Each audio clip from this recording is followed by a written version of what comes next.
Team, we are live. Please start. Yeah, thank you. Gretchen, you may begin. Hello, hello. Good morning to all. Good morning. I welcome you all to the 4th International Conference in Food and Nutrition organized by Bioleagues Worldwide and Universal Society of Food and Nutrition, shortly called as USFN. We're going to talk about USFN. It is one of the world's largest non-profitable professional association meant for research and development in the field of food science and technology. USN is a paramount body which has both technical revolution and sustainable development in the field of food science and technology. USFN is a forum where innovations and research interest could be supported and developed, prioritizing our mutual interest. Our forum and associates constitute of professional leaders, universities, organizations, and associations connecting each other with a mission to work as wizard of science out for defending the earth. Bioleagues Worldwide is a non-for-profit professional association which prominently promotes research and development. We at Bioleagues have brought a revolution in the field of worldwide conferences. Bioleagues Worldwide conferences bring together the professional wizard and leaders who have explored all avenues to reinforce the field of life science and medicine technology. Bioleagues Worldwide conduct events worldwide which help in enhancing the skill set of people from diverse industries and also forms a common platform for eminent personalities, physicians, researchers, doctors, and academicians, professionals, business figures, and much more. Bioleagues Conference is encourage better comprehension about improvements and progression over the world through worldwide conferences with the speed of science and technology. We work with our motto of creating a better tomorrow by organizing conferences and creating a network which help grow a better tomorrow with the help of advanced technology and achieve sustainable development. Bioleagues and Universal Society of Food and Nutrition is excited to invite all the experts, professionals, officials, practitioners, researchers, experimenters, scholars, and others from different parts of the world who are in the field of food and nutrition industries to participate in the 4th International Conference in the Food and Nutrition, scheduled to be held in the 23rd and 24th of September 2021. We extend our warm welcome to all specialists and researchers interested in presenting the research results in the food and nutrition industry. To partake in this remarkable 4th International Conference in Food and Nutrition, we anticipate many food nutrition industry experts to congregate at this extraordinary conference and take ordinance of this. Hello? Yes. No, I download it. Can you hear me? Okay. Can you hear me? I think can because there is a share button, right? Share screen button. So should I share my screen? Just a moment, Gretchen, just a moment. Yes, Ada. I think same like other apps.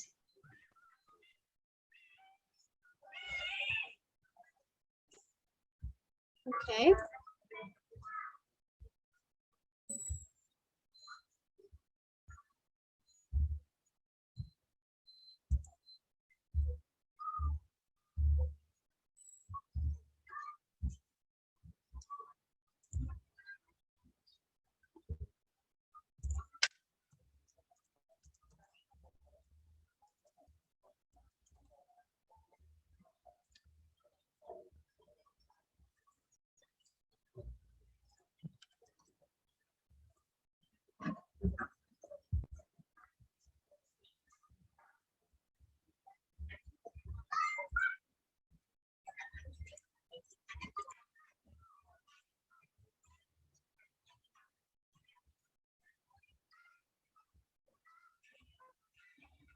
Hello? Okay, should I continue now? Just a moment, Gretchen. I'll give you instructions. 1 minute.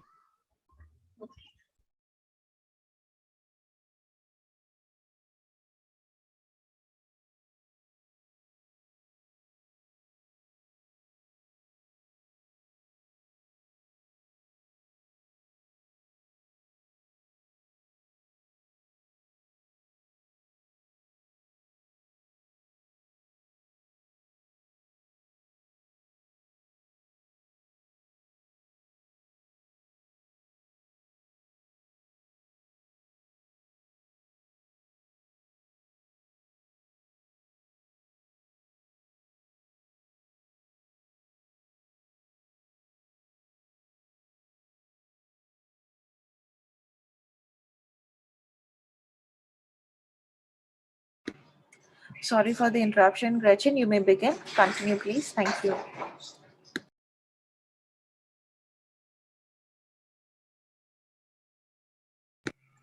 All right, sorry for that. So this conference is promised to grant delegates extensive prolific networking opportunities and educational activities. Attendees are guaranteed to leave this event equipped with intense expertise, modern strategies, and resolutions that will assist them in promoting their profession, discipline, and research pursuit. Fourth, ICFN 2021 will also unravel the route to numerous productive professional opportunities capable of elevating one's career to new heights. I would like to welcome all our honorable dignitaries, Conference Chair Dr. Pradeep Chakraborty, Food Safety and Standard Authority, former Director of India. Conference Co-Chair Dr. Maham Aurifullah, Regional Representative, UMK International, UMK IO University, Malaysia, Kelantan, Malaysia. Organizing Secretary, TS Dr. Siti Nurul Huda, Senior Lecturer at Product Development Technology Program. Faculty of Agro-Based Industry, University Malaysia, Kelantan Juli Campus Malaysia. Joint Organizing Secretary Dr. Valdihe Olegatnathan, Lecturer Faculty of Applied Sciences, UCSI University Malaysia. Mr. Rudra Banu Satpathy, CEO, Technoret Group India. And the last one, guest speaker, Ms. Mona Lisa Ruth, dietitian, KIMS Hospital, BBSR, India. And our eminent keynote speaker, Dr. Dilip Ghosh, Director, Notre Connect and Trigonella Labs, PT Ltd Australia. Our second keynote speaker, Mrs. Meenakshi Baha, former President, Indian Dietetic Association, Chennai Chapter, India. Third keynote, Eugene Wong, co-founder and CEO, Sophie's Bionutrients Pte Ltd Singapore.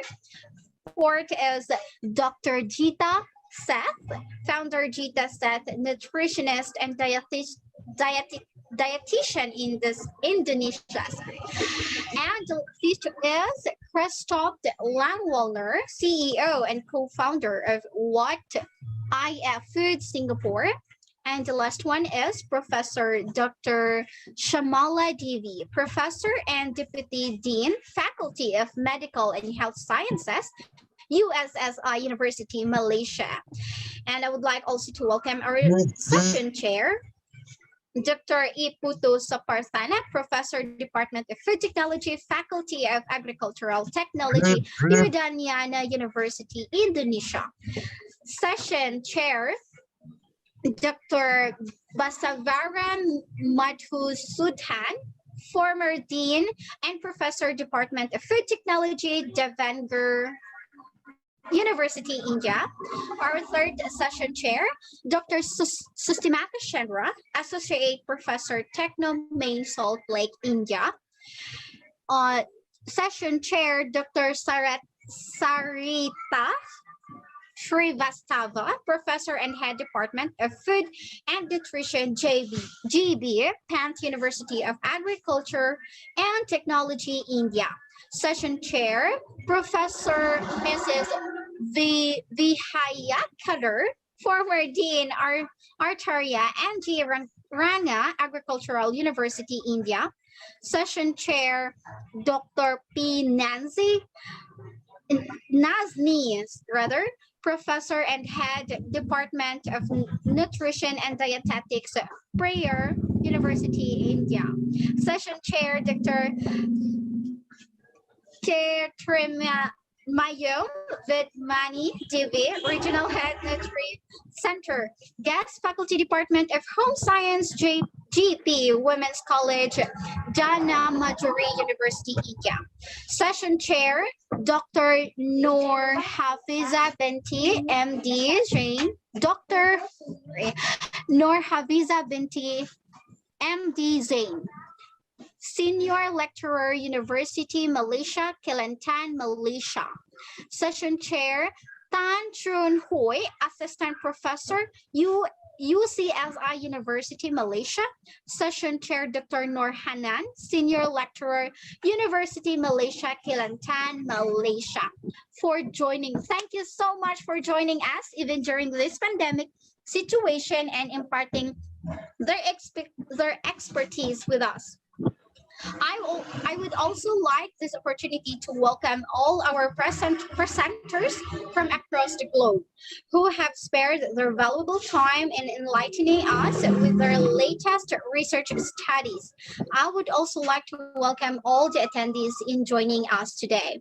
Now I welcome our conference chair, Dr. Padip Chakraborty, Food Safety and Standard Authority, former Director, India, for his speech.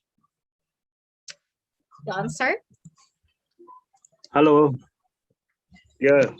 Good morning. Good morning to everybody. Good morning to everybody. I am Pradeep Chakraborty, former Director, FSSAI, New Delhi.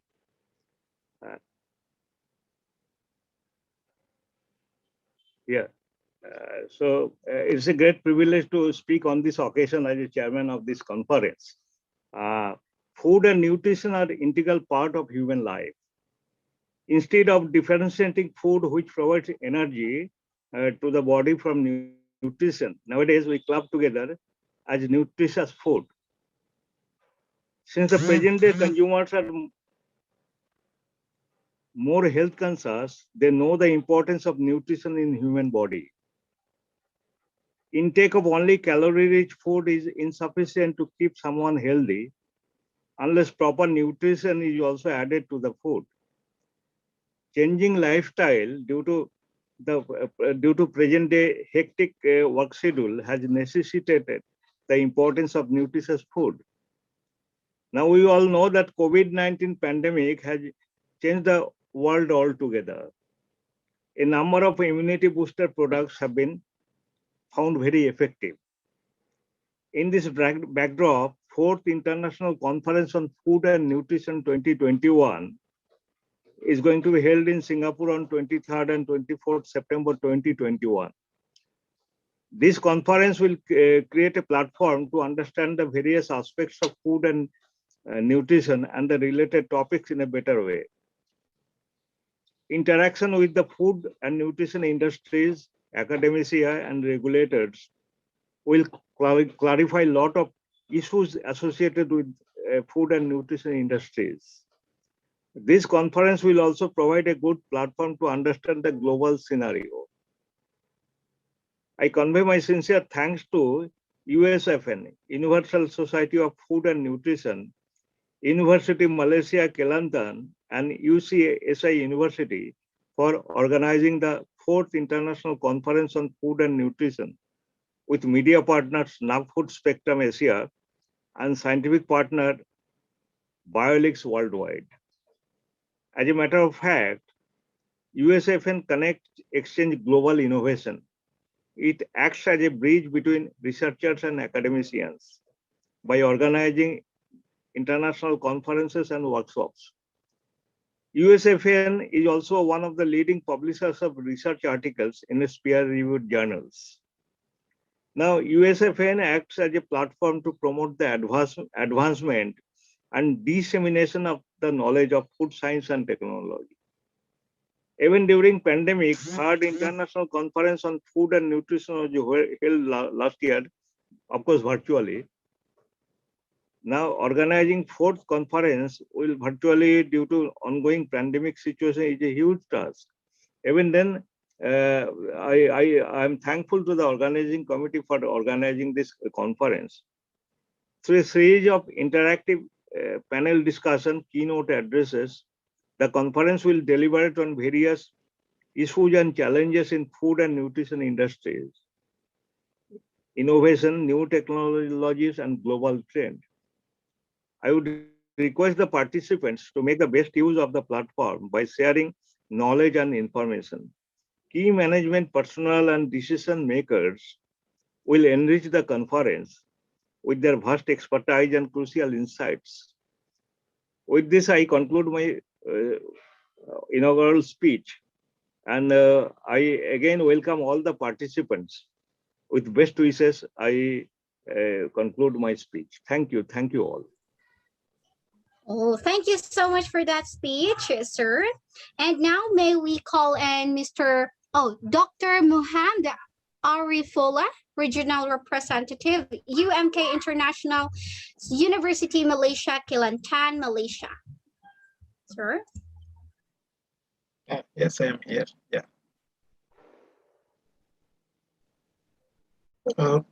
Respected academicians, scientists, research scholars, and industrialists, as well as my dear colleagues, dear students, ladies and gentlemen.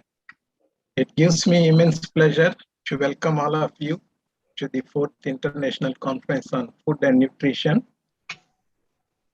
I'm highly grateful to the organizing committee, especially Bioleagues International, for giving me this opportunity to talk and welcome the participants on this auspicious conference.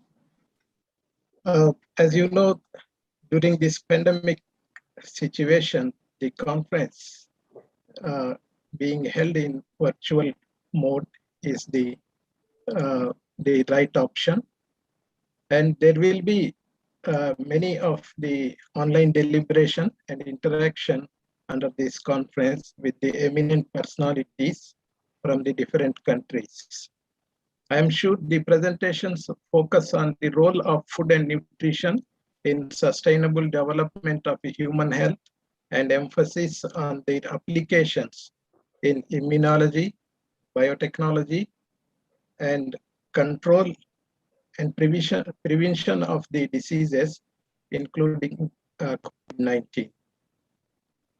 So I thank the organizing committee for giving me this opportunity once again. Finally, I wish a grand success and appreciate the efforts of organizing committee in making this remarkable event, and hope to see you again, all of you, in some other occasion. With this, I would like to briefly introduce UMK, University Malaysia Kelantan, in this auspicious occasion. And please allow me to share a short video to introduce our UMK University. Let me share the screen for sharing the. Could you please enable me as a host so that I can share the screen? So you may try now. We have given you access to share the screen. Okay, yeah, I can.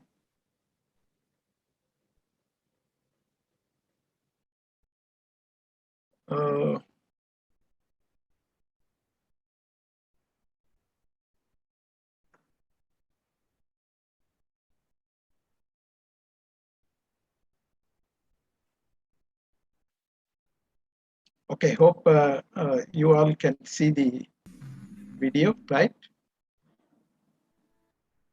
University Malaysia Is it Kelantan, audible? UMK is an entrepreneurial Yes, it's university. audible.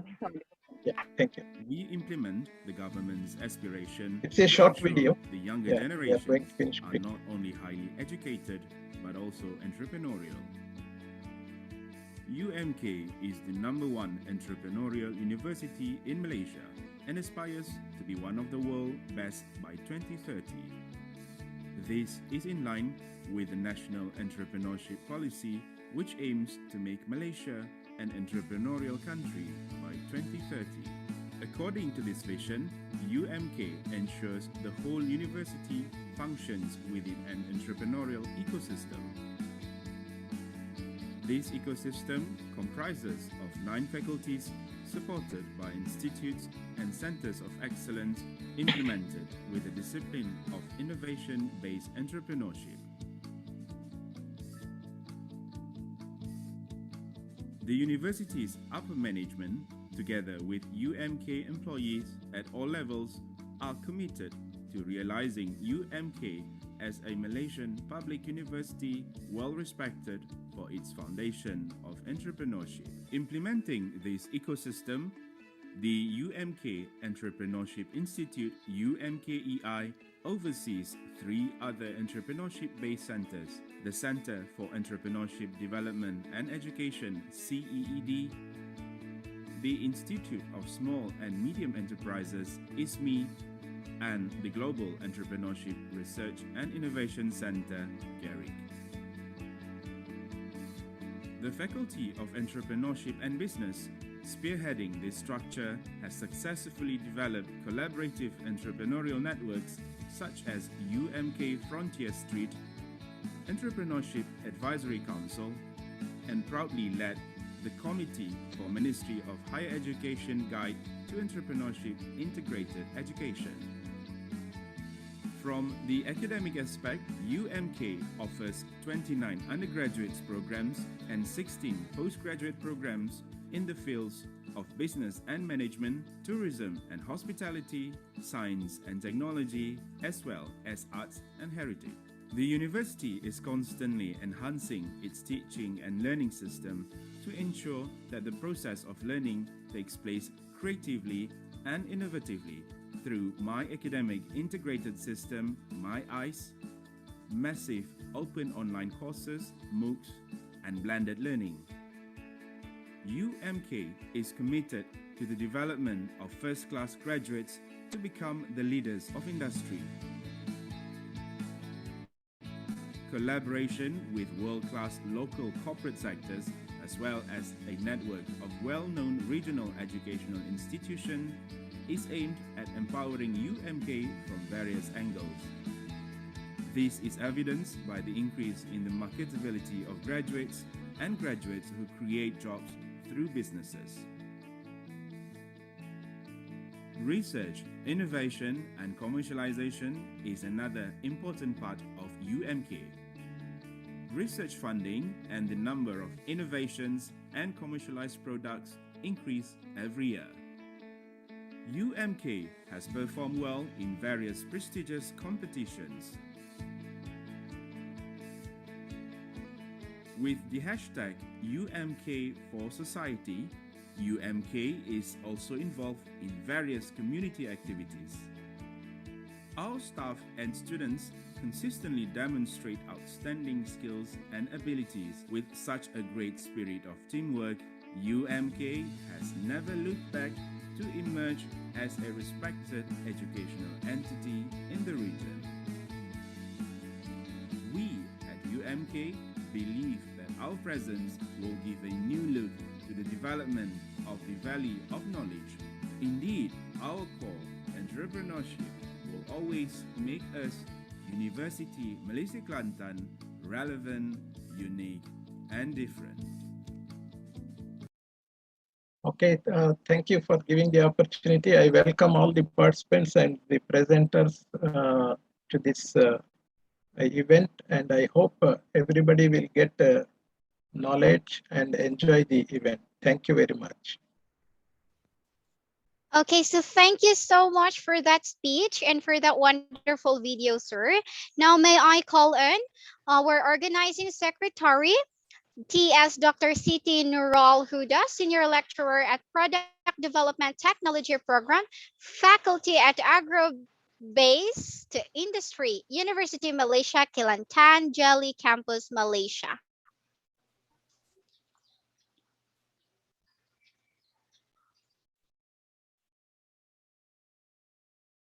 Hello and good morning to everyone. Can you hear me? Yes, good morning. Okay, welcome to the 4th International Conference on Food and Nutrition 2021. Okay, I am Technologist Dr. Siti Nurul Huda Muhammad Azmin. I represent my faculty, Faculty of Agro-Based Industry, University Malaysia, Kelantan, Malaysia. I would like to thank scientific partner to this conference, Bioleagues, media partner, the Food Spectrum, and organizer, including the Universal Society of Food and Nutrition, and the Faculty of Applied Science, UCSI University, for the collaboration. Hopefully, this collaboration could be beneficial to all organizers, participants, and listeners. Now, I would like to introduce our faculty. Faculty of Agro-Based Industry, University Malaysia Kelantan was established on 1st April 2012. The faculty is divided into 4 programs, which are Product Development Technology, Animal Husbandry, Food Security, and Agro-Technology. The faculty welcomes students all over the world to join us for undergraduate and postgraduate studies. Before I end my speech, let's watch the compact video of my faculty.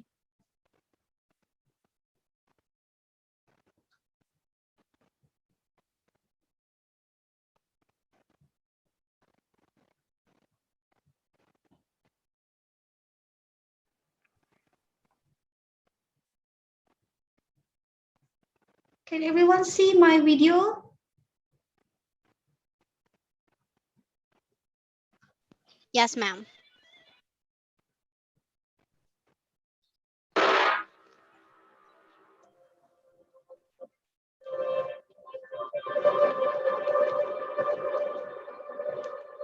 Bachelor of Applied Science, Product Development Technology program, students will be taught an aspect of the development of agri-food products, from agricultural raw materials to marketable product. The Product Development Technology program is intended for those who are interested to learn various aspects of product development. The emphasis of the program is teaching graduates with the knowledge and skills to produce or innovate food and non-food products from plants and livestock. In the program, students will learn how to design products, to perform safety and efficacy analysis of products, to choose an appropriate products packaging including modern packaging, advanced and intelligence packaging, to manage products starting from farm to market, and learn on the related regulations as needed by authorities.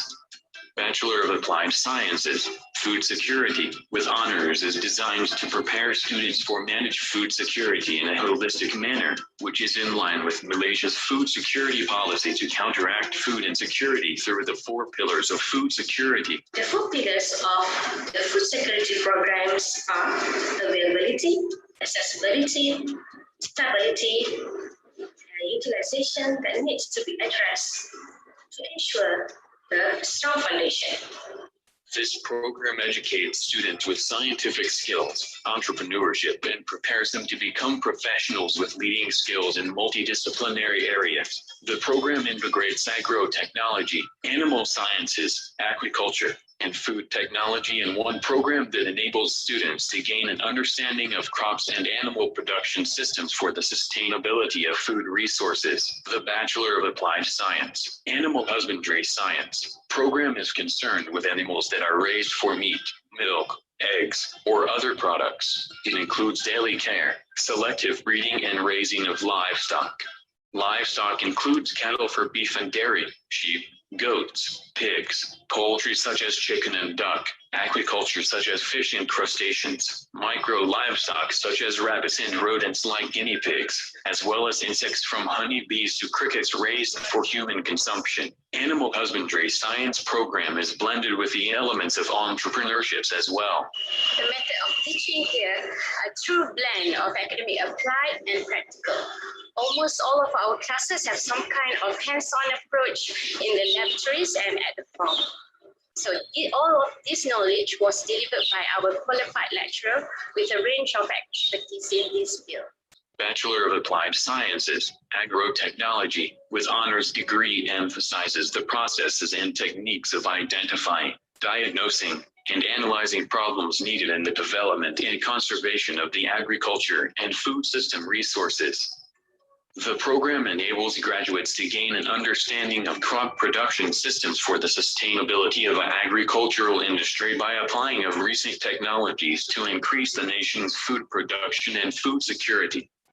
The program promotes precision farming through the latest technology inputs, which strengthens the links between agriculture-related agencies and explores the sources of food supply to maximize yields, increasing efficiency, and managing costs of farming. If I had to describe campus Chile here in UMK, I would say that it is very calm. The environment here is amazing. I'm from KL, where it's a huge city. So when I came here, although it's quite far, it's totally fine. It took me some time to get used to it. But later on, I realized that it has such a great surrounding. It's very green. And although it's far, we have such great facilities here.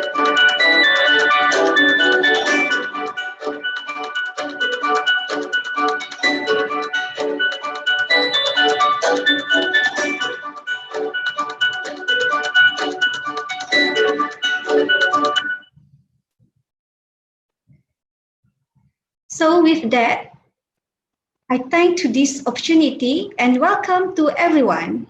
Thank you. All right, so thank you so much for that speech and for that video, ma'am. Now may I call on our Joint Organizing Secretary, Dr. Vaidehi Olaganathan, Lecturer, Faculty of Applied Sciences, UCSI University, Malaysia.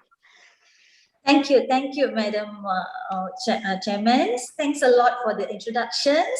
Okay, first of all, I would like to thank all our research partners, media partners, organizers, and also co-organizers. So all the concept of the conference have been explained by all our speakers previously, and I'll be very happy that beyond the distance, beyond the time, we are together here to share all our knowledge and also to share our findings with our students, other academicians, and to increase our collaborations.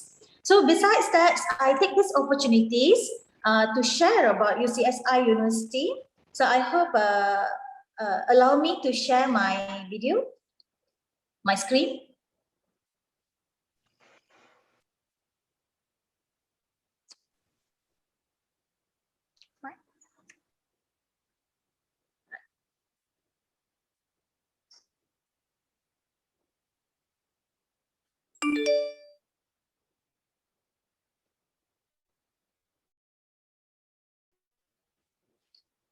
All right, so I take this opportunity to explain what exactly UCSI, where exactly UCSI.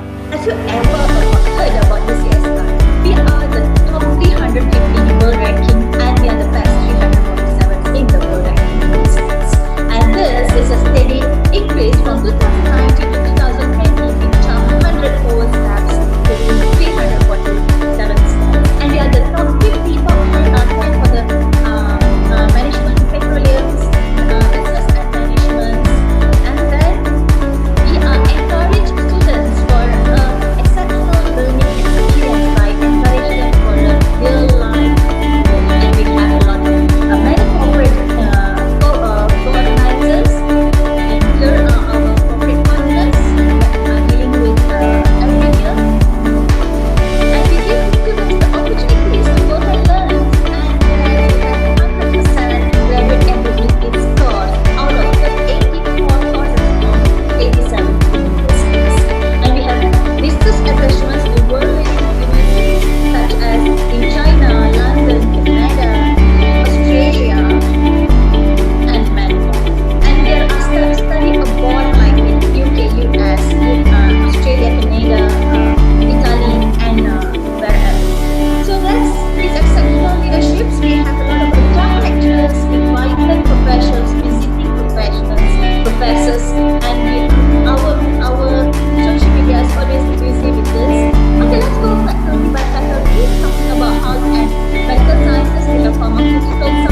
UCSI itself with the virtual tour.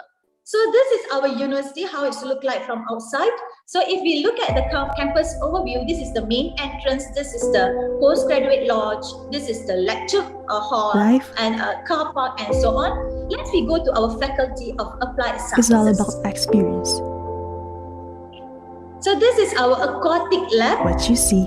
So this is the fisheries, biotech lab. What you do. Food science with food How you science react lab. towards everything. Let's go through this door. And this is the food science lab. All our instruments are here. This is our microbiology lab. This is our molecular biotechnology lab. And we have our bioreactor here. And if we see, if we look at the postgraduate studies,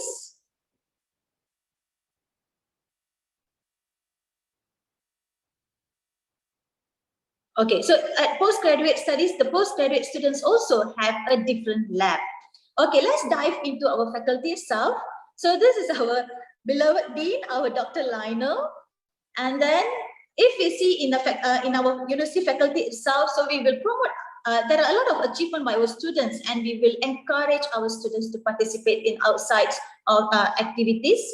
Okay, then looking at the programs that we have in UCSI University, we have PhD doctorate program in PhD program in science, which is open throughout the years, and a lot of scholarships are offered for these programs. You just need your performance. Next, we have Masters in Science in Applied Science by Research. We have Masters Science Biotechnology. This is coursework. It's within 1.5 years. So Masters in Science Biotechnology with Business Management, where we are encouraging the students to participate in an entrepreneur. Masters in Science of Food Science and Business Management, Nutrition and Management, and bachelor programs, we have Aquatic Sciences, Biotechnologies, Food Science with Nutrition, Forensic Sciences, Nutrition with Wellness, Diploma in Aquaculture and Entrepreneurships, as well as Foundation in Science and Applied Sciences. Let's see what exactly been offered in food science.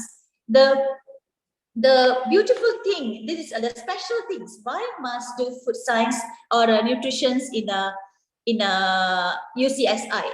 Okay, actually, compared to other places, nutrition and wellness is in UCSI is only 3 years course durations. But however, it is still getting the accreditation from the Allied Health Professionals Act, because we have already planned our curriculum very comprehensively and we meet all the requirements. It is fully accredited, and then this is what I want to highlight. We received 100% graduate employability scores in the Ministry of Higher Education by in 2020s. So don't if you want to participate, if you want to join our program, please feel free to contact me. I will share the link, my contact number in chat box. I will share the link for our Facebook pages and then also our Instagram pages. Why? Because we will update all our programs, all our talks, all our public lectures in our Facebook, and we will always go live. So I hope you all will definitely benefit from the programs that we're going to share with you all. Thank you very much to hear from us, and welcome to UCSI and welcome to the conference. Okay. Wow. So thank you so much for that speech, ma'am. That was wonderful. Now, may I call in Mr. Rudra Banu Satpathy, CEO, Technoret Group, India.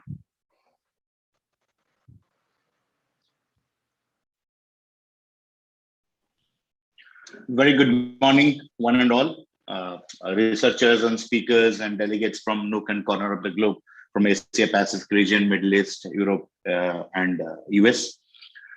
Thank you very much for this brilliant privilege to get into this excellent and mind-boggling conference, 4th International Conference on Food and Nutrition. organized by Universal Society for Food and Nutrition, USFN, Bioleagues, belonging to Technovarit Group, Technovarit Research and Development Association, and organized by University Malaysia, Kelantan, UCSI University Faculty of Applied Sciences. I express my hearty gratitude to each and everyone, the organizing secretaries, the organizing chairman, Sir Dr. Pradeep Chakravarti, sir, Dr. Vaidey, for their brilliant support, for their excellent work indeed, that really made this conference work of, and it was a great and brilliant experience for all of us to be a part of the organizing committee, coordinating with this type of spectacular universities of Malaysia, as well as other organizations and associates from Asia Pacific region, as well as globe, was a brilliant experience. I express my gratitude to each and everyone. Hopefully this conference will be one of the finest conference and will be a useful conference towards the food and science, food nutrition professionals. This has been a long journey of more than 8 years. We have been catering to academic professionals, academic organizations all across the globe through our scientific services, scientific events, academic events, as well as our publication services, professional membership.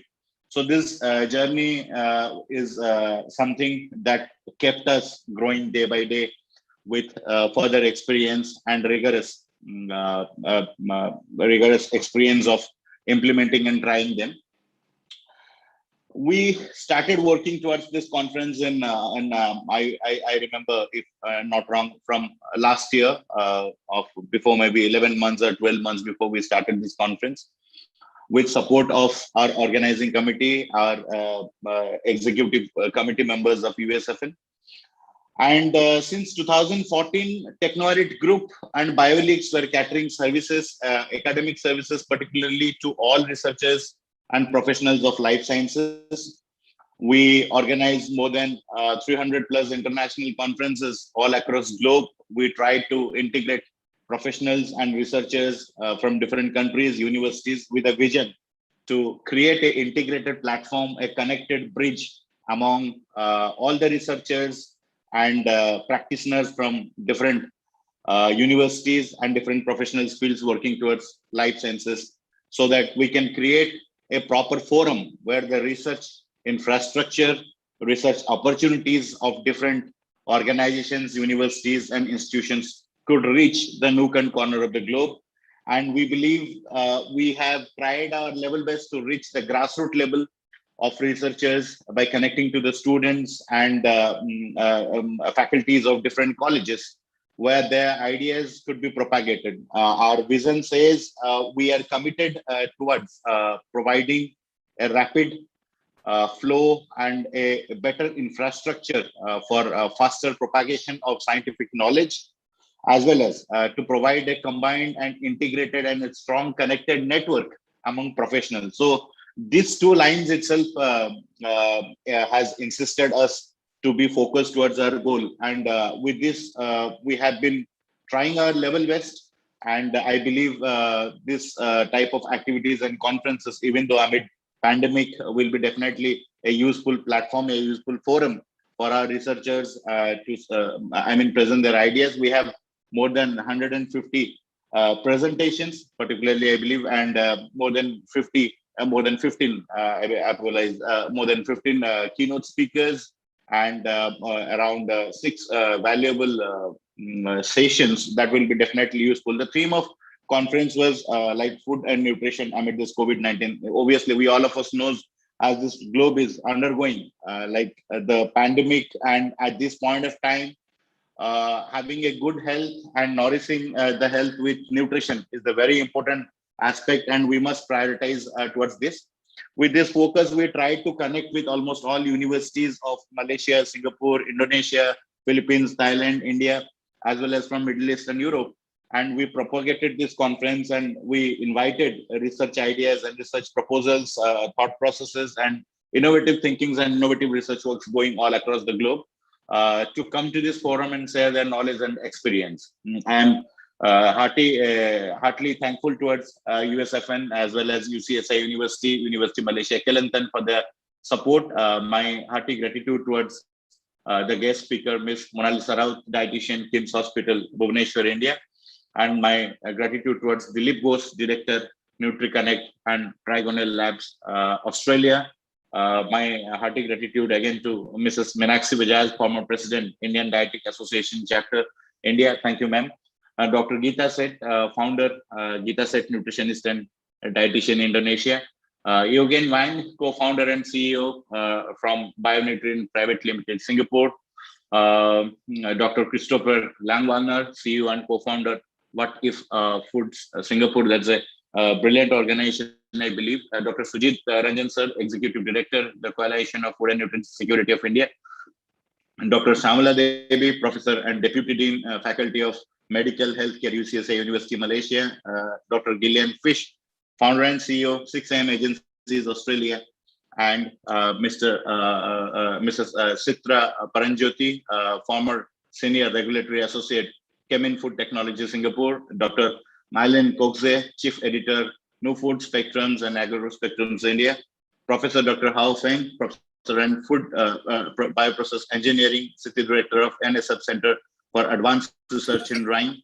Dr. Sunil Parikh, Director, IQAC, Head Department of Agriculture and Environmental Sciences, National Institute for Food Technology and Entrepreneurship Management, India.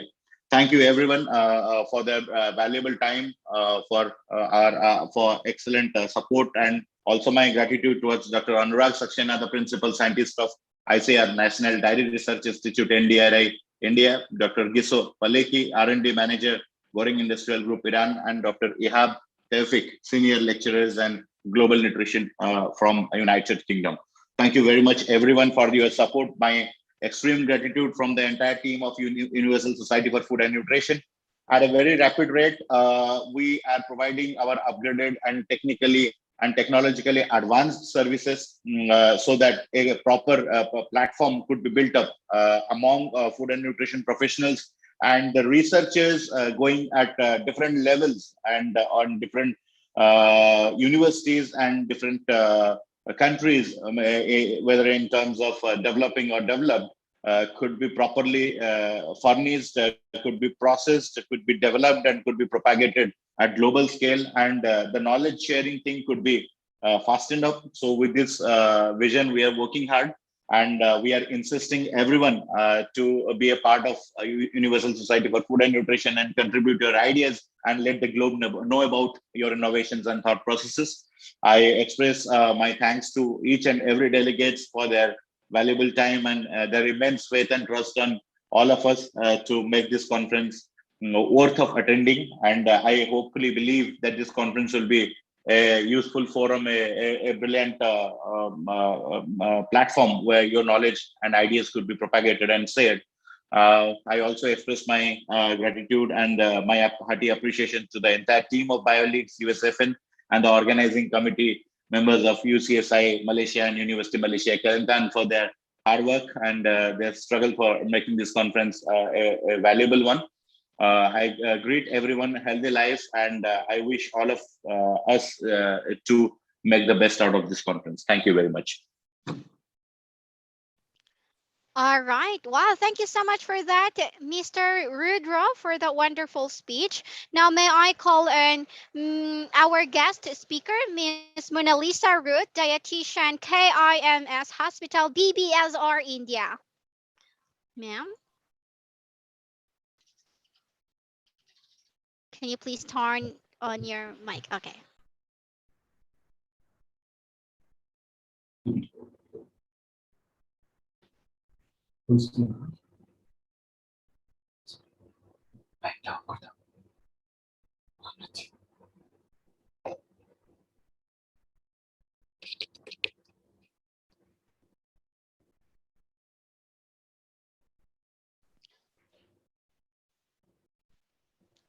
Ma'am, you can start now your speech. Yeah. Okay. Am I audible? Yes.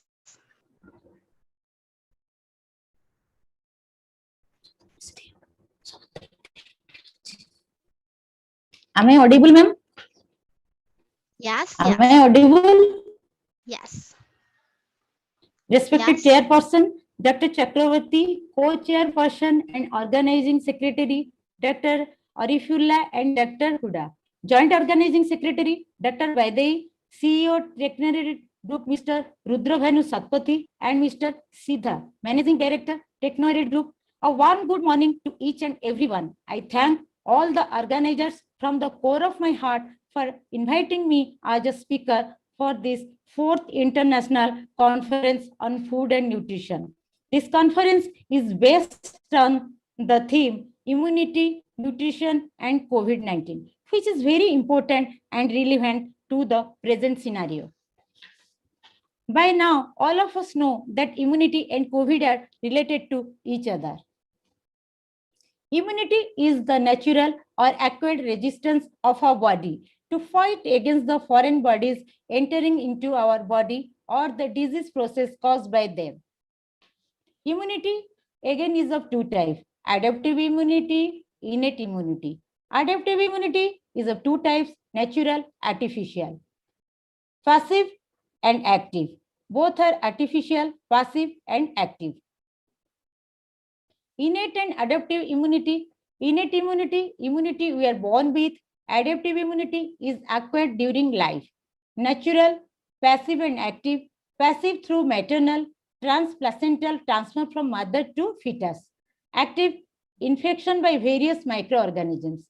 Artificial, passive transfer of antibody. For example, convalescent plasma therapy transfusion in COVID. Active, immunization against various diseases.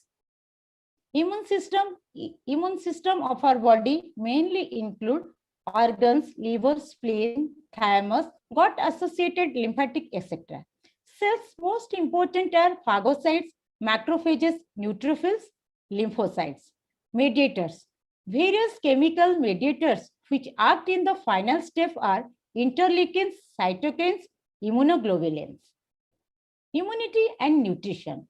Most of the end products of immune system or immune mediators are proteinous and immunoglobulins. Proteins are the building blocks of cell and foundation of cellular regenerative mechanism. Most of the mediating enzymes of complex biochemical pathways are made of protein. Protein in our body is synthesized from amino acids mainly supplied from external source. So, hence, immunity, protein, and nutrition are always interrelated. COVID and immunity. COVID severity depends on immune status of a patient. COVID also disturbs the immune system of an individual.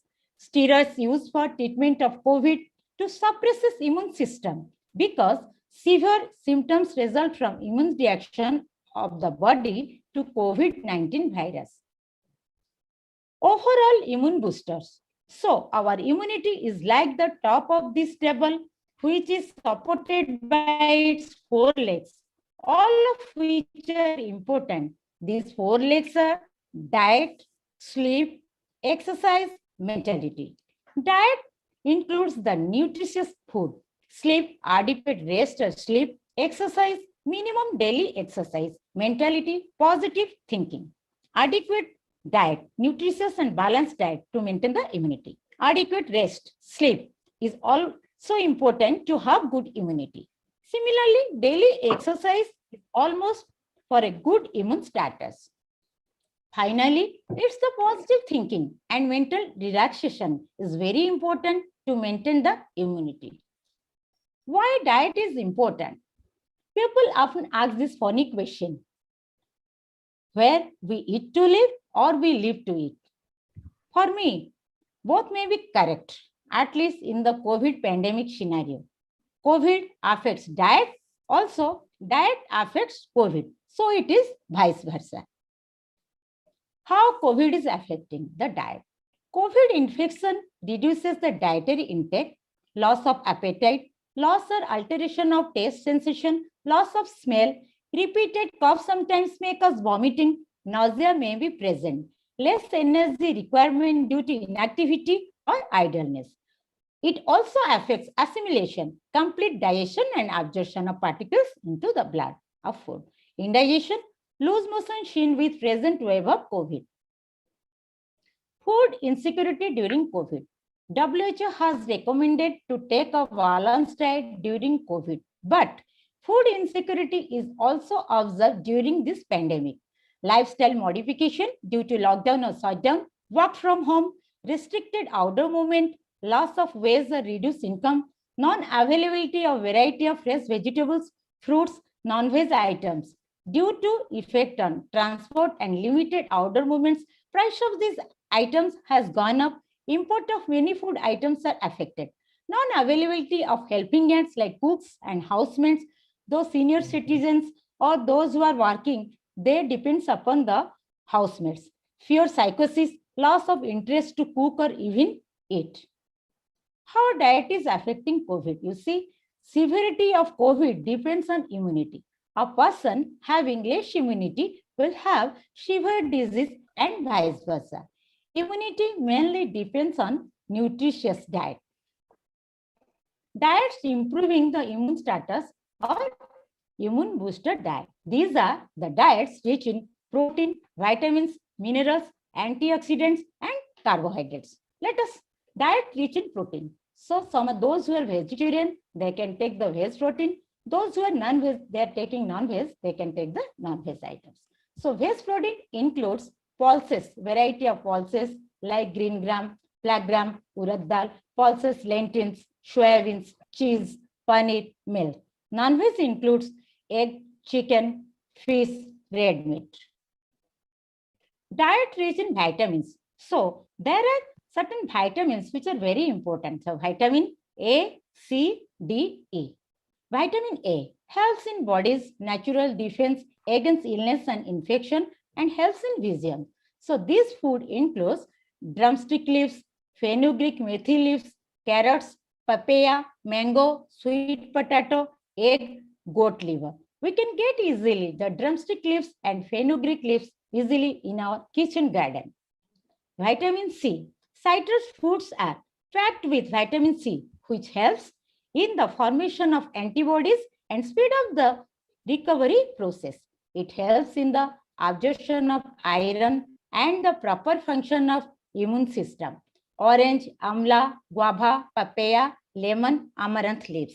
These are the food sources from where we can get the vitamin C. Then vitamin D. Food sources of vitamin D are its major role or major function are to maintain normal blood levels of calcium and phosphorus. It aids the absorption of calcium, helping to form and maintain strong bones. It decreases the rate of infection in COVID too. This food includes sea fish, salmon, tuna, egg yolk, oyster mushroom, cod liver oil, dairy products. Exposure to sunlight is also essential for synthesis of vitamin D from its precursors. Then vitamin E, it helps to recover early from viral infections, acts as an antioxidant, support the immune function and prevent inflammation. The food sources are peanut, almonds, coconut dry, chili, slafa seeds. There are some minerals which are also important for immunity. Most important of them is zinc and selenium. The diet rich in zinc, as we all know, COVID results in loss of taste to recover the taste sensation. For that, we have to take cashew nut, almonds, nuts, pumpkin seeds, eggs, black chana. Here, I would like to say you one more thing, that pumpkin seeds, we usually pick out the pumpkin seed and throw away. But you just clean it and dry it, roasted it lightly, and then you can eat it. This is the rich source of zinc. Selenium, it plays a critical role in production, reproduction, thyroid function, metabolism, DNA synthesis, protection from oxidative damage and infection. The food sources are eggs, meat, Brazil nuts, seafoods, vegetables. Diet rich in iron is also important. Green leafy vegetables, amaranth leaves, cauliflower leaves, jaggery, ragi, dates, raisins, apricot, beans and peas, red meat, chicken, seafoods, apple, banana, pomegranates. These are the food sources rich in iron. Next, antioxidants. Diet rich in antioxidants is known as the superfoods. Antioxidants are also important for immunity of the body. The food rich in antioxidants are known as superfoods. Antioxidant protects cell against free radicals and play important role in preventing cancer and heart diseases. These food sources are ginger, garlic, turmeric, onion, grapes, berries, green tea, seafood, vitamin A and E. We can easily add ginger, garlic and onion in the salad during lunchtime and also in the dinner. There are also some special drinks which acts as immune booster. They responses to virus, bacteria, cold, runny nose, and cough and body aches. So immune booster drinks include kadha. You take a little amount of water, to it add tulsi, ginger, honey, black pepper, clove, bay leaves, cinnamon. Then you add 2 to 3 drops of lemon. Green tea, ginger tea, turmeric milk, herbal tea. Probiotics. Probiotics are also beneficial for our digestive system. They are the normal, non-pathogenic bacteria present in our intestine. They help in our digestion. So gut flora consists of useful bacteria which help us in digestion and absorption of food. If they are destroyed, our digestive system is disturbed. Viral infection itself destroyed gut flora. Antibiotics like azithromycin or doxycycline also causes damage to the gut flora. For the replacement, lactobacillus is introduced as a prepared form. Cod is a rich source of lactobacillus, so cod should be taken regularly in the diet. This is the daily serving recommended by the WHO. So WHO recommends a balanced diet, 4 servings of fruits, 5 servings of vegetables and others. Others includes the whole grain cereals, brown rice, wheat brown bread, etc. Minimum of 180 gram, meats or pulses or beans 160 gram. A total of serving per day is 9. Now coming to the post-COVID patient. One has to bring immune system back to normal, speed up your recovery process, present post-COVID infection with harmful bacteria. So for that, we have to take the additional dietary measures include. So additional dietary measures, whole grain cereals, you can add dalia, oats, brown rice, brown bread, sweet potato. High proteins is very essential, minimum of 75 gram to 100 gram per day. Fresh fruits and vegetables, plenty of water, 8 to 10 glasses of water, and also the immune booster drink, as I have described in the previous slide. Diabetic patient with COVID. Now coming with the COVID patient having the comorbidity like diabetic and kidney disease. So diabetic patient with COVID to take, they should take high fiber, a minimum of 35 to 40 grams of fiber they should take. Low glycemic index diet they should take. So glycemic index, 2 hours after taking the diet, how much blood sugar is increased, the value ranges from 0 to 100. So the glycemic index greater than 70 is high glycemic index. So this food should be restricted. Glycemic index 56 to 69, this is medium. You can take moderately. And glycemic index is less than 55, is low glycemic index, you can take freely. So for the diabetic patient, they should avoid the sugar, sweets, honey, jaggery, carbonated beverages, mango, banana, coconut, and dates. Then for kidney diseases with COVID, those who are suffering kidney diseases along with COVID, they should avoid fresh fruits and fruit juices because that contain highly rich of the potassium. More water if fluid restriction is there. Protein intake should be less. The protein should be taken 0.6 gram. They should start with the 0.6 gram protein per kg body weight. That can be increased to 0.6 to 0.8 gram. Physical and mental recovery. COVID results in extreme weakness. So start with moderate exercise like walking, short distance, stretching, etc. Gradually increasing exercise over a period of about a month to regain normal strength. Yoga and pranayam should be practiced One should spend time with family, friends, and relatives, watch relaxing programs on TV, comedy movies, read storybooks, indulge in religious and social activities as per the personal comfort. At the end, one must not forget that COVID is still there around us. Apart from all the above practices, one should follow the COVID appropriate behavior meticulously. We should use the masks properly, maintain social distance, avoid crowding, maintain hand hygiene, receive the COVID vaccine as per the recommendation. We can definitely beat COVID if we follow all these principles and practices. Be careful, third wave is already knocking our door. Thanks for the patient hearing. Thank you so much for that, ma'am. Wow, that was really wonderful. Thank you so much. Now, I welcome our keynote speaker number 1. He has received his PhD in biomedical science from India and postdoc from USDA, ARS, HNRCA at Tufts University, Boston.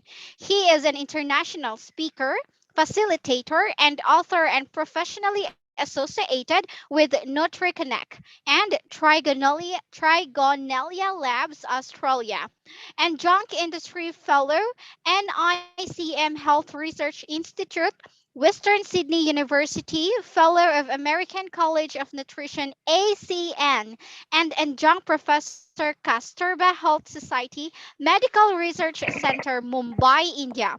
He is also an editorial board of several journals, and he has published more than 100 papers in peer-reviewed journals, numerous articles in food and nutrition magazines, and books. His most recent 2 books, Pharmaceutical to Nutraceutical, a paradigm shift in disease prevention and natural medicine clinical efficacy, safety, and quality, under CRC Press, USA, has been published in 2017 and 2019. His latest book, Nutraceutical in Brain Health and Beyond, is just published by Elsevier Academic Press. Now I welcome Dr. Dilip Ghosh.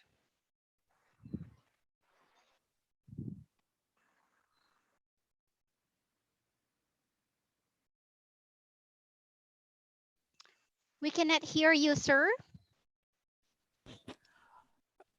Thank you very much for your kind introduction. Good morning, everyone. First, I would like to thank you, Dr. Pradeep Chakraborty, my good friend, and also Ramaya from Bioleagues for giving me this opportunity to share my thought. So today, can you?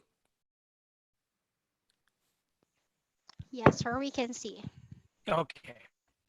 So I am going to the full screen. So today I am going to talk a slightly different topic. So this is not a typical laboratory-based scientific talk, but what I am talking today is the future. So how the entire illness industry, like the pharmaceutical industry, that is moving to the wellness industry, that is the nutraceutical or phytomedicinal industry.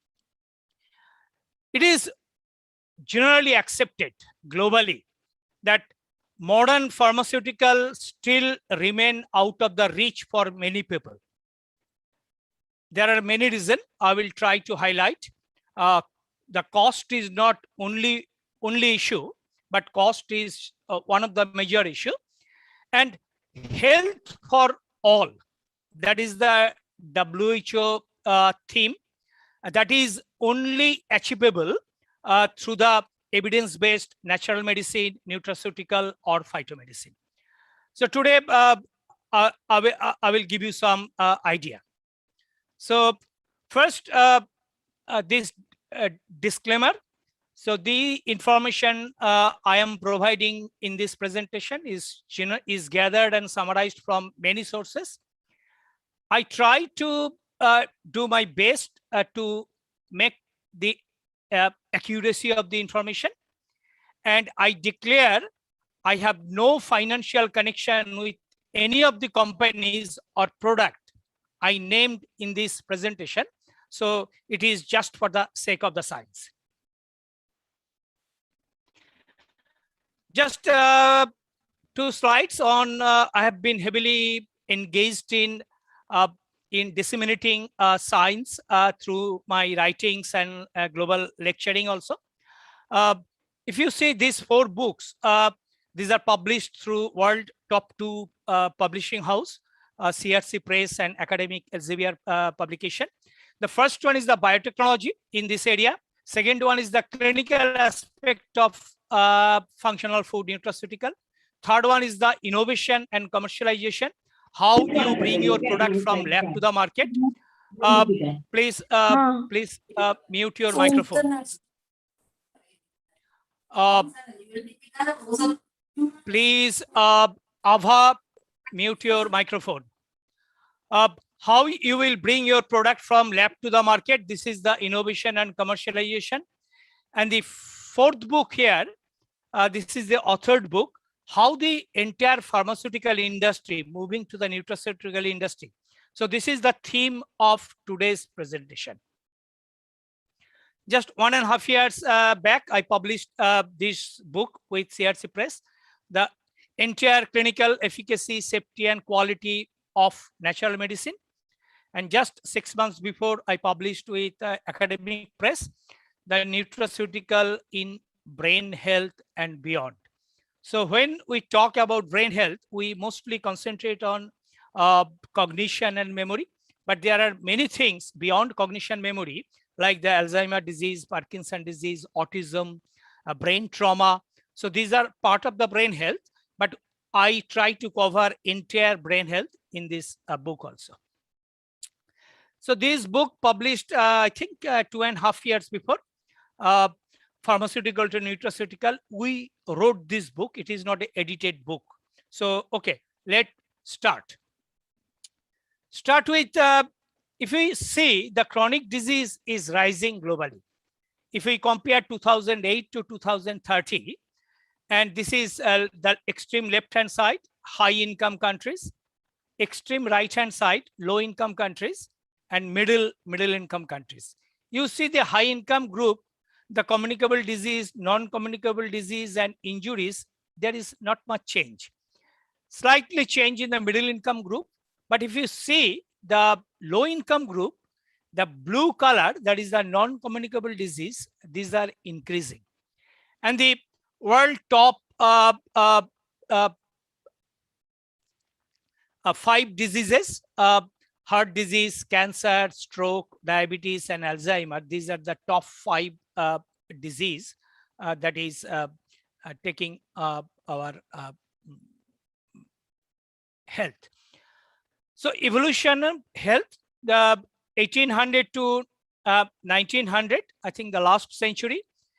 If you see, so all efforts, all research, scientific effort focused on the disease prevention, disease treatment, and managing risk factor. These are the 3 areas. That means vaccine developed, drugs developed, antibiotic develops, aspirin developed during this time, insulin developed during this time. But if you see this century, 1990s onwards, all focus on prevention, how you promote your health, active lifestyle, healthy diet pattern, and managing stress and rest. So these are the focus in coming generation. If you see this curve, that 95%, that is the blue covered area, that is target for the food or nutrition industry. So these are the healthy people. But if you see the 5% of the population, they are sick people. So these are the target for the pharma industries. So there is a huge opportunity or growth potential for food and nutrition industries also. So we all know, but still I am giving you some scientific definition. What is food? So food, we all know, material consisting essentially protein, carbohydrate, and fat, and that is for sustained growth, repair, and vital process. Functional food is the food claimed to have an additional function. So by adding some new ingredients, so that is not present in normal food. So that means you are taking every day, but adding some new ingredients, so that will give you some additional function. Nutraceutical, when this is coming under a dosage format, like a capsule, tablet, or sachet, and provide the particular medicinal or health benefit. So these are, we call the nutraceutical, and for the prevention and treatment of the disease. Now a new category that is very prominent globally also. I talked last week also in one Indian university lecture, medical food. So medical food in between nutraceutical, functional food, and prescription medicine. So medical food are the food that are specifically formulated and intended for the dietary management of a disease, and that has distinctive nutritional need that cannot be met by the normal diet. So I will give you example also. So the functional food, so we see functional foods marketed on benefits based on the scientific evidence. That means marketed, that means communication. You need a good communication, not only with the patient, but with the doctors also. You need that benefit that consumer or patient can see, that is the health outcome. And last is the evidence. That means you have to develop robust science. So that means good communication, health outcome, and robust science. So that is the basis of all modern evidence-based food or medical food. Nutraceutical, as I mentioned, it is a part of the food or food that provides medical or health benefit, including prevention, treatment of the disease. If you see from 2010, that means last decade, there is a huge jump or huge surge in the nutraceutical area. And from the publication, research, funding, all these areas, there is a huge jump like this type of. So market is the indicator. So which area is strong? So if market is very poor and your research is very strong, there is no point to do research. But if your market is very strong and if you invest more money in the research, then it is linked. So the global market of nutraceutical is $382 billions in 2019. It's a big market, and it's growing 10 to 16% depending on the country. India, it is 14 to 16%. China also very high, but in other country maybe average 10 or 12%. Indian nutraceutical market is supposed to grow 2.8 billion in 2015 and 8.5 in 2022. You can see 2.5 to 8.5 billion. There is a huge growth. And we all know after this COVID or during COVID, there is a huge surge of Ayurvedic product, not only in India, in globally. I will show you one slide also, how this market grows globally, the Indian Ayurvedic based product. Chinese traditional medicine, already very strong market, 48 billion in 2017.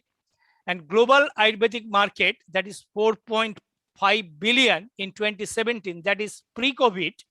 But now it is expectation 2026 that will be 14.9 or more, maybe more than 20 billion market. In Australia, the market is very big, one of the largest market, not in the terms of the dollar, but per capita use of complementary or herbal medicine. So 76 to 79% Australian, they are using complementary medicine or herbal medicine every year. So $5.6 billion market. It's a huge market, very close to the prescription medicine market. Pharmacies remain the main channel. So 60-70% herbal product, these are selling through the pharmacies. 7 out of 10 Australian are using at least one form of complementary medicine. So it's a very, very strong market. You can see how this market increased. These are all from Indian media, Business Standard, Economic Times, Your Story. Dabur Himalaya witnessed spike in sales of Ayurvedic product. Immunity product already grows, not only in India, also globally. Could COVID-19 brings a shift in the alternative medicine industry? I think yes. So there are many countries, alternative medicine not treated as a mainstream, but now they are treating alternative medicine as a serious alternative. Just a few statistics. Chyawanprash across the industry grew 283% last year. Branded honey rose 39%. Particularly Dabur Chyawanprash 700% increase. And if you see other product, so my previous dietitian, I think Dr. Raut mentioned, the vitamin D 160%, vitamin C 519%. Sorry. Elderberry 650%. Zinc, that is the unbelievable growth, 1100% growth in last 1 year. If you see the nutraceutical market growth, a different country, different growth. So first one is the cognitive health, brain health. China always top. Second is the digestive health. China, USA, and other countries also very good. Heart health, many countries where old people are living, like the Italy, Spain, Australia, Brazil, Canada, very strong market. Joint health, also the old people, Australia, Brazil, Canada, China, USA, very strong market. India not here because Indian market is still growing. It's not at the global level. Now, if you see the challenges, what pharmaceutical industry are facing and also the food companies are facing. If you see the Nestle, Nestle is the very right example. Nestle typically a food company. But if you see last 5 years, 7 years trend, Nestle after acquiring 10 or 12 companies in medical food area, they are moving to the pharmaceutical area. Again, some food company like I will give you one example also, maybe the this slide, Yakult. So Yakult present in everywhere, including India also. So they are typically a food drinks with the just one strain of probiotics. But after doing a lot of research, so Yakult is going to some health area. So that means pharma food industry, they are moving to the pharma sector, and pharmaceutical industry moving to the some area, food or nutrition area also. So what are the challenges in pharma industry? Declining return or R&D investment. As you know, to develop a blockbuster molecule like cholesterol lowering molecule or some sort of a new molecule in pharma, it costs $6 to $10 billion, and it takes nearly 10 to 15 years of time. But there is no that much return because there are many products similar to that blockbuster, like a biosimilar. These are also present at the lower price. Patent cliff, lot of big patent like the Lipitor, that is the cholesterol lowering, that gone. So that means there is a patent cliff. So pharmaceutical company, they cannot sell at the higher price because a lot of other companies, they are eligible to manufacture this product. Pressure on the health budget. because pharmaceutical company, because they are doing their own pricing, whether it will be 100 rupees or 1000 rupees or 5000 rupees, but it cost lost on the lots on the common people. So there is a pressure on the health budget and regulatory oversight. Food companies is a very slow retailer owned brand. So there is no much strong branding in food companies, and retailer are controlling the market, not the manufacturer or the product owner. So if you are in the Western countries like Australia, USA, or Europe, all these big retailer, they control the market of the food, and internet marketing is very strong in the food also. So still US is the big market for food and nutrition, 30%, 22% Japan, 14% Europe, and rest of the world, including Asia Pacific, like India or other countries, 34%. Although this market is growing every day. If you see the merger and acquisition, so that means this is the indicator of the growth of this sector. If more company, they are buying other companies, so that is they are acquire new companies and they merge together. That means that area is very strong. So that means the share price is increasing. There is a lot of investment in this area. And if you see, I will give you, there is a strong increase, 2000 to 2012, there is a strong increase in merger and acquisition. I am giving you a few examples. The Pfizer in 2011 or something, they bought one nutrition company, White Nutrition. Mark, they acquired Shedding Plow. And this is one Indonesian company, originally Soho Group. They acquired many companies around the world. The Australian company Flodis, Clear Labs USA, Potters UK, Jinsana Switzerland, and Prothera US. So what does that mean? That means the one company, so these are all pharmaceutical company, they are acquiring some nutrition or food company and they are moving to the new area.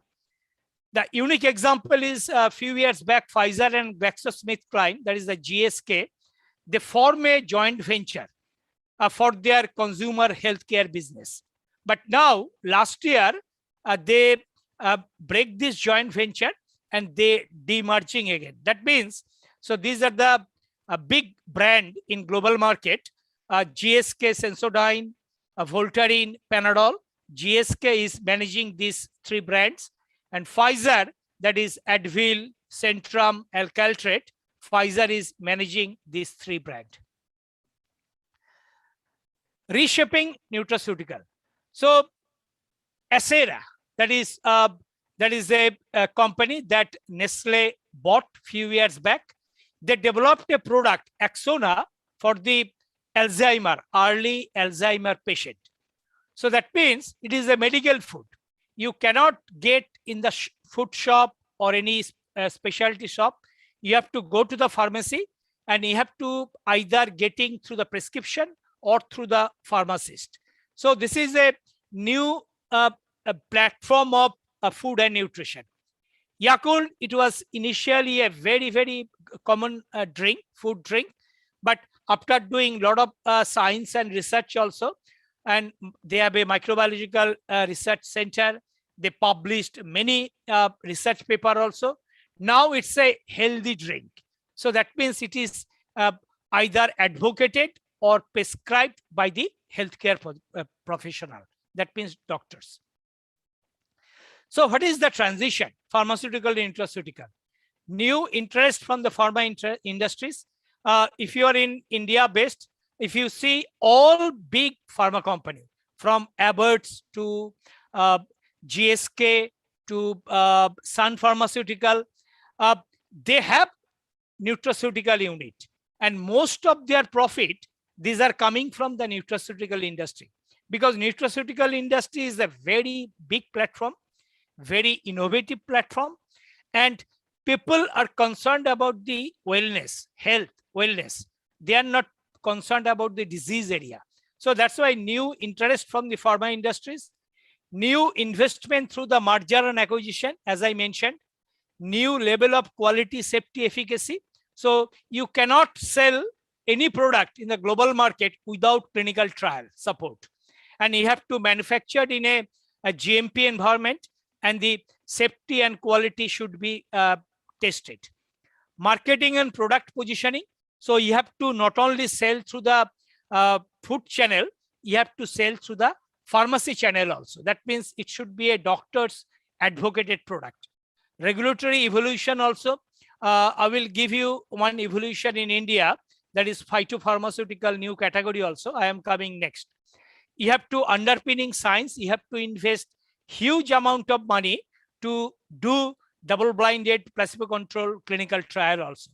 And you have to develop a new category of the product. This I already mentioned. The food company, they never believe on the clinical trial and that sort of things. And they never think they will sell through the pharmacy. But now they are thinking that way. Pharma company never concerned about the taste, convenience. They never concerned about the consumer, what consumer think, because it's a medicine. When doctor prescribe, patient will take. But now they are thinking about taste of their product, convenience of their product, and also they are putting a lot of weightage on the consumer choice also.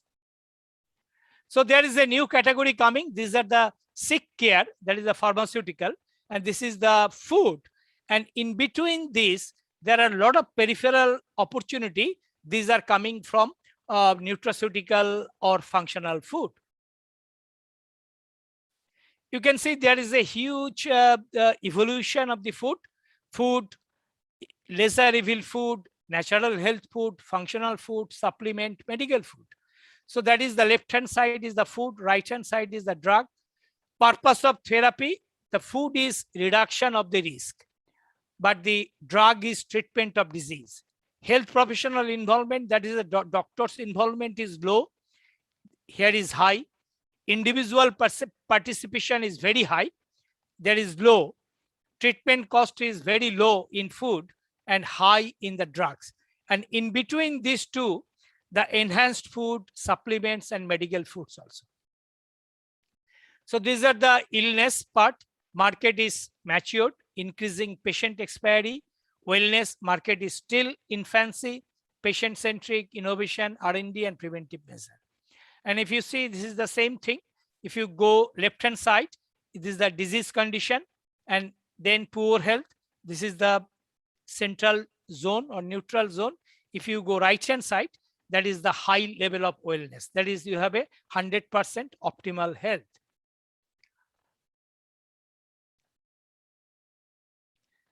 So that means if we consider the middle is the unhealthy line here, the left-hand side is the functional food, traditional diet, that is the healthy part. And this is the disease part. When people are sick, that is the pharmaceutical industry. But there is a new industry coming, as I said, that is the medical food, in between a dietary supplement, nutraceutical, and pharmaceutical. So what is nutraceutical food? It is a, first it is regulated in USA, and they define this section under the orphan drug. So medical food must be used under the supervision of a physician. That means you cannot go and buy this product. You have to go through at least one healthcare professional, either pharmacist or dietitian or clinical nutritionist or doctors or specialist. Must meet the distinctive nutritional requirements, because you have to show that patient or that category that cannot meet with the simple dietary supplement. That means after cancer, you know, this after all chemotherapy and everything, patient always suffering from nutritional depreciation. So that means for this cancer patient who are undergoing 10, 12 chemotherapy, they need a specially developed food or nutrition. So these are called the medical food. It must be safe. And in USA, it is called generally recognized as safe, GRAS, and must be manufactured not in a food environment.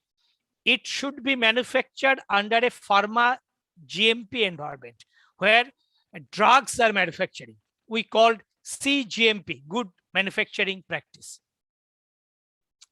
So this is medical food in between nutraceutical dietary supplement and prescription medicine. What is the difference? Basic difference. Left-hand side prescription drug, right-hand side dietary supplement, and middle medical food. Physician supervision, that is a doctor supervision, required dietary supplement not required. Pre-market approval you need from the regulatory authority. Medical food you don't need, and dietary supplement you don't need. Target population, very important. Drug, sick or diseased people. Medical food, sick and diseased people. Dietary supplement, healthy people. Claims as approved by the FDA. You cannot claim it can cure disease, but it's a dietary management of the nutritional need. But dietary supplement only structure, function, or maintenance claim. Safety as approved by FDA, GRAS ingredients, reasonable safety. Scientific requirements, very high level of phase 1, phase 2, phase 3, and after launch, phase 4. Medical food also, you need a product specific clinical trial, maybe phase 1, phase 2, not phase 3, but you need a very strong clinical trial. Dietary supplement, that clinical trial not mandatory. These are the example of few medical foods. Altrias, this is for the chronic pancreatitis, and right hand side the company who promoted, Action Pharma. Limbrel for the osteoarthritis. Folgard for cardiovascular, stroke and other disease. Thiramine, dietary management of pain and inflammation. Pulmona, dietary management of asthma and pulmonary hypertension. And Deplin for the antidepressant treating the depression also. So regular food, functional food, some specialized dietary food, medical food, polymeric diet, peptide based product, and some immune modulation product also. And pharmacological agent, some immune modulation drug, and some and all pharmacological drug also. So this is one article I wrote few years back. If you are interested, it's written for the non-specialist people. So if you read, you can understand what is medical food. So market dynamics for the medical food, not the entire nutraceutical, it's growing, hugely growing. 18.4 billion US dollar in 2019. 31, that is predicted in 2027. 10% projected market growth. That is very, very good. When you compare with the pharmaceutical industry, some country pharmaceutical industry is flat, no growth. Some country 1%, 2% growth. But medical food, it's a 10% growth. And patent application also, that is growing in double digit. And you know, when patent application is higher, that means a lot of research, a lot of technology development is happening. And you can see the application area: chronic kidney disease, hepatic encephalopathy, chemotherapy-induced diarrhea, pathogen-related infection, diabetics and neuropathy, ADHD, depression, Alzheimer, nutritional deficiency, orphan disease. So these are the area where medical food are very, very important. So market dynamics, I already described. This is targeting the baby boomers. I think next few years, those people will be reached the 65 years of age. They have a knowledge, they have education, and they have a lot of money. So they can afford a high price for this product because the medical food cost is very high. So they are the target. And also in every country, not only in the underdeveloped or third world country, in the even the developed country also, cost of aging population, healthcare needs very high. So that's why medical food can give some some recession also. That I already mentioned how these two companies, there are mainly two companies, they are very strong in this area. One is the Nestle, another is the Danone and Nutricia. So Nestle, they started 2007, acquired Novartis, $2.5 billion. 2007, Danone acquired Royal New Mico and their US medical food business. 2010, Danone acquired Medical Nutrition. 2010, Nestle acquired Nestle Health Science. 2011, Nestle acquired few companies, including the Prismic Pharmaceutical, that is one of the leading medical food company in America. 2012, they again acquired the Acera. They developed the Axona for the drinks, for the product for the Alzheimer. 2013, Nestle acquired Pan American, that called PAM Lab. That means these two companies, Nestle and Danone and Nutricia in India, you can see both are present. They are acquiring many companies and they are getting bigger and bigger every day. So these are the few already I mentioned some of them.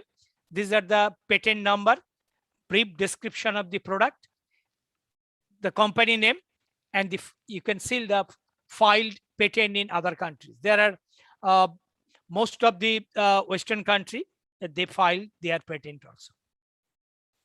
Just in 1 year, 2008, there are nearly 500 patent application. 500 patent application in medical food area in just 1 year. And there are many companies, Mondo Biotech, DuPont, Swabe, Martech, Nestec, Nutricia, Abbott, Fonterra. So few companies are hardcore pharmaceutical company and few companies, they are food or nutrition company also. So that means both companies, they are involved in medical food domain. What are the challenges? So when medical food, any food linked to the medicine, a consumer don't understand still. So that means lack of knowledge about the medical food and a high degree of skepticism. So if you go to the consumer and try to teach them, if you take this food, it will cure your disease. They listen, but they don't believe. So that's still some skepticism there. More product specific clinical trial is needed. That means if you develop 10 clinical trial on this product on particular health platform, then you can convince doctor, you can convince a patient also. Regulatory burden, a different country has different regulatory burden, and you have to market this product through the mainstream, like the pharmacies, dispensing physician, not through food warehouse, and integration of the healthcare system and medical insurance scheme. This is most important. In Western country, if your product not included in the medical insurance, nobody will buy. Nobody is willing to pay from their pocket. If insurance company covered this product, then it's fine. So still, insurance company not convinced in this area. But there are huge demand, and that is growing every day. 6.2 million Alzheimer patient only in USA. And in 50,000 people in USA, Alzheimer patient, they are already taking Axona. You can see that product developed by Nestle product in 2012. This is one company, Ultragenics. You know this, they developed a new drug testing the rare muscle wasting disorder known as hereditary inclusion body myopathy. They have done phase 3 clinical trial. So phase 3 clinical trial means it's like a drug. So for this medical food, they have spent several $1 million to do this phase 3 clinical trial. I will give you 2 small case studies. So 2 products, Nurepa and Suvinit. So Nurepa, that is originally promoted by Prismic Pharmaceutical and later it acquired by the Nestle. This is the prescription a medical food product for the clinical dietary management of depression, bipolar disorder, and schizophrenia. These are very common globally, in India also, but due to the social stigma, people don't declare I have a depression, I have a bipolar disorder or schizophrenia. But there are many, many patients under this category. And this is, as you can see, the medical food. So what is this one? We all know the omega-3 is good for the brain health, particularly the EPA. We know there are several types of omega-3 like DHA, EPA, arachidonic acid, but EPA is very important and high dose of EPA is needed. So that company developed a particular patented process.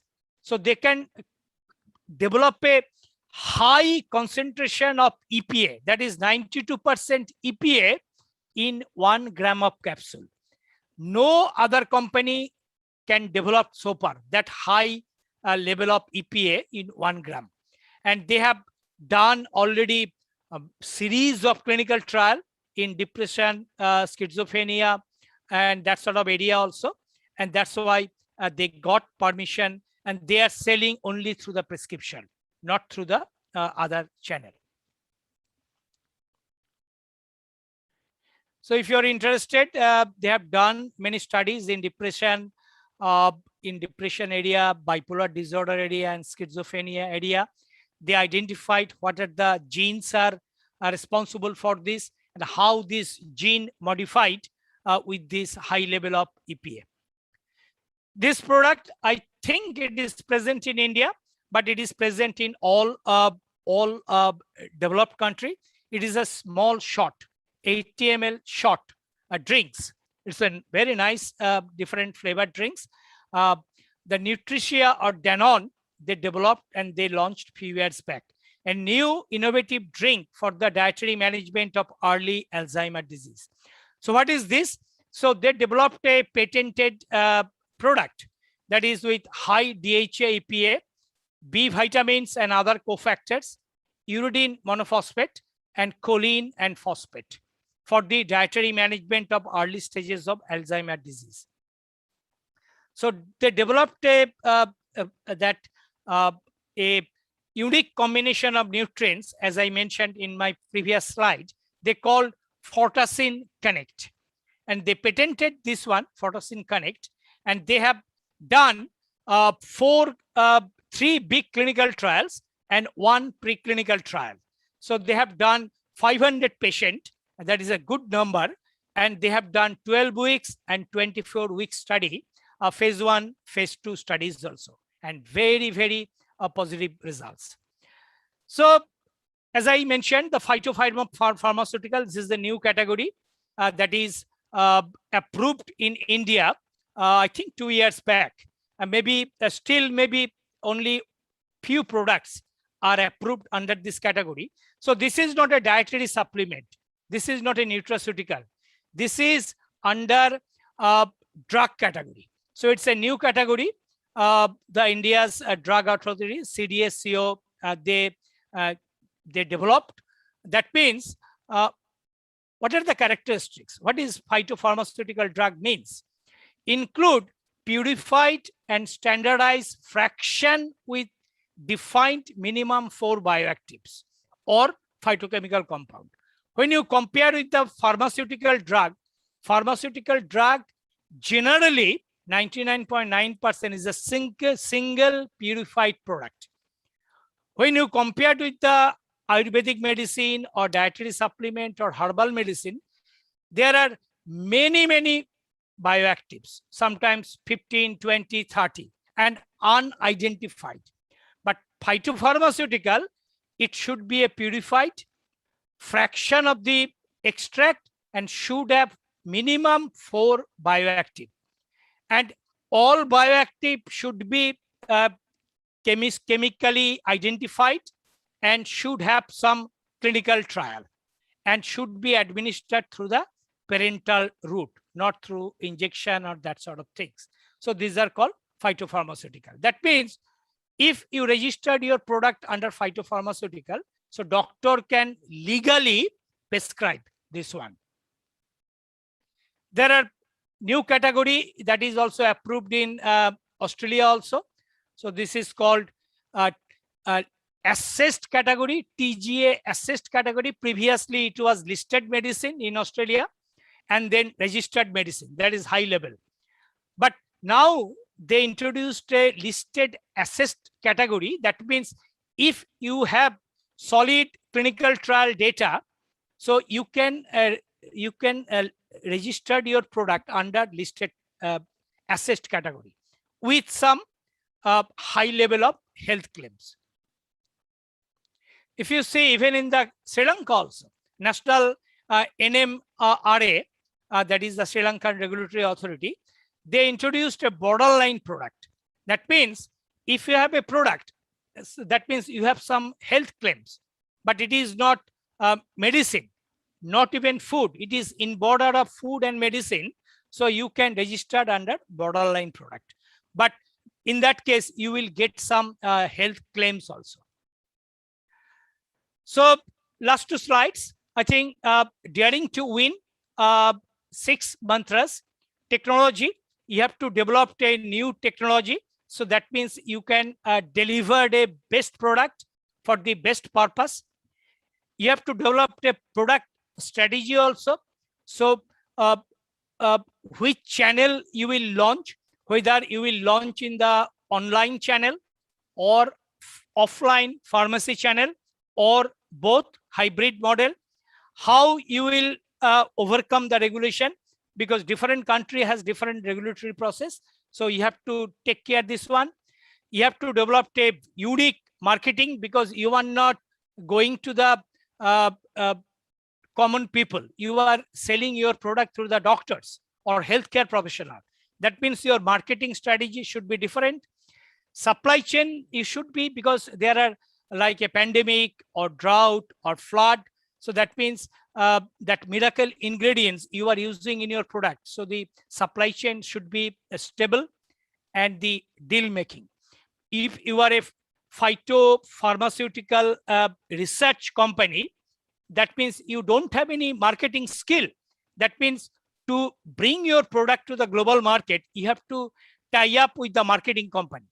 And there you need a deal making capability also, how you can do this.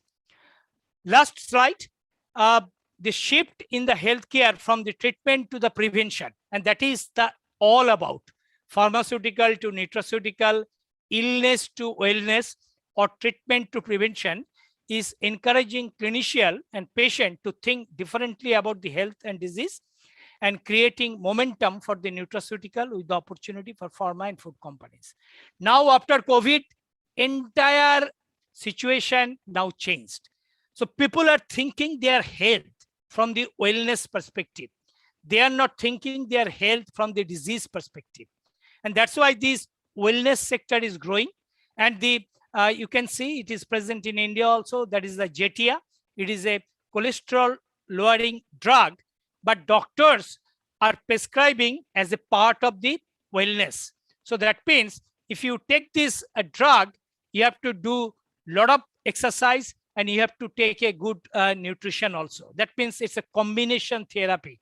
Only drug cannot do anything unless you do in combination with the exercise and good nutrition and food.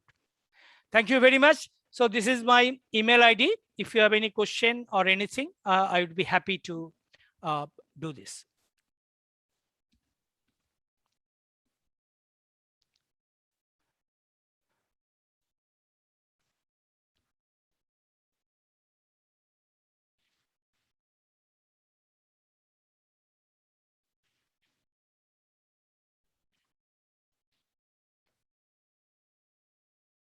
Hello.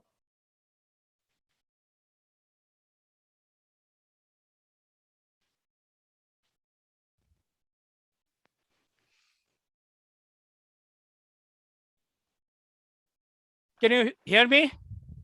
Oh, all right. So thank you so much for that. Okay.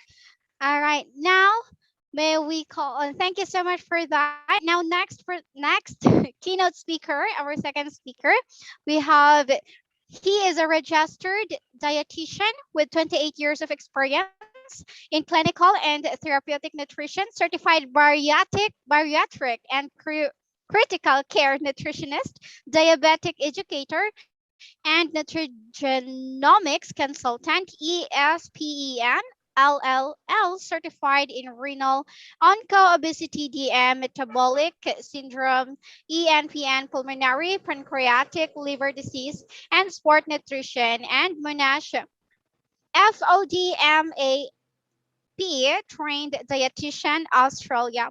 State rank holder and best outgoing student, presently dietitian at the Tamil Nadu Government Multi-Super Specialty Hospital, Chennai, or NEC member, Indian Dietetic Association, Governor Net Profan, Chennai chapter and treasurer, ASSN of Diabetes Educators in India, author of Diet Metrics Handbook of Food Exchanges 2019, Best Nutritionist 2019 from FITUP FEST, Sadhana Award 2020, and IAPEN Quality Awardee 2021. May I welcome Mr. Menakshi Baja. Thank you so much. Am I audible? Oh, sorry, ma'am. Yes. Give me a moment. I'll just share my screen.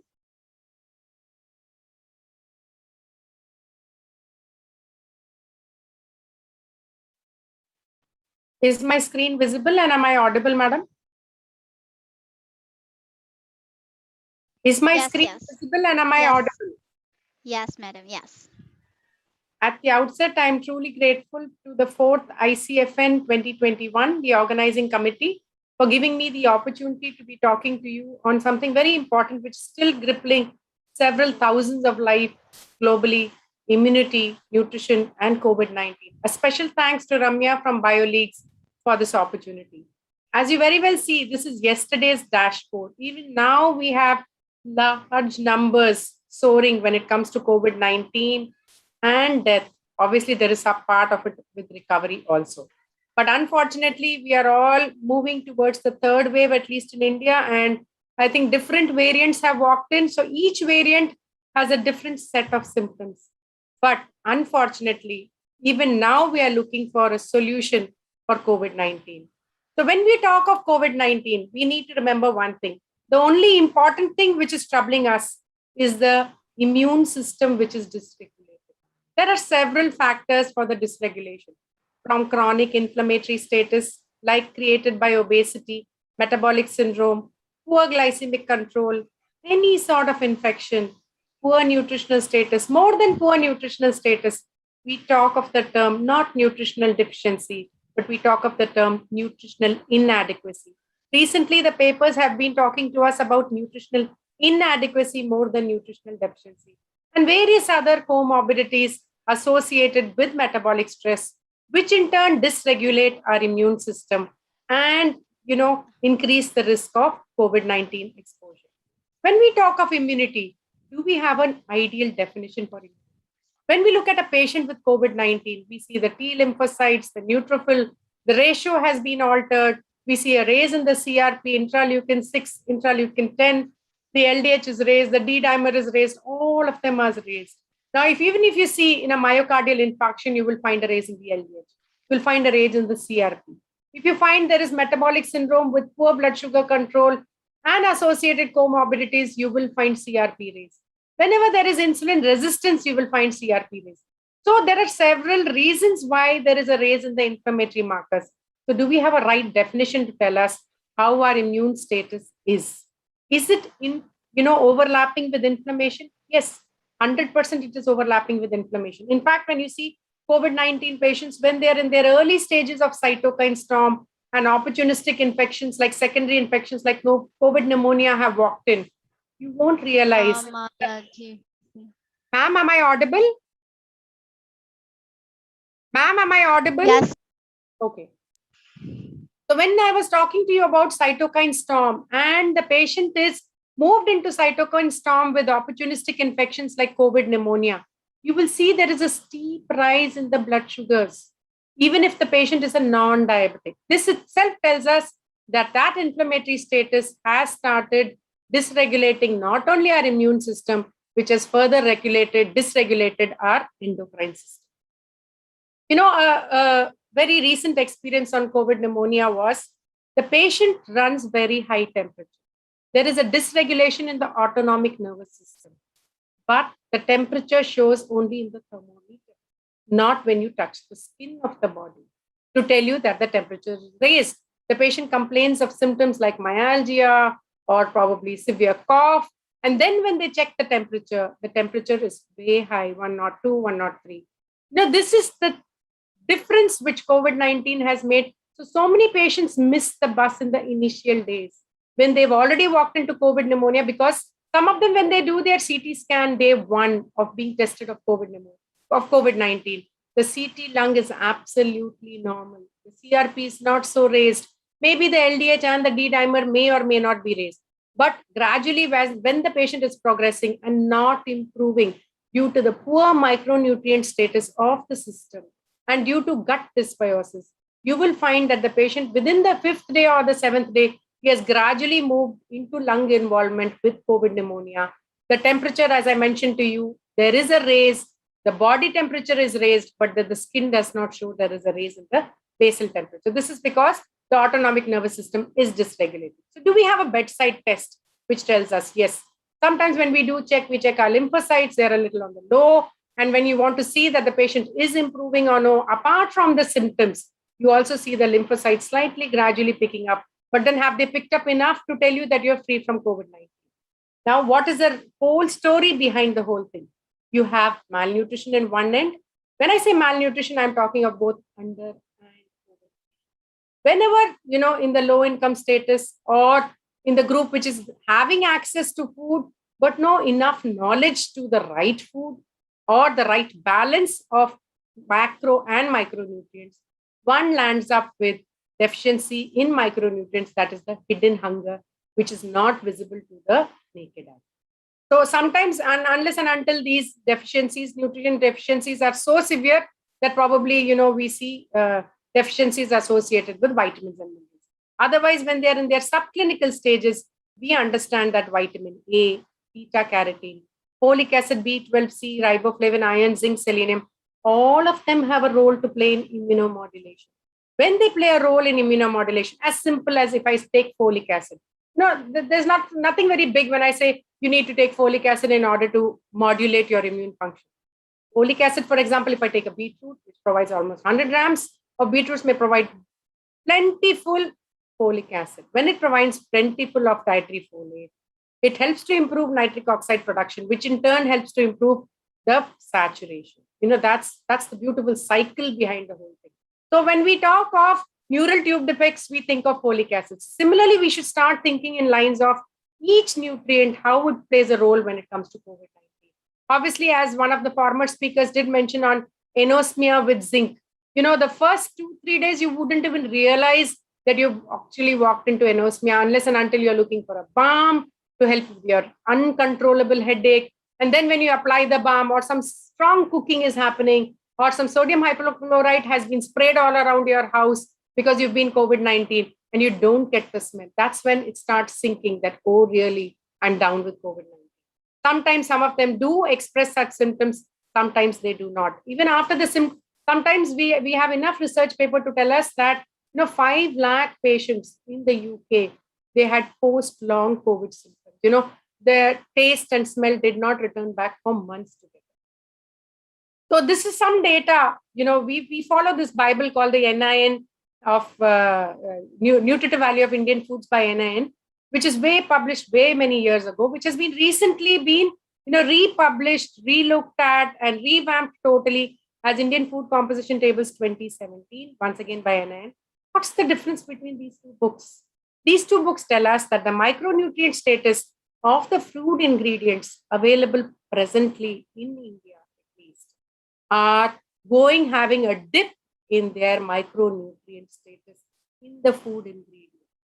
So this tells us that there has been soil erosion, micronutrient losses, or harvesting changes, or changes in insecticides and pesticides, which has depleted our soil of micronutrients, and thereby the food ingredients are also poor sources, now becoming much poor sources when compared to the previous, probably 10 to 20 years ago, what the nutrient status of our food ingredients were. So this is also one of the reasons for micronutrient. There is malnutrition confusion. It's not only the undernourished, it's also even the overnourished. The overnourished, or I would say the obese and the overweight category, who are also depleted in terms of vitamins and minerals or micronutrients. Reason being, they concentrate more on carbohydrate, more on fat. Some of them now, recent fat diets have walked in, so a lot of more protein also has been walking in. But what about the phytonutrients? There is a total loss in the intake of phytonutrients. So micronutrient deficiencies are not only common in the undernourished, but also in the obese individuals. Very common in obese patients. Is not prevented by supplements. Reasons are unknown. I would say one thing, the connect between the two would be that the patient is consuming macronutrient without synergistic micronutrients which would do their job together. There is a wide variation in reports. Deficiency of every vitamin and trace element has been reported. For example, if you look at vitamin D alone, if you see a lot of COVID-19 patients, they've been found to have vitamin D deficiency. As simple as they're not exposing themselves to sunlight, or they are not consuming vitamin D fortified foods, even though you can afford to pick up vitamin D fortified. So since malnutrition is defined not only by low body mass, but also the inability to preserve healthy body composition and skeletal muscle mass, I would say micronutrient deficiency coexist in obesity. Now, we've been reading, this is a 3-day-old report which tells us that people infected with the alpha variant exhales 100 times more virus into the air. It's unfortunate to know that the immune impairments are associated with nutritional inadequacy. As Dr. Ghosh very, very clearly said, we have to think of risk reduction. We can't think of treatment after COVID-19 has hit us. We have to think how we can help to improve our immune system, prevent dysregulation, modulate our immune system, so that the risk of infection is on the lower side. And in case the patient still gets stuck up with COVID-19, the morbidity and mortality associated with COVID-19 becomes less severe.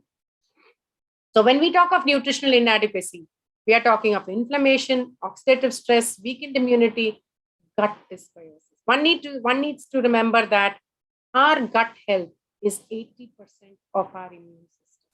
If your gut is unhealthy, there is gut dysbiosis, which is due to the intake of saturated fat, trans fat, ultra-processed foods, high GI, high GL foods. You will find the risk of infection is much higher. Loss of lean muscle mass is there because physical inactivity combines with nutritional inadequacy, especially in the obese individuals. Functional decline, illness, and poor outcome. Is it enough if I just push 1000 milligrams of vitamin C a day? I will take care of my immune system? Definitely not. COVID-19 and comorbidities, a recent audit report of 2000 COVID-19 deaths very clearly gave us information that 96% of the cases were recorded as having comorbidities. Some of them had. 71% had multiple comorbidities. And most common, top of the list was diabetes, hypertension, CAD, CKD, including hypothyroidism and asthma. Unfortunately, I think if the list could also include patients who are having onco issues like surgical oncology, radiation, or medical oncology patients, they are also at high risk. Those patients who are immunocompromised, like even the IBD patients, are at risk. In fact, recent research did tell us that the pediatric population undergoing hemodialysis were also at a very, very high risk. Now, the whole thing boils down to diabetes. Prior to COVID, we want good glycemic control. As mentioned to you, chronic inflammation, chronic stress, and you are leading increased risk to COVID-19. Second is, if you're already affected with COVID-19, there is going to be a step up in the steroids. If you have walked into COVID-19 pneumonia, you will find that these steroids are going to raise the blood sugars. Not only that, when there is stress during COVID-19, physiological stress is also going to cause hyperglycemia. And unfortunately, pre-existing poor glycemic control or no no comorbidity of DM. But during COVID-19, picking up hyperglycemia because there is a direct hit to the pancreas. There is reporting which says that because of this direct hit to the pancreas by COVID-19 virus, we find so many of the patients being totally insulin deficient. So that is also another risk. Another important thing with those patients with poor HbA1c or poor glycemic variability, time in range less than 70, finds that their saturation is very, very low and mortality is as high as 27.7% in patients with diabetes. So beware pre-COVID, during COVID, as well as post-COVID when it comes to glycemic control. Now, how does one prevent secondary infections? We had our former speaker talking to us about probiotic, prebiotic. Yes. Prebiotic, probiotic in natural forms. Yes. But probiotic curd simply cannot be taken as a probiotic unless it's a fermented curd kept overnight for 12 hours. There was a paper by Christian Medical College, Vellore, which very clearly indicated that fermented curds, then fermented overnight, they act like a probiotic. And more importantly, if we choose on prebiotics like onion, garlic, and foods containing prebiotics like oats, barley, they are the ones which help to synthesize probiotics and keep the gut healthy. This gut health will not only prevent opportunistic infections like pneumonia, will also help to improve glycemic control. So we have some data to tell us, according to Nutrients 2020, that proteins, vitamin B6, B12, C, D, folate, selenium, iron, zinc, magnesium, copper, omega-3 fatty acids, icosa, pentaenoic acid, docosah all play a complementary role in supporting immune system. But in this list, a total of 640 records, 22 studies, they found that vitamin A and D showed a potential benefit. But I'll be talking to you about vitamin D a little later, a little more insight in the recent data available on vitamin D. Apart from that, zinc, selenium also play an important role. But everything has an acceptable daily intake. Everything has an upper limit. Everything has a toxicity. So keep in mind when such prescriptions are made that they have to be prescribed in nutritionally depleted population, not to anybody and everybody. And when prescribed, only touching not more than the upper toxicity limit. Another important message here is overall polyphenol content of the human diet also helps to improve pulmonary function. Now, I would want to make a small mention on evolution of healthcare. When we've been talking of spices, condiments, foods rich in high ORAC value, how did all this start off? Initially in 2000 BC, they said, here, eat this root. 1000 AD, they said the root is heathen, say a prayer. After that, they say it's very superstitious. Don't say a prayer, drink a potion. Potion was nothing but venom, which is snake oil. Then they said, no, this is poison, don't take it. Follow the pill. After that, they said the pill is ineffective, take this antibiotic. Now in COVID-19, we know that no antibiotic is doing its job to prevent us from COVID-19 or help in speedy recovery. So finally, we've come back to the root. But can we rely only on the root? Definitely no. We cannot rely only on the root.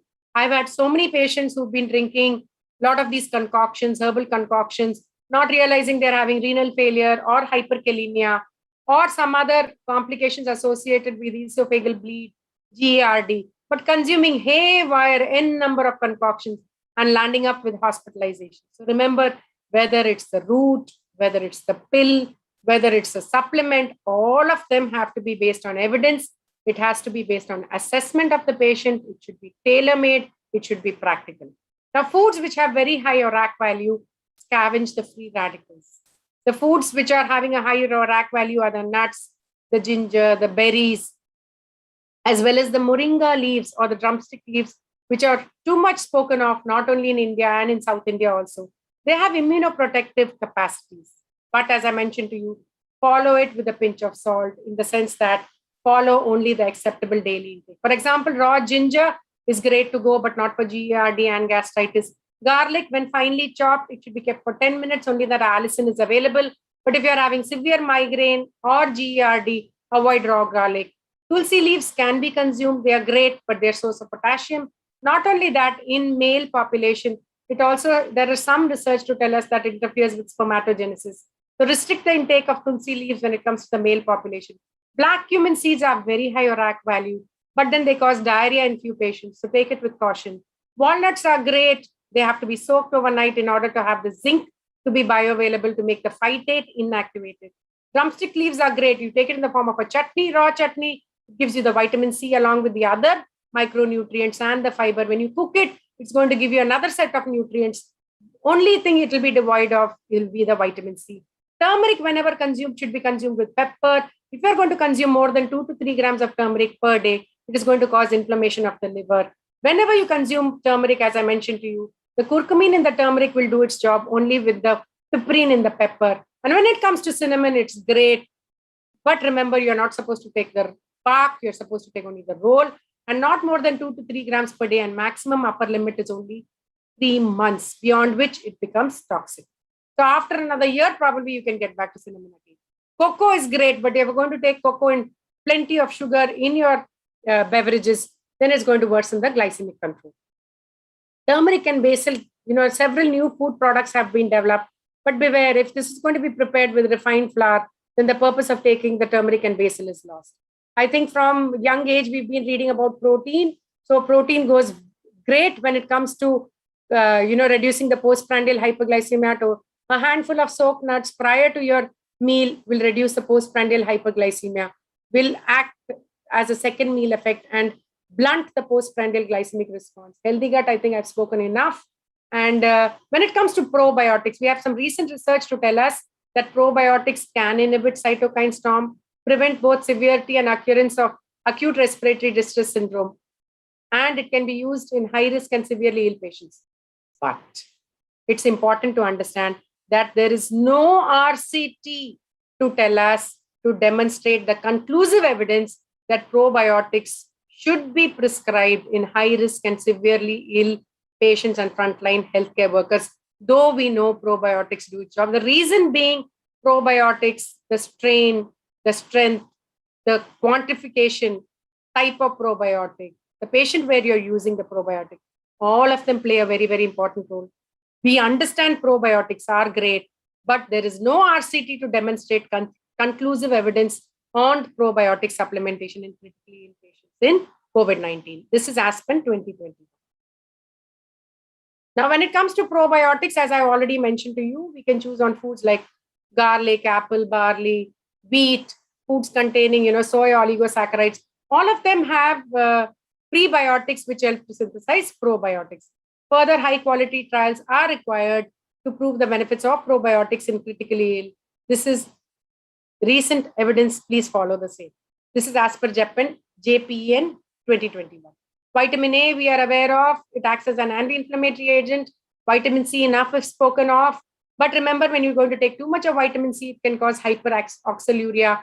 So hydrate yourself well enough. Vitamin D, we know it helps to, reduce inflammatory cytokines. But recent research has told us, though we found a lot of patients with COVID-19 having a low vitamin D status, there are two recent studies which have been published in Aspen 2020 and JPEN 2021. One is the PETAL study, which tells us that pushing a lot of vitamin D enterally in those patients with vitamin D deficiency in COVID-19 has not shown great results. Similarly, the Violet study and the vitamin D all ICU study published in JPEN 2021 also tells us clear evidence that vitamin D prescribed during moderate and severely ill COVID-19 patients, there is no difference in the management, mortality or morbidity. The best thing would be to choose on fortified vitamin D foods. Expose your 18% of your entire body, that is just both your arms. If you're exposed to sunlight between 11 to 3 p.m., you get the vitamin D required. Vitamin D has an important role, but remember to soak the nuts and choose the right nuts. If they're children, they can choose on pistachios. Patients with diabetes, almonds, walnuts, and pistachios can be chosen, but preferably soaked. They do a better job.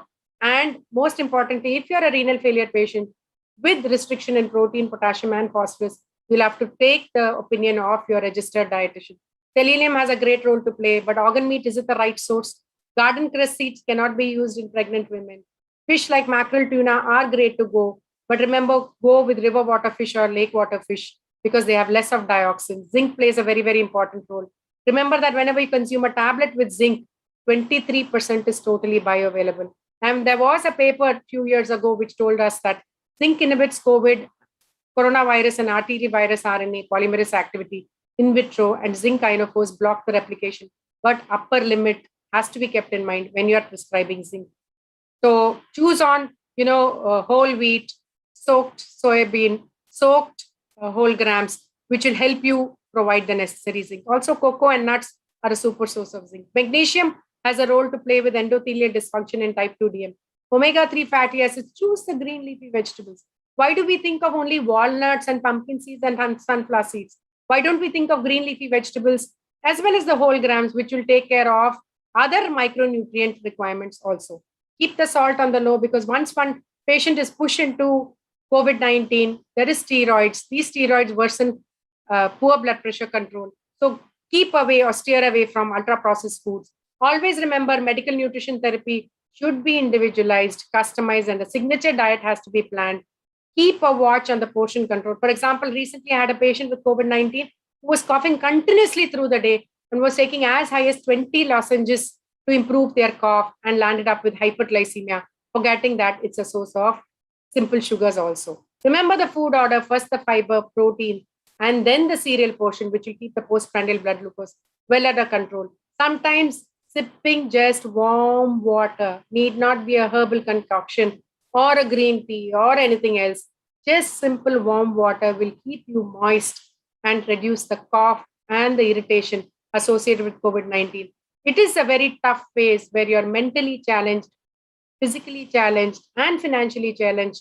The best thing is, if you're unable to eat, choose on small portions of diabetic specific nutrition supplements, which do wonders, because sometimes the whole family is crippled with COVID-19 and nobody's in any situation to prepare food and stuff like that. So whatever is available, but remember to choose on oral nutrition supplements which are glycemic friendly. And this was a paper in JAPI 2020, which told us very clearly that choose only on diabetic specific nutrition. Up titration of available drugs is recommended only under prescription. Avoid keto diet, intermittent fasting. And some patients become very, very touchy that they want to start being physically overactive after recovering from COVID-19. Still, their lung requires recovery. So go slow, don't do any sudden change pattern. Immunonutrition, the definition, as I mentioned to you, is vague. Its importance is more in surgical ICU. Arginine is a precursor for nitric oxide, but it's not recommended for those who have walked in with COVID-19, COVID pneumonia, sepsis, AKI, and ventilation. Glutamine has a role to play only in specific conditions like burns and trauma. Fish oil does not have enough role to play in acute respiratory distress syndrome. Formulas show benefit only in surgical ICU, post-operative trauma, and brain injury. And this is a recent paper published in 2021, which tells us very, very clearly that dietary supplement, probiotic, nutraceuticals were unable to find any specific data, especially clinical trials, especially when it comes to IV chromium and insulin resistance, fish oils, and antioxidants in ICU to improve clinical outcomes. So we do not have enough RCTs to back up supplements and probiotics and nutraceuticals. One needs to understand, when the patient walks in with COVID-19, he is undernourished in terms of nutrients, micronutrients in specific. During hospitalization, his micronutrient status gets further depleted. At discharge, he still remains undernourished. So nutrition is important pre, during, and post. And I would want to end my presentation by saying inadequate status of nutrients are widespread, leading to a decrease in resistance to infections, and as a consequence, an increase in disease burden. A hungry stomach in terms of micronutrients makes the pocket empty when you're hospitalized for COVID-19. And a broken heart can teach the best lessons of life. I don't think we should learn the best lesson of life. We may or may not recover from COVID-19. So the hope is, keep your micronutrient status up. Hence, a well-balanced diet modulates immune system and fight and manage COVID-19 infection. We should not wait for a lightning to hit our building. Our building is our immune system. We need to worry about it beforehand and keep a track on risk reduction than treatment strategy. Thank you for your patience. Thank you so much for that, Mrs. Badjan. And now may I welcome our third keynote speaker. He grew up immersed in the vegetarian food business since 2010, and his vision for launching Sophie's Kitchen, the first plant-based seafood alternative, has manifested into a viable viable category innovation lauded by the press and social media thought leaders. Sophie's Kitchen had won numerous recognitions from companies like PepsiCo and Chipto, Chipto, Chipotle. In 2019, Eugene took the alternative fruit to the microorganism level, started another new venture in Singapore, Sophie's Bionutrients Pte Ltd, and he won the grand prize of $1 million SGD at Liveability, Liveability Challenge 2019 with this new project and started his first protein fermentation facility in Singapore. May I call on our third keynote speaker, Mr. Eugene Wong.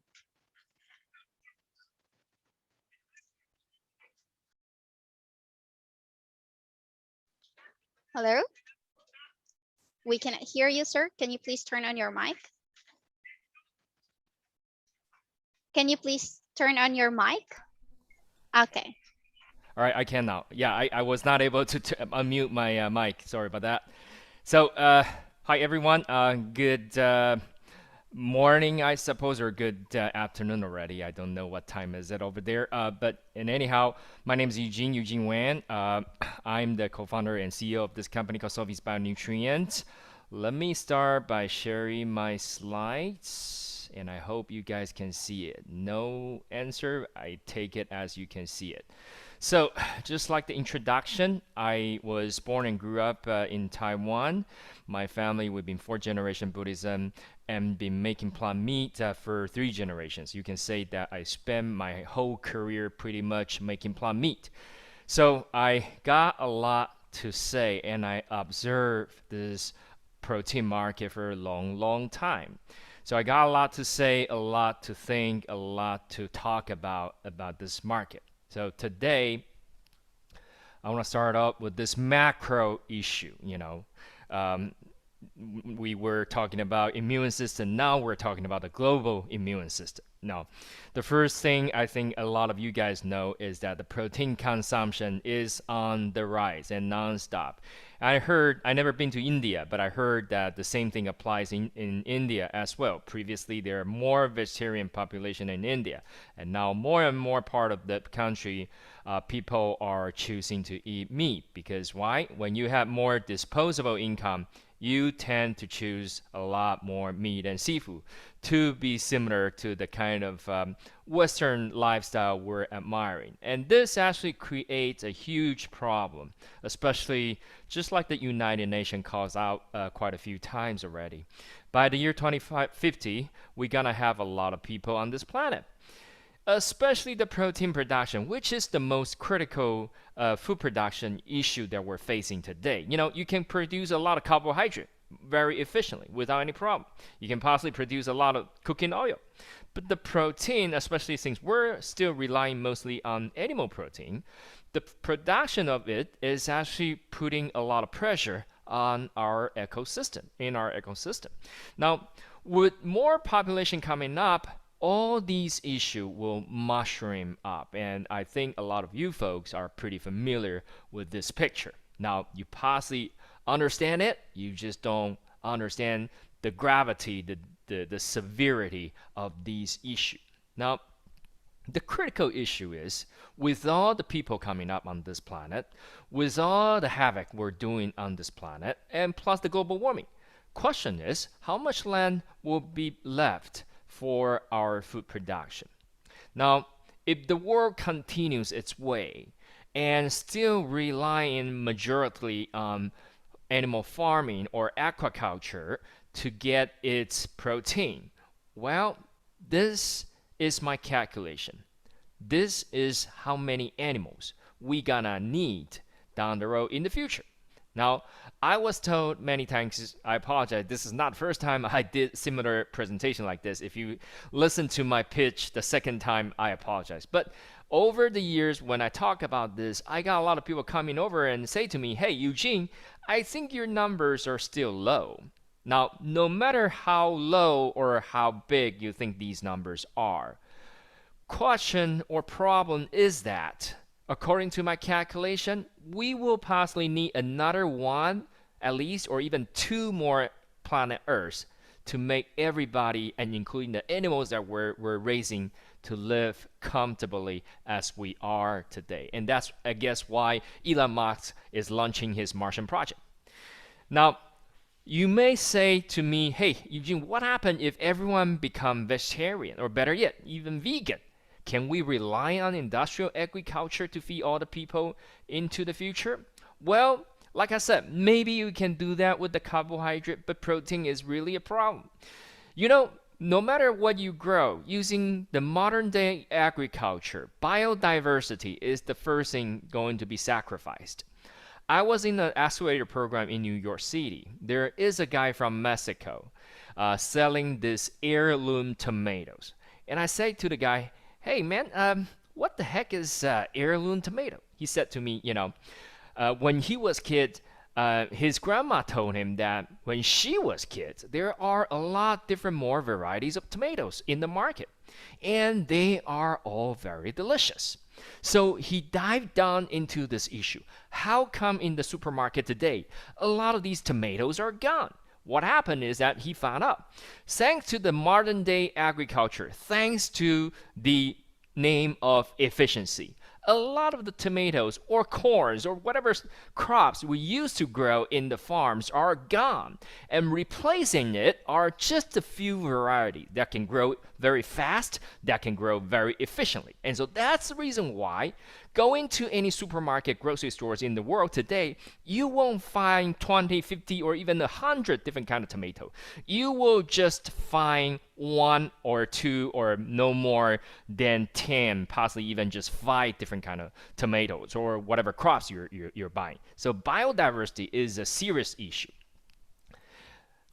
Another thing is the herbicides and fertilizer and a lot of chemicals we use in the production system. When the rain comes down, these chemicals will just wash off, water off into the river, into the lake, and even into the ocean, and create another headache for us, which is another algal bloom, toxic algae problem in most of the lakes around the world today. And don't forget, a lot of the agriculture still is fighting for fresh water.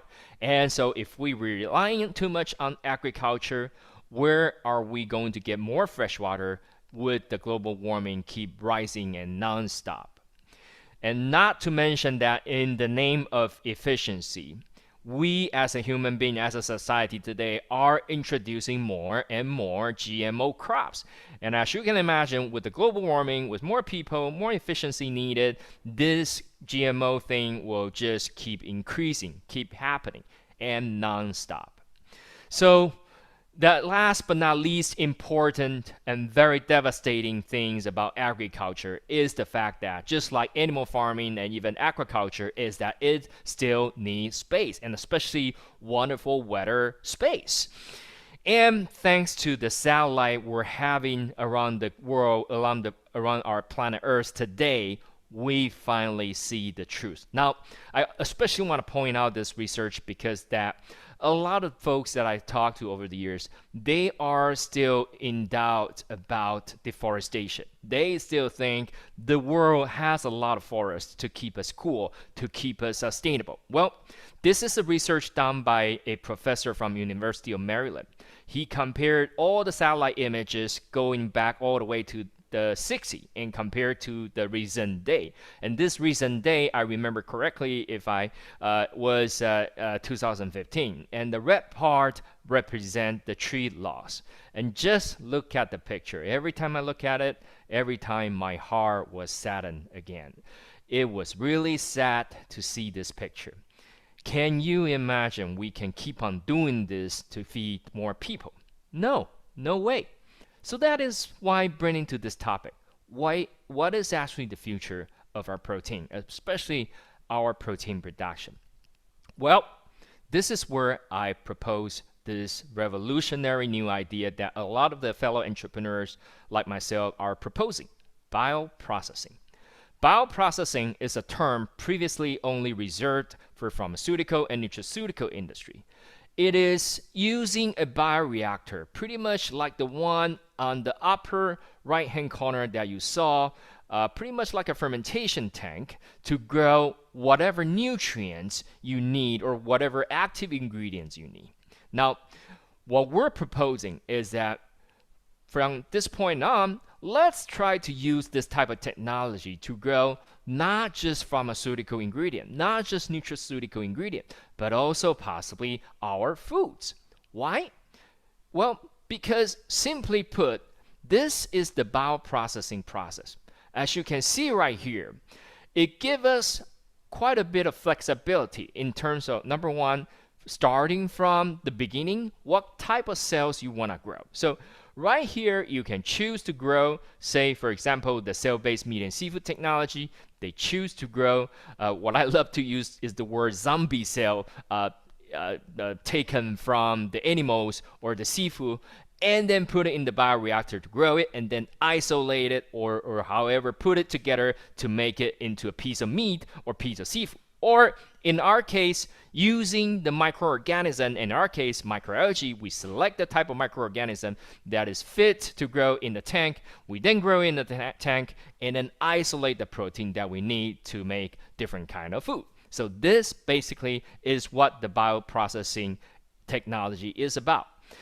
The type of cell, as I just explained, can be a lot of different stuff. It could be including the cells from the animals, the cells from the seafood, from the fishes, from the shrimp that we want to eat.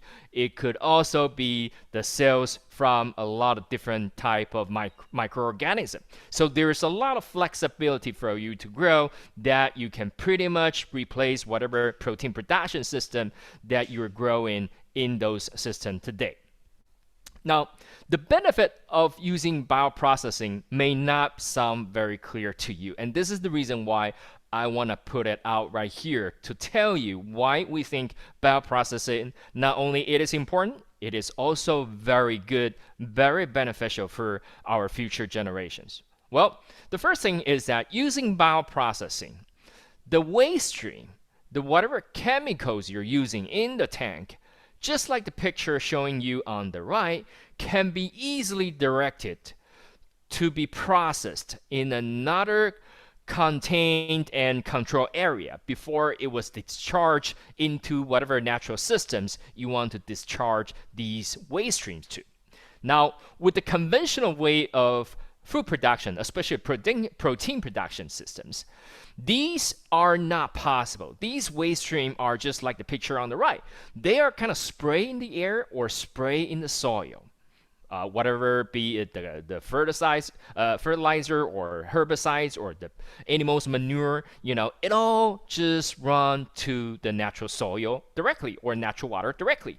And so when the rain comes down or when the water flows, it will just get to almost everywhere in our natural system. Very, very messy. Now, another benefit of using bioprocessing is that because we do everything in a controlled environment, you don't need any of these chemicals in the process. Think about it. That's going to be really healthy, not only to the human body, human beings who consume it, but also to the environment that grows these protein or these foods. Last but not least is that it is actually a lot more efficient. Well, talking about efficiency, we all know that a lot of the microorganisms, they grow really fast. Some of them can double in size count in every 20 minutes. In our microalgae case, we can double in about 8 to 24 hours. So a lot of time, these microorganisms can be harvested in under 1 week. Now, I was told even with the cell-based technology, they managed to harvest, say, for example, the beef protein or beef tissues in about under 60 days. Now, if that is true, compare that to the beef cattle raising a cow, you need about 1.5 years, 540 days. You see why the saving in time is really going to contribute to the energy, the water you use. Not to mention the space you need to grow the same amount of protein. Now, think about it.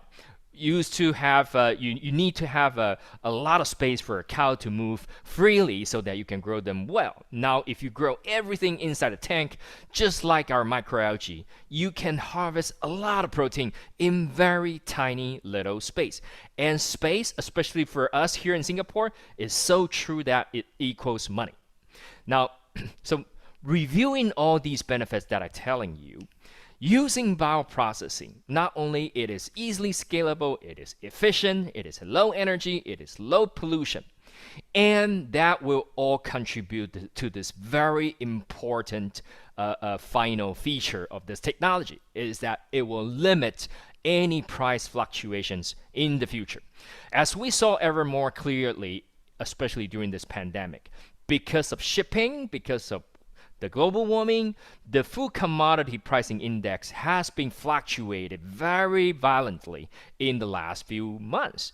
And I believe if we all gear towards moving towards bioprocessing, all these problems can be minimized. So that's why I want to propose this question again. Can you imagine that our food production down the road in the future will not look like the pictures on the left, but more like the pictures on the right? Now, you may say, well, this is really hard for me to imagine. I can't really see that future far yet. Well, think about it. If you're a guy using that rotary dial phone back in the 60s or even 50s, if I ask you what the phone in the year 2022, 2021 going to be, I bet it's gonna be very hard for you to say the kind of iPhone 13 or 12 in our pocket that is so powerful, that can be a pedometer, could be a compass, could be a calculator, could even be a small computer or whatever. It's gonna be hard for you if you're back in the 60s and 50s still using that old-fashioned phone and say, oh, this is the future. By the same token, bioprocessing is really hard for a lot of people to understand. But no matter how difficult it is for you to understand, we hope you agree and understand this is the future we envision. We envision a future that animal protein and plant-based protein are not going to go away, especially animal protein, including Impossible Foods CEO Patrick Braun is saying that animal protein is going to go away in X amount of years.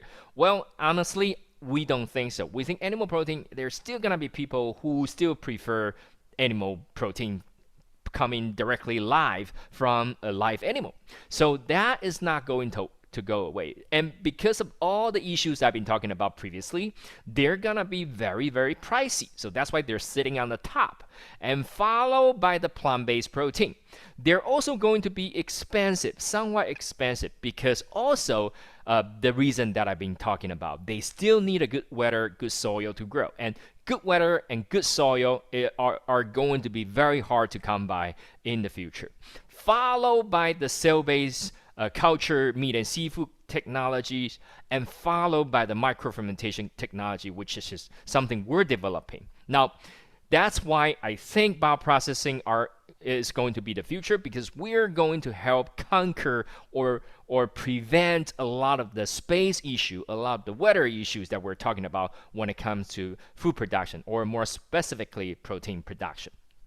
Now, this is some type of microorganisms that we think we can grow using bioprocessing technology. And I believe a lot of you folks must be very familiar with these type of microorganisms. But I especially want to mention that why we think microalgae is superior. Well, 2 sets of recent fossil records just confirm that microalgae is the ancestor of the first plants on this planet.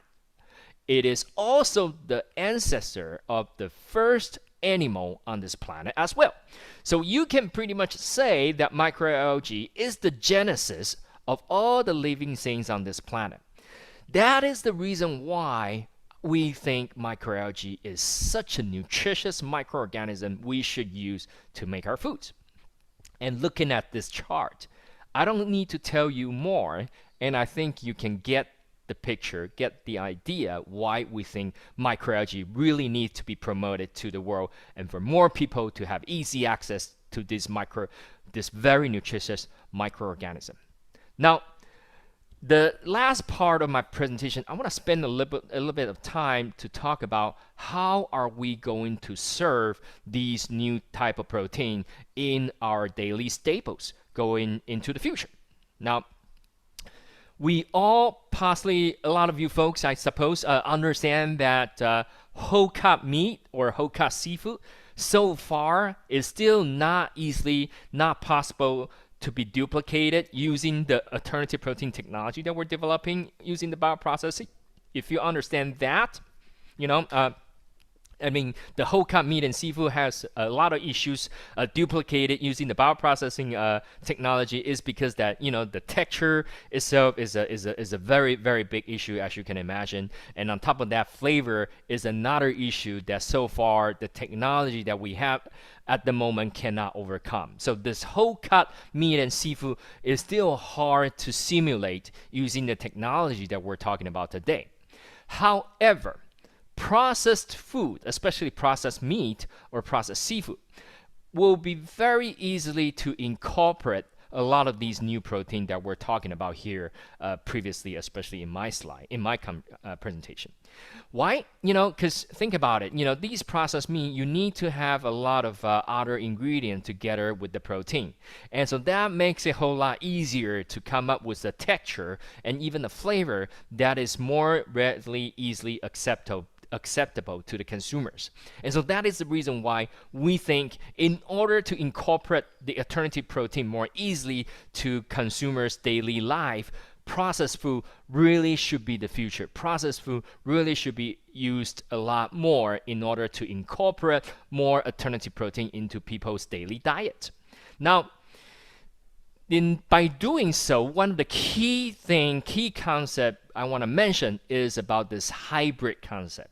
So sometimes people are thinking, okay, so if you're selling me a sausage, it's either plant-based or animal-based. So it's gonna be hard for me to think, hey, you're gonna serve me a plant plus animal-based sausages or burger patties?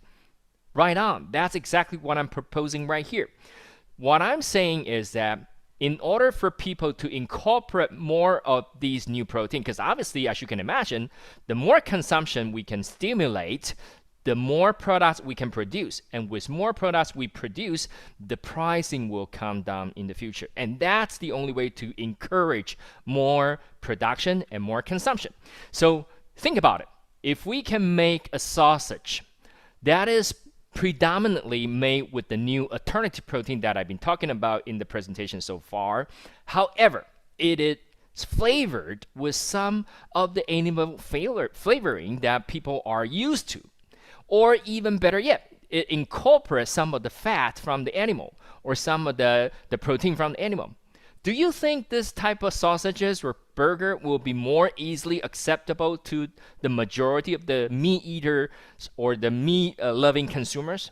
I think yes. And that is what I'm proposing. You know, the whole industry should move to that direction. The other benefit of doing so is that in the future, when the meat or the conventional plant-based protein becomes more expensive, we can do it reversely. We can incorporate more of the cheaper new alternative protein and less of the expensive animal flavoring, animal fat, or animal protein in this hybrid product and make it accessible, make it delicious to all the consumers. So like I said, using hybrid product, you improve the flavor, and more importantly, you lower or stable the price. And that's the benefit of doing a hybrid process product, which I strongly propose the industry to go to look forward to. Now, you may say there are a lot of people are talking so badly about processed food. And I know, and I kind of understanding where they are coming from, especially the famous quote from Whole Foods CEO John Mackey. He was talking about, you know, these processed food, especially he was referring to Impossible Foods or Beyond Meat, maybe good for the environment, but not really good for your health. Well, I actually have a different idea. I don't quite agree with John. Well, why? Because the kind of bad processed food most people are talking about are what I call processed food 1.0. These processed food 1.0, they show up after World War II, more in the 50s or 60s. At the time, cost is driver. At the time, there's no internet, there's no social media. So there's very little, or should I say no transparency. So at the time, there's no responsibility required from the food manufacturers as to what they use in the processed food 1.0. Welcome to processed food 2.0.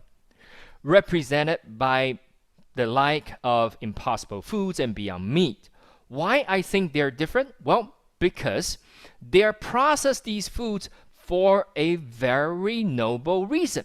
They're processing it for sustainability. They're processing it for better health. In the case of cholesterol, they're processing it for the future.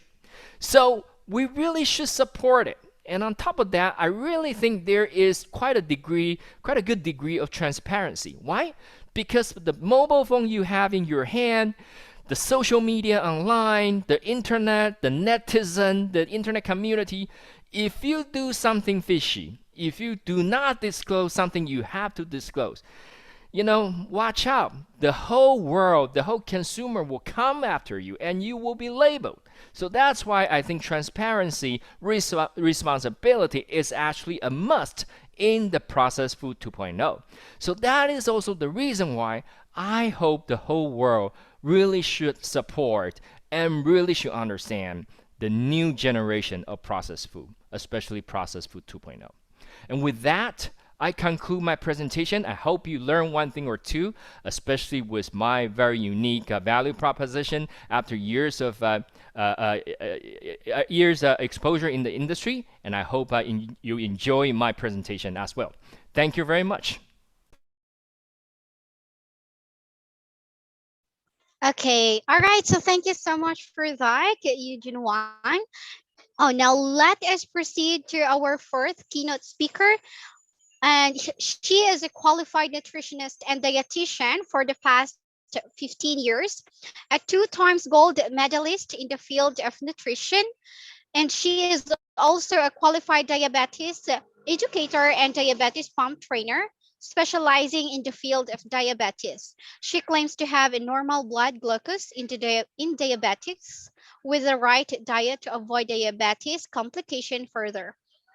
Also, with the right of carbohydrate counting for type 1 diabetic according to their dose, she gives the accurate diet to achieve normal glucose in the blood. Gita has worked for various health institutes and hospitals. Until date, she does not have a single failure in terms of patients. As a speaker, she has given nutritional services to various corporate institutes and schools. May I call in Ms. Gita Seth? Ma'am? Hi, everyone. Good to see you all, and it's been really nice to be a part of all of you. So my topic for today, my topic is on a self-justification, not all, but use correct supplements for the coronavirus. Well, this has been a very interesting topic and a very confusing topic also. But since we all have started this, since the pandemic has started, people have been taking multiple supplements. Multiple means the market, as you know, is already on a boom when we talk about supplements. But after the coronavirus, people have started taking everything and anything which is available over the counter. So now this becomes very difficult, that what is perfect for coronavirus, how would it help? I just wanted all of you to have a small view on what is actually good, which supplements help in coronavirus, and which are just many there are which are of no use. Kindly, we can start that. So, yeah, Miss, please. Can you please see the screen, all of you? Because there's a white small screen coming, which is, which you have to remove, Miss. There is something, no, there, this, yes, kindly remove this, thank you. Let's go back to slide 1. Okay, so just to as you all are very aware, just to tell you all that the first case was detected in Wuhan in December 2019. Please change. And Jazila, please change it. As you know, the symptoms are fever, cough, headache, fatigue, difficulty in breathing, loss of smell, loss of taste. This is just a homework we are doing. Please change. Transmission of this virus, has these respiratory droplets. Now, these droplets, when we sneeze or when we cough, they are exhaled and then they become airborne. Fine. So these particles, they reach the mouth, nose, eyes of any other person. So easily it can be transmitted from one place to another. Yeah, please. As we know, it's either by touching or being coughed at. And, when people are close to each other for a longer time, this is the highest risk, as we all know. That's why, social distancing is in fact more important than nutrition, because this is one way we catch easily. So these particles can be inhaled over a longer distance if the place is poorly ventilated. Ventilation plays a very, very important role. If you have a small room or big room, if the ventilation is not correct, the chances of contaminating to this is very, very easy and very quick.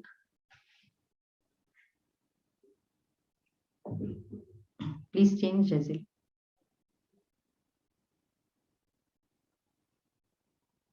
Please change the slide since you are operating it. So sometimes these suspended particles can remain in the air for minutes to hours. This is true, somebody goes somewhere and they say that, no, I shouldn't have gotten it because I was so comfortably doing everything and I was doing this and that, all the social distancing. But suppose he has touched a surface which is already contaminated with the virus, the person can get it so easily. We should always take care of this, that these suspended particles in the air for few minutes or few hours make a big difference, and they are one big reason, as the research says, to get contaminated with the virus. Yeah, please change.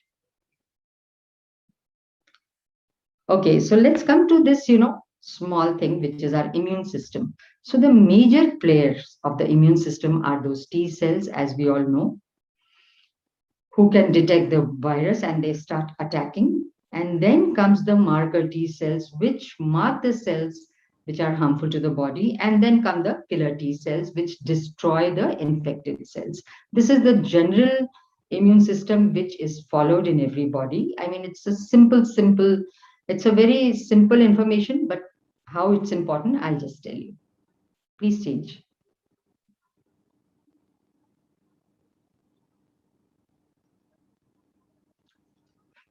Kindly change this. Okay. So now, how does the immunity work? So these are basically the proteins which are very important for the immune system. They are the back of immune system. How simple is that? So basically, ideally building blocks of immune system are these proteins.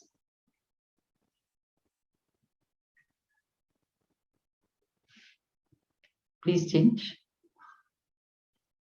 So whenever you go to a doctor, whenever somebody who's already having this virus goes to a doctor, he is always recommended a high protein diet.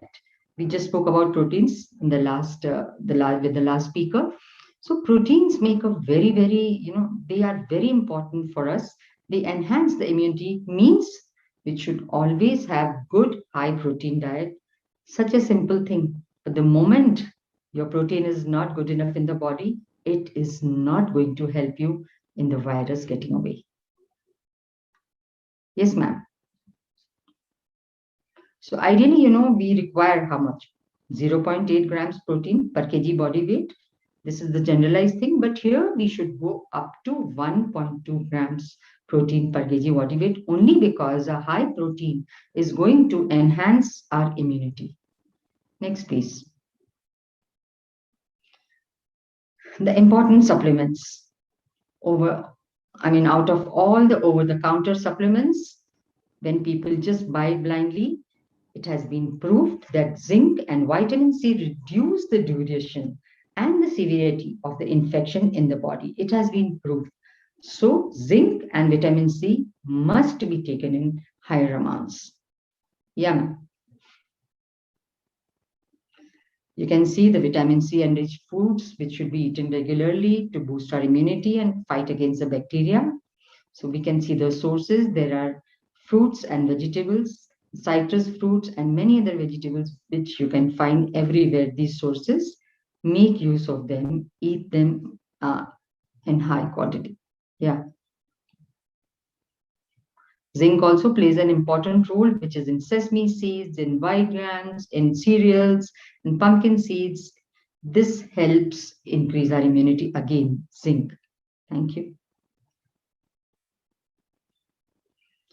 This has been observed that low vitamin D, it's associated with many adverse health outcomes, So ideally, this sunlight vitamin has limited sources. You just cannot get it in a higher quantity in everything and every food. It's not like that. That's why you will see that on an average, many people have very low vitamin D in their body. So supplements are the best way. We have realized that, instead of giving through food, we still cannot fulfill the perfect level of vitamin D. So supplementation is the best way to take vitamin D in the body. Yes, ma'am. So zinc, iron, vitamin A, vitamin B complex groups, and vitamin C are again very important in this condition. Next, please.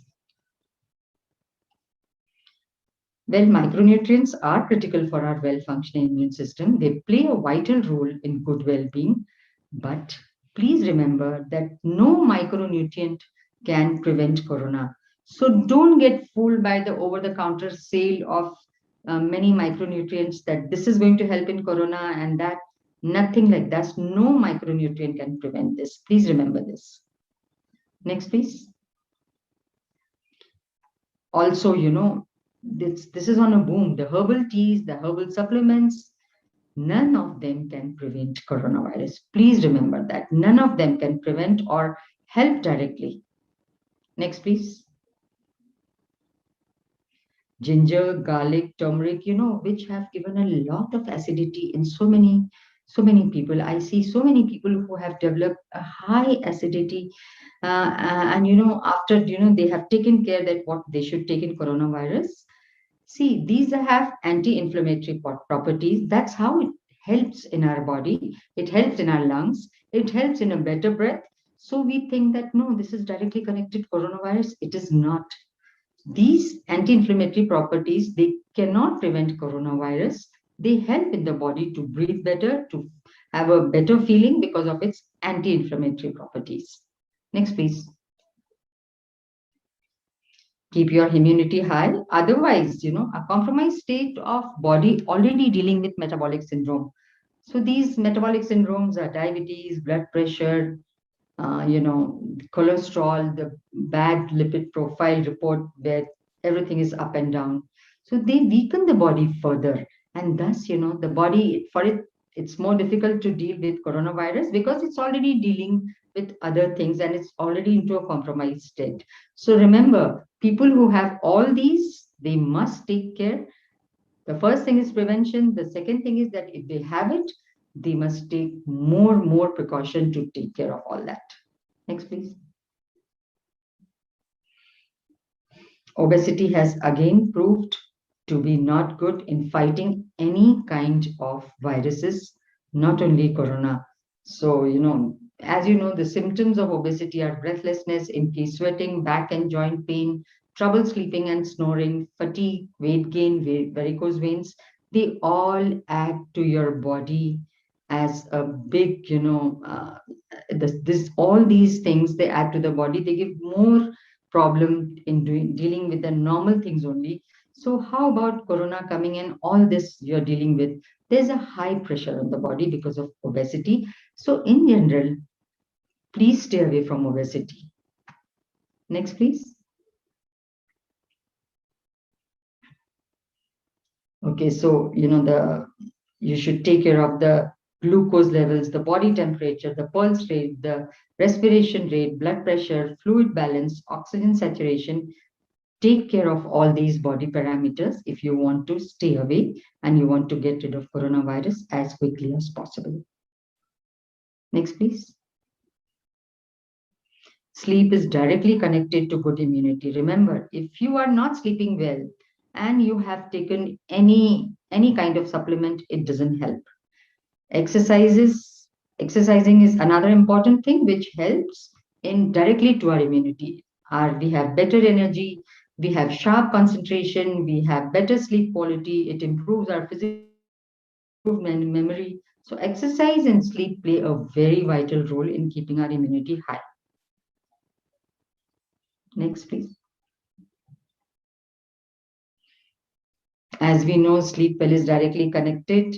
So get enough sleep, 7 to 9 hours, eat healthy food, lots of nutrients-rich food and vegetables, stay active, and have a moderate level of activity in general to keep the body in a good state. Next, please. Well, they say that in coronavirus, what is the best way? So the best way is to simply avoid it.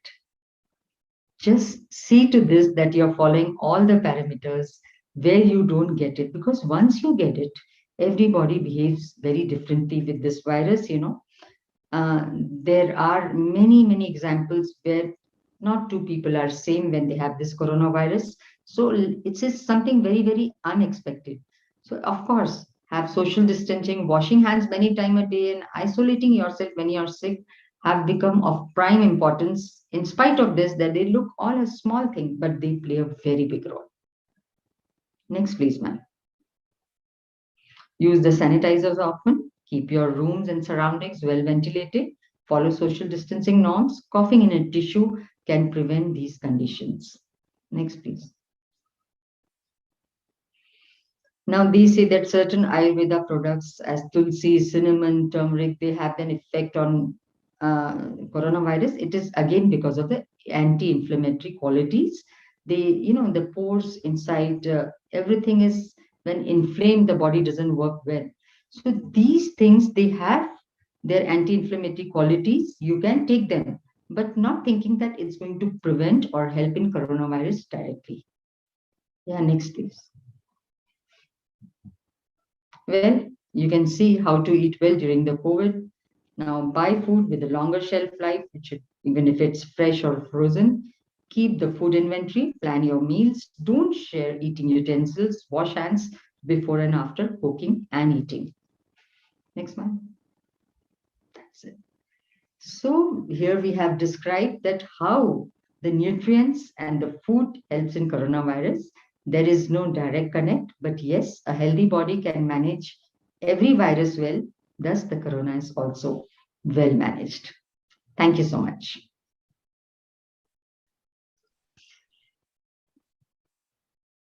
All right, so thank you so much for that.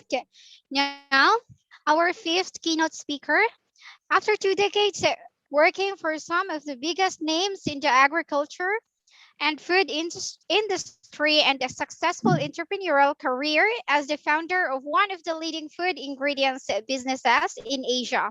Chris initiated the Nutritional Paradox, which aims to bring people from all walks of life to resolve the quadruple burden of hunger, obesity, micronutrient deficiencies, and the destruction of our planet caused by the current food system. Inspired to all alleviate sustainably the nutritional paradox, What If Foods was born using science technology, consumer insights, and climate change resilient regenerative crops that grow economically on marginalized, degraded arable land to innovate familiar comfort foods. Enthusiastically, Chris brings fair and inclusive business strategies, sciences, and remarkable people together to create nutritious products for a profoundly healthier planet, humanity, and economy. May we welcome Christoph Langwallner, sir. Hello, good afternoon. Good I hope afternoon. everybody can hear me and my presentation is visible. If that is okay, then I'll proceed. I wonder how many people of you have gone for lunch now. I can see many cameras being switched off. I don't know who is listening. So it's a bit weird in today's day and age, given that we are doing this sort of conferences behind screens, talking essentially to my own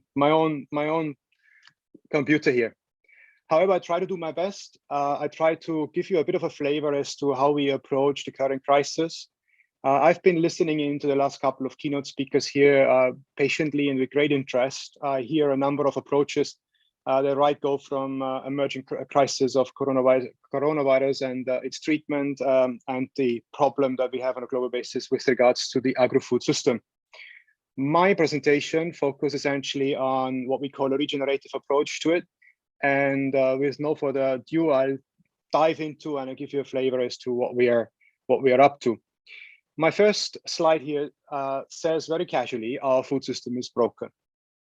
A big statement to make, given that the large majority of people that are on this planet are still nourished. There are about 800 million people that go to bed hungry every night, yet we have a huge number of people that are essentially overweight and obese. And I will talk about that aspect of our food system a little bit later on. However, what we refer to as being a broken system is that we perfectly understand that for human nutrition, 300,000 species can be consumed.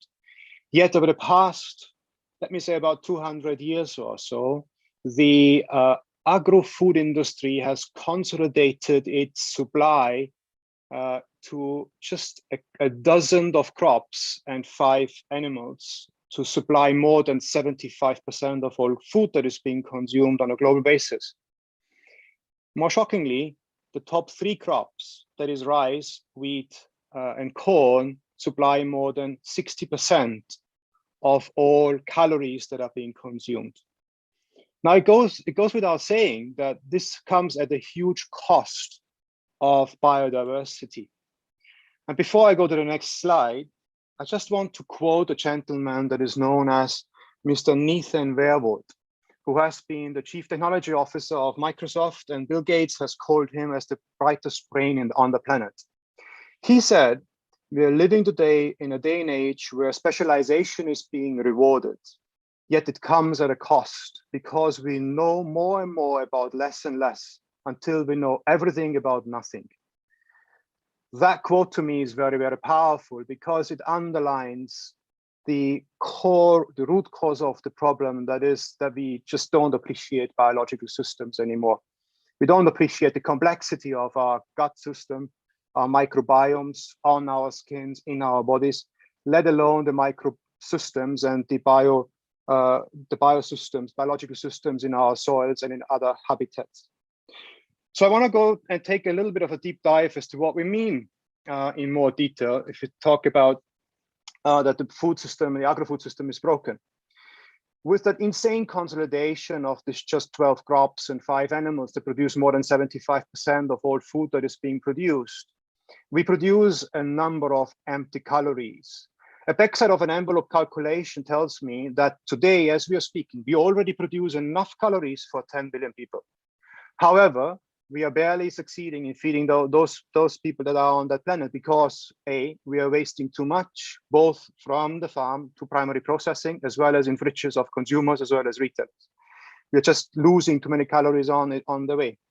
And number 2, another important aspect of it is that we are distributing the calories very wrongly. We have too many obese people. We have 2.3 billion people being overweight and obese, and we have about 2 billion people being nutritionally challenged. We include those who have hidden hunger issues to nutritionally challenged people. So there is a huge disparity here, particularly as soon as the calories become very cheap, people tend to consume empty calories. And surprisingly or not, you look around in Southeast Asia and India and in other places, you see a shift from hunger into obesity even within one generation. So the quadruple burden of the industry tends to happen within one generation, even in the same household. And that is quite worrying because at the end of the day, 7 people out of 10, they suffer from what we actually put on the plates for them. That's a disgrace on our industry, quite frankly. In the process of doing that, we actually leave a lot of land behind, empty, unproductive anymore. And by doing so, we allow a huge amount of carbon being emitted. So the carbon emission that the industry is responsible for is not only from the livestock, and the cow is the one to the cow is the poor one that is always blamed around the world. But if you look at how much of carbon equivalent is emitted by the rice cultivation in the globe, that is more than all air traffic together. So we have to put these figures a little bit in perspective. And after the forests and together with the ocean, our soil is the third big capture and habitat for the carbon to go into. Shockingly, our intensive agricultural system leaves more than half of the land behind unproductive. In other words, farmers find it extremely difficult to produce something or anything on that land simply because the input material costs to outstrip the revenues that they achieve. And therefore, they cannot really produce anything on it anymore. Moreover, there is no market for crops that they otherwise could grow on such degraded lands. So therefore, they are stranded. If you would have a bank account and you're saving 50% of it gets lost on an ongoing basis, you would be crying out. The farmers can't, but that's the same effect for them. So we're living today in a day and age where this is happening faster than ever recorded in human history, 30 times faster than what our data show. That's an alarming rate because at the end of the day, it will leave communities empty. Why do we say that? Because we know 2.6 billion people are directly linked to the agricultural industry per se. They're making a living off activities that are surrounding the agricultural industry. 74% are the poorest of the poor, and any change in the system hits them the hardest. So therefore, we see an increasing climate change refugee crisis that the OECD has forecasted to go into the 3 million range. Now, if you think about how much of money governments on a global basis, I think it was $16 trillion as on today, have put behind measures to curb COVID-19, we will need about $1.5 trillion on an annual basis to keep the climate below $1.5 million. So we have put $16 trillion behind COVID-19, and I'm saying that is the wrong thing to do. I'm just saying what great of disparity we have, that we just forget climate change is a huge problem, and $1.5 trillion is not undoable for a global humanity, I would say. So why sustain? You know, our industry talks a lot about sustainability and what sort of measures are being taken, but we are of the opinion that why should you actually sustain something that is broken? Why should you sustain something that delivers the wrong results? You know, some of you may know Professor John Elkington, who is the godfather of sustainability. He is the one who has coined the term the triple bottom line, famously known as people, planet, and profit. And he wanted to come out with that over 25 years ago to essentially encourage the industry to embed that sort of a system, that economic calculation into their balance sheets. However, in 2018, Professor Elkington has gone out and has published an article in the Harvard Business Review, and he has actually recalled his own sustainability tool because, as he said in his article, it delivers the wrong results. So if you don't trust me and my data points, listen to the IPCC as a second example. And the IPCC report that just came out was a code red in big letters. And you know, folks, I'm around now in that industry for about 30 years. I've started a business in India, in Kerala myself. I've lived in Kerala for 5 years. I've been in India for probably 7 years. I've been flying in and out ever since then. But 30 years now in that industry, and I have seen the same sustainability slides by the industry. And what has changed over the decades are the numbers. Unfortunately, they have not improved. They have actually worsened, and IPCC is just underlying that. So we are living in a day and age where we have to tackle this totally differently. We cannot continue and try to sustain what is broken. So therefore, we are of the firm belief that sustainability as it is done today is just not enough anymore. This linear thinking is just causing a huge trouble for all of us on this planet. We believe that it's time to regenerate. And I give you a little bit of an example with my own company that I founded about 8 years ago as to how we can actually go about it. Now, I want to put the word out here to say I'm proud of what we do at What If Foods, yet I know we don't have the golden bullet. This is not a silver bullet and is not the only solution.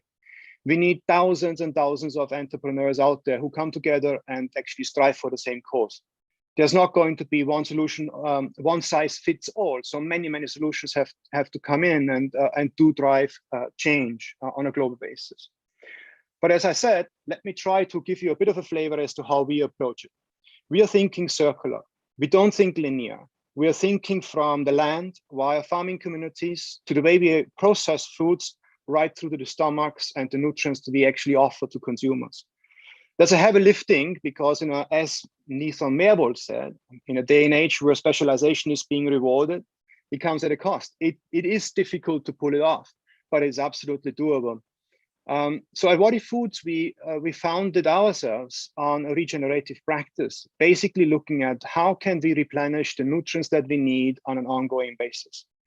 I am not a proponent of fortifying foods.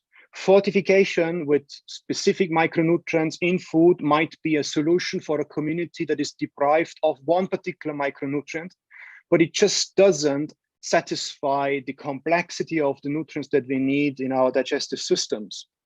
And many of you will be familiar with Liebig's principle of the minimum. And I just say that, if we fortify our foods with one micronutrient, then next minimum will be determining how well we are. So therefore, at What If Foods, we don't see ourselves as a micronutrient supplier nor a supplement supplier. What we try to do is actually bringing nourishing back into our foods by diversifying the ingredients that we use. When we were 10,000 years ago out there on the plains, going to fetch our food, we had a huge basket of, say, 300 species. Today, we try to nourish ourselves healthily with 12 crops and 5 animals. How can that work?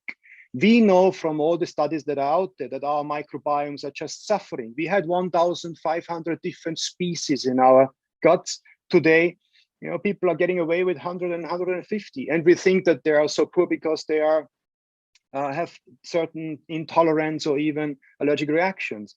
Well, if the digestive system is so poor, how can we expect those people to be well? So we are a huge proponent of bringing a huge diversity back. And I will show you a little bit later on in 1 or 2 slides as to how our strategies that we deploy here. So the regenerative way that we actually march on and that we propose is one that actually makes nutritious foods. That means that we don't want to have just empty calories. And if I may, I explain probably in the slide with our instant noodles, I explain the way we do that because that probably is of interest. We then go out and actually use regenerative crops that we have forgotten, crops that we have just not really paid attention to because they didn't fit our current system, that didn't fit our refining policies, that didn't fit our global trade policies, that didn't fit our factories, and so on and so forth. But regenerative crops, particularly those that can grow beneficially on degraded land and actually regenerate the production capacity on that land, for example, to then a millet can grow again or another grain, is just a call for the hour, both to keep the carbon in the soil, as well as to bring income into the communities that otherwise are being deprived from 50% of their productive assets, that is their land. And as we are doing this, we are linking directly to farming communities as much as we possibly can. We have an outreach program in West Africa, the poorest of the poor, as we also know them in India and in other places. Sometimes you find a village head and his annual saving being $20. But you also work with large-scale farmers in other parts of the world. So working as directly as we possibly can gives us also the opportunity to empathize with them. It is a different strategy if you sit somewhere in an ivory tower and make trading positions and decisions, and yet you don't know who is on the other side of the trade. And I think empathy is another big thing that is actually missing in our system. We don't empathize anymore with the people who consume the food, neither who grow it, let alone with our planet. What if foods are made this way is our credo. And here is a snapshot, there's a colorful slide of our packaging of our instant noodles that we launched about a year ago in this part of the world in Singapore. Let me explain what's the difference here.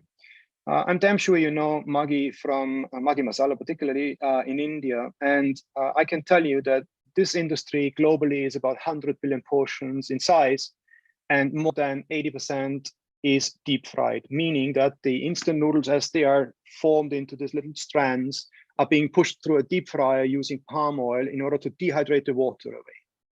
Now, when we started to look into how can we actually make a basket of nutritious ingredients be available through the instant noodles, we said, why on earth are we deep frying?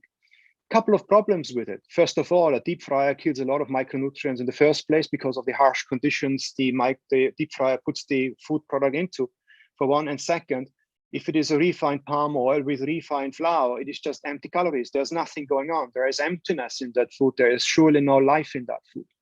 So we wanted to counteract and say, how can we actually bring life back into this food? How can we actually access the instant noodle as a carrier for diversity, for crop diversity and for nutrient diversity? So we invented for about 3 years, and sounds a bit silly, but what we have done is we took toilet paper technology and cross-learned how they do it and applied it on instant noodles. And today we are manufacturing on large scale instant noodles that have a totally different recipe as standard noodles have, yet they are complemented for their quality.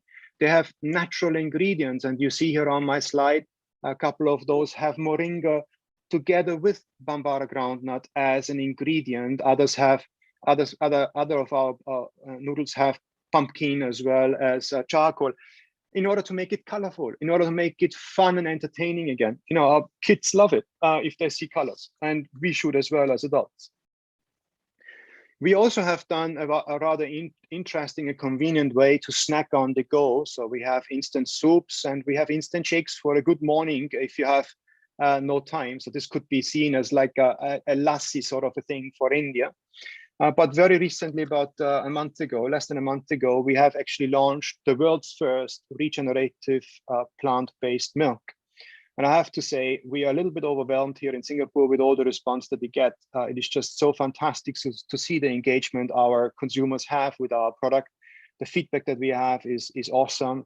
And honestly, our factory is running in order to produce that product. So which is great news, because through every liter that we can actually encourage people to switch to our product, we are doing quite a number of impactful things. And I give you a slide later on as to what 3 billion servings actually mean in terms of impact. So essentially, I'm coming to almost a close. As a company here, we are founded on the belief that in order to bring this agrobiodiversity back into the mainstream, we have to disrupt category by category. We can't just not stay with one product at a time. So as you saw in my little presentation, we have the instant noodles, we have soups and shakes, and we have followed up with our milk. And there are more in our pipeline that we are actively working on. So I've promised you 2 slides ago that I'm going to tell you a little bit about the impact that we are leaving behind. I want to draw your attention to essentially just 2 major indicators here. At 3 billion servings, that is 0.1% of the global dairy market, we will be taking out carbon dioxide from the atmosphere that equals to 1,000 Boeing 737 flights around the world at the equator on an annual basis. In absolute terms, that is more than 400 million kilos of carbon on an annual basis, if my memory doesn't fail me. Because the Bambara groundnut is a crop that is very resilient, it needs very, very little water. We save a hell of a water footprint, and that is enough to essentially supply, is equal to the North Americans' drinking water needs. So we are basically, we're not using as much water as 390 million people need, which is a gigantic footprint. Because the way we have put our science at work, we have identified what we call a little bit more additional profit pools, and I can, in a one-on-one or Q&A session, talk about that if there is interest. But we do that financially sustainable. Let me not be mistaken. We are a hardcore for-profit organization, yet with a big, big heart and loads of empathy for our consumers, as well as communities, as well as our planet. I come to an end with this, with my little presentation. I hope you enjoyed and benefited from it. I welcome you to the day and age of regeneration. Please join our cause, have a word out there, we replenish, restore, and reconnect. Thank you very much. Thank you so much for that, sir. Now, I request all of our keynote speakers to please turn on your camera for our photo. Can you please turn on all your cameras? We are going to have a photo. Okay.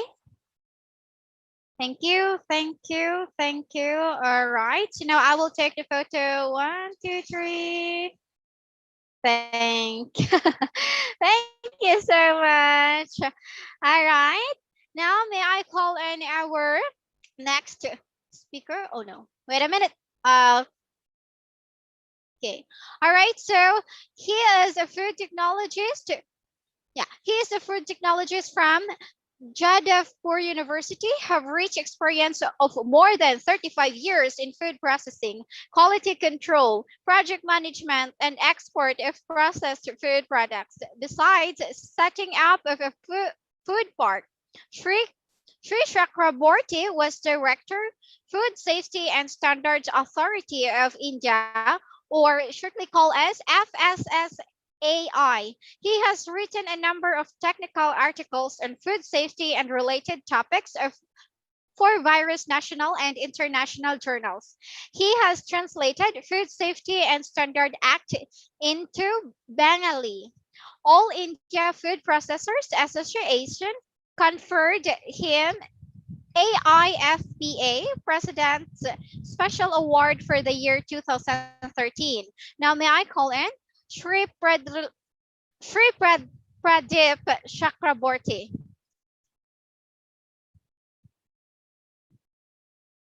Sir?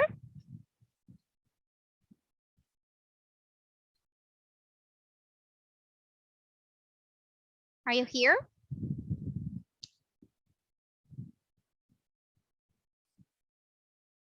Are you here?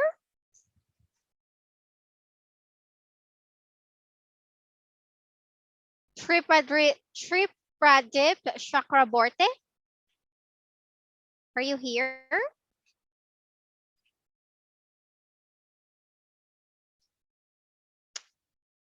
Are you here, sir? Oh, okay. Maybe we are going to wait for him for a moment.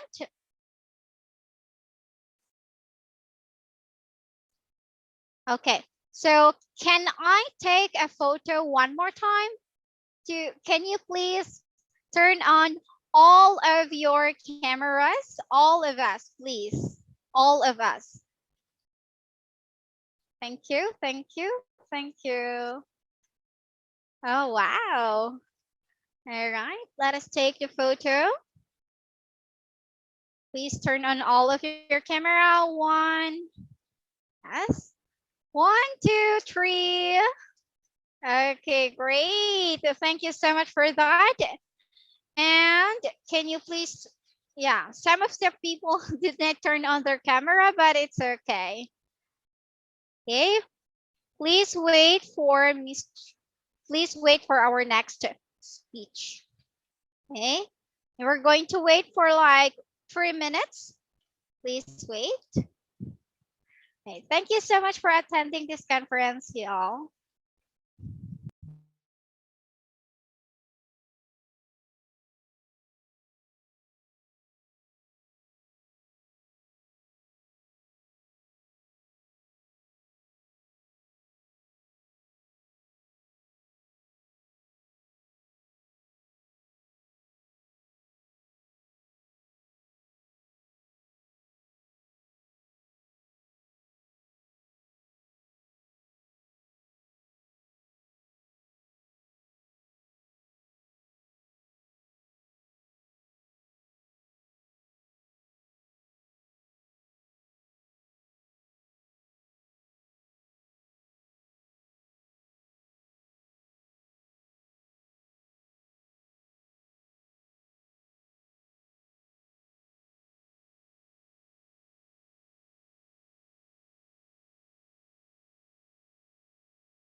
All right, all right. So I don't want you to keep on waiting. Now, may I call in our next presentation?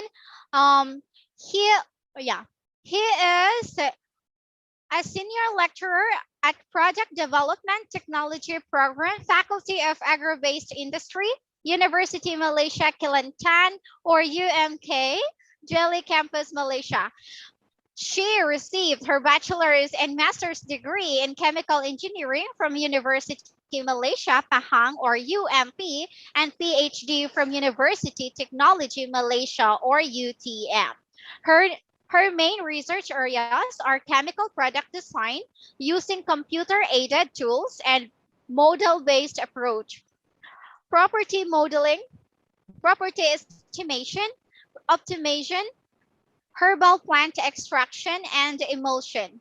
Her current research project is on designing of chemical and cosmetic products, lip balm, ointment, peel of mask, lotion, emulsion, and packaging bioplastic. Besides, she is a member of Board of Engineering Malaysia, or BEM, a member of the Malaysia Board of Technologists, or MBOT, as graduate and professional technologist and professional member of Universal Society of Food and Nutrition. May I call in Ms. T.S. Dr. Siti Nurul Huda Muhammad Azmin. Hello, yes, I'm here. Can I share my slide? Yes, yes, yes.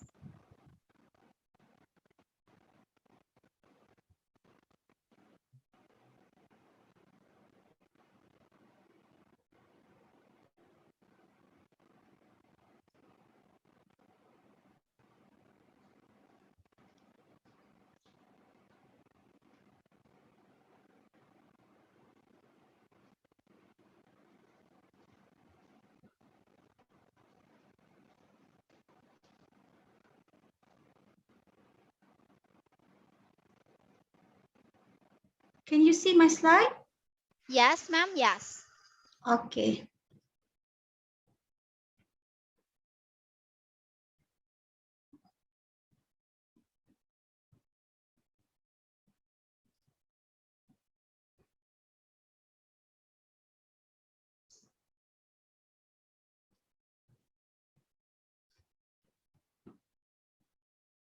Sorry.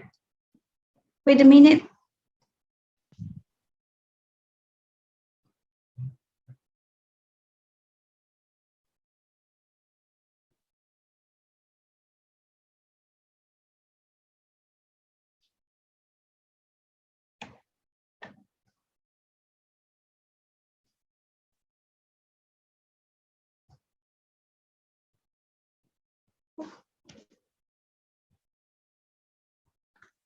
Hello and good evening to all.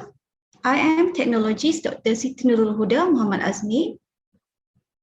So today I would like to present my research entitled,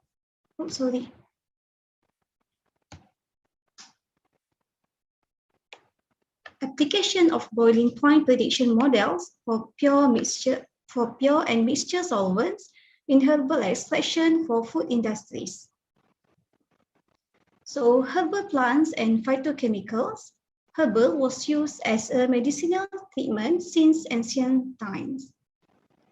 So compound, commonly known as phytochemicals, can give beneficial value to the plant. As an example, plant pigment phytochemicals that commonly applied in food industries, it can have an antioxidant, provitamin A, and so on. However, the problem is how to get the benefit from the plant. It can be solved by using the extraction process. This is an extraction process. Here we have the solid object, which is the plant. Inside this plant, we have the molecule of interest known as phytochemicals. And here we have the solvent, which is in fluid phase. In the extraction process, the solid liquid separation process will occur, where the phytochemical from this plant will diffuse out. to the solvent. After the extraction process complete, the solid tailing of the plant and extract will be separated. So in this extraction process, pure or mixture solvent could be used and heat will be applied to reduce the extraction time. So this is the herbal extraction methods.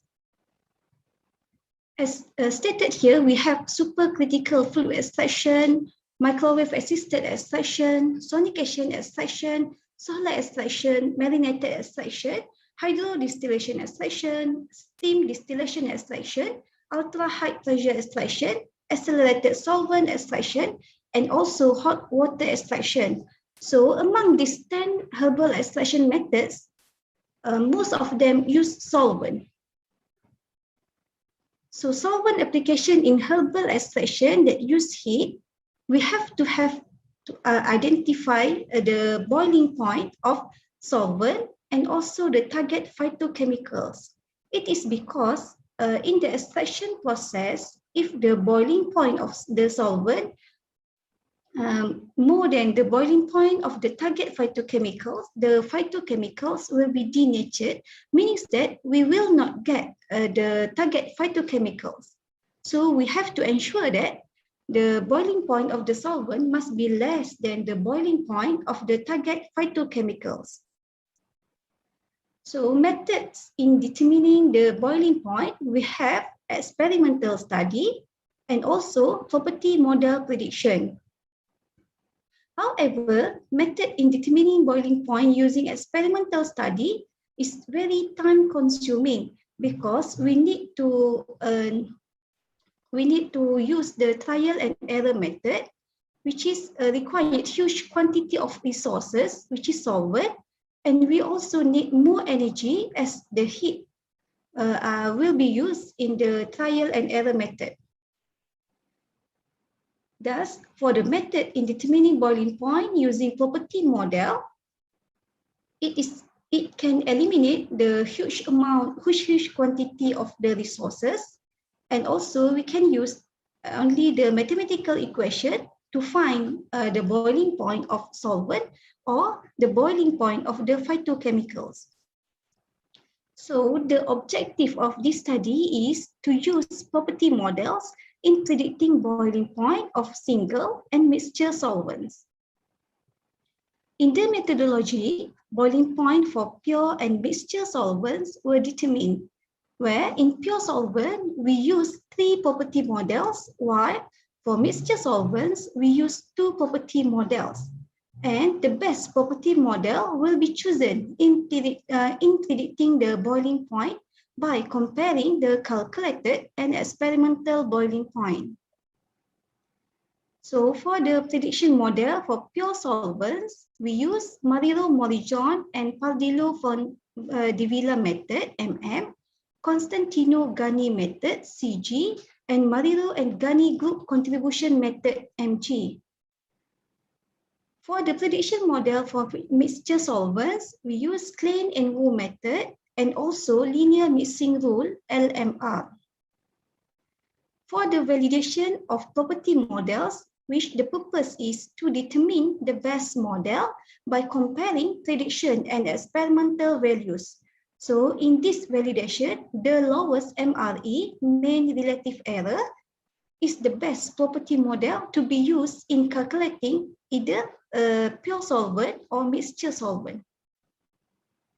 So for the results of pure solvents, here we have 30 solvents, and then we also have the experimental value of the boiling point for each solvent, and then we calculate the boiling point using the stated property model, which is the MG, Marilo-Gani, CG, and MM.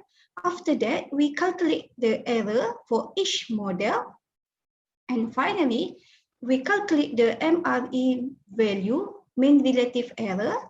So as seen here, the mean relative error for MG, which is the Marilo-Gani, is the lowest. So that it gives the meaning that we can use the Marilo and Gani method in order to calculate the boiling point for the pure solvent.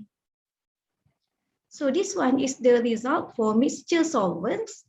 Okay, here we have the solvents, and here we have the ratio of the solvent one, and then here we have the boiling point of the mixture solvents. After that, we calculate the mixture solvents using the stated property model, which is Klein and Wu, and linear mixing rule, LMR. And then we calculate the error for each model. And finally, we get the MRE value for this model. And as seen here, MRE value for Klein and Wu method is the lowest. It gives the meaning that we can use the Klein and Wu method in order to calculate or predict the boiling point of mixture solvents. So as a conclusion, the boiling point models for both pure and mixture solvents are significant to predict the solvent's property in the absence of experimental data. Meaning that after this, if we want to find the boiling point of the solvent, either pure or mixture solvents, we can simply use the property model to calculate the boiling point. The existing property models must be evaluated to select the best model based on the lowest MRE value. Meaning that after we calculate the boiling point, then we have to find the mean relative error for each model in order to select the best model to calculate the boiling point. The boiling point model can be applied in the solvent selection to extract phytochemicals from herbs or plants, which could be applied in food industry. Meaning that food industries can use this property model in order to calculate the boiling point before they extract any phytochemical from the plant and applied in the food industries. This is some reference that I used in this study. This is my recent publications in journals.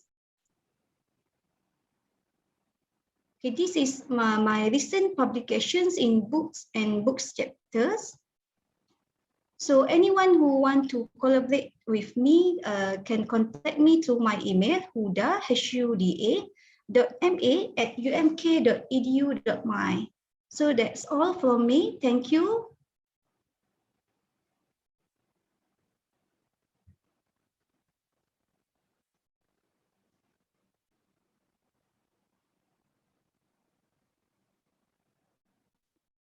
All right, sorry, thank you so much. Thank you so much for that. And now may I call in our next speaker. Sorry. He is a senior lecturer attached to the Faculty of Applied Sciences, or UCSI University, located in Cheras, Kuala Lumpur. She has a doctoral degree in the field of clinical nutrition 2018 from University Putra, Malaysia. She initiated several studies among secondary school students to promote healthy eating and lifestyle and healthy food choice at home and school canteen to prevent chronic diseases in adulthood. Recently, in 2021, she received the Global Nutrition Early Career Scholar Award in the field of clinical nutrition from American Society of Nutrition, supported by Modeles International. May I call in Dr. Vaidehi Olaganathan, sir? Yes, thank you, Madam Ma'am, Chair. sorry. Yes. Thank you, Madam Chair. I'm Vaidehi Ulaganathan from Malaysia, from Faculty of Applied Science, UCSI University.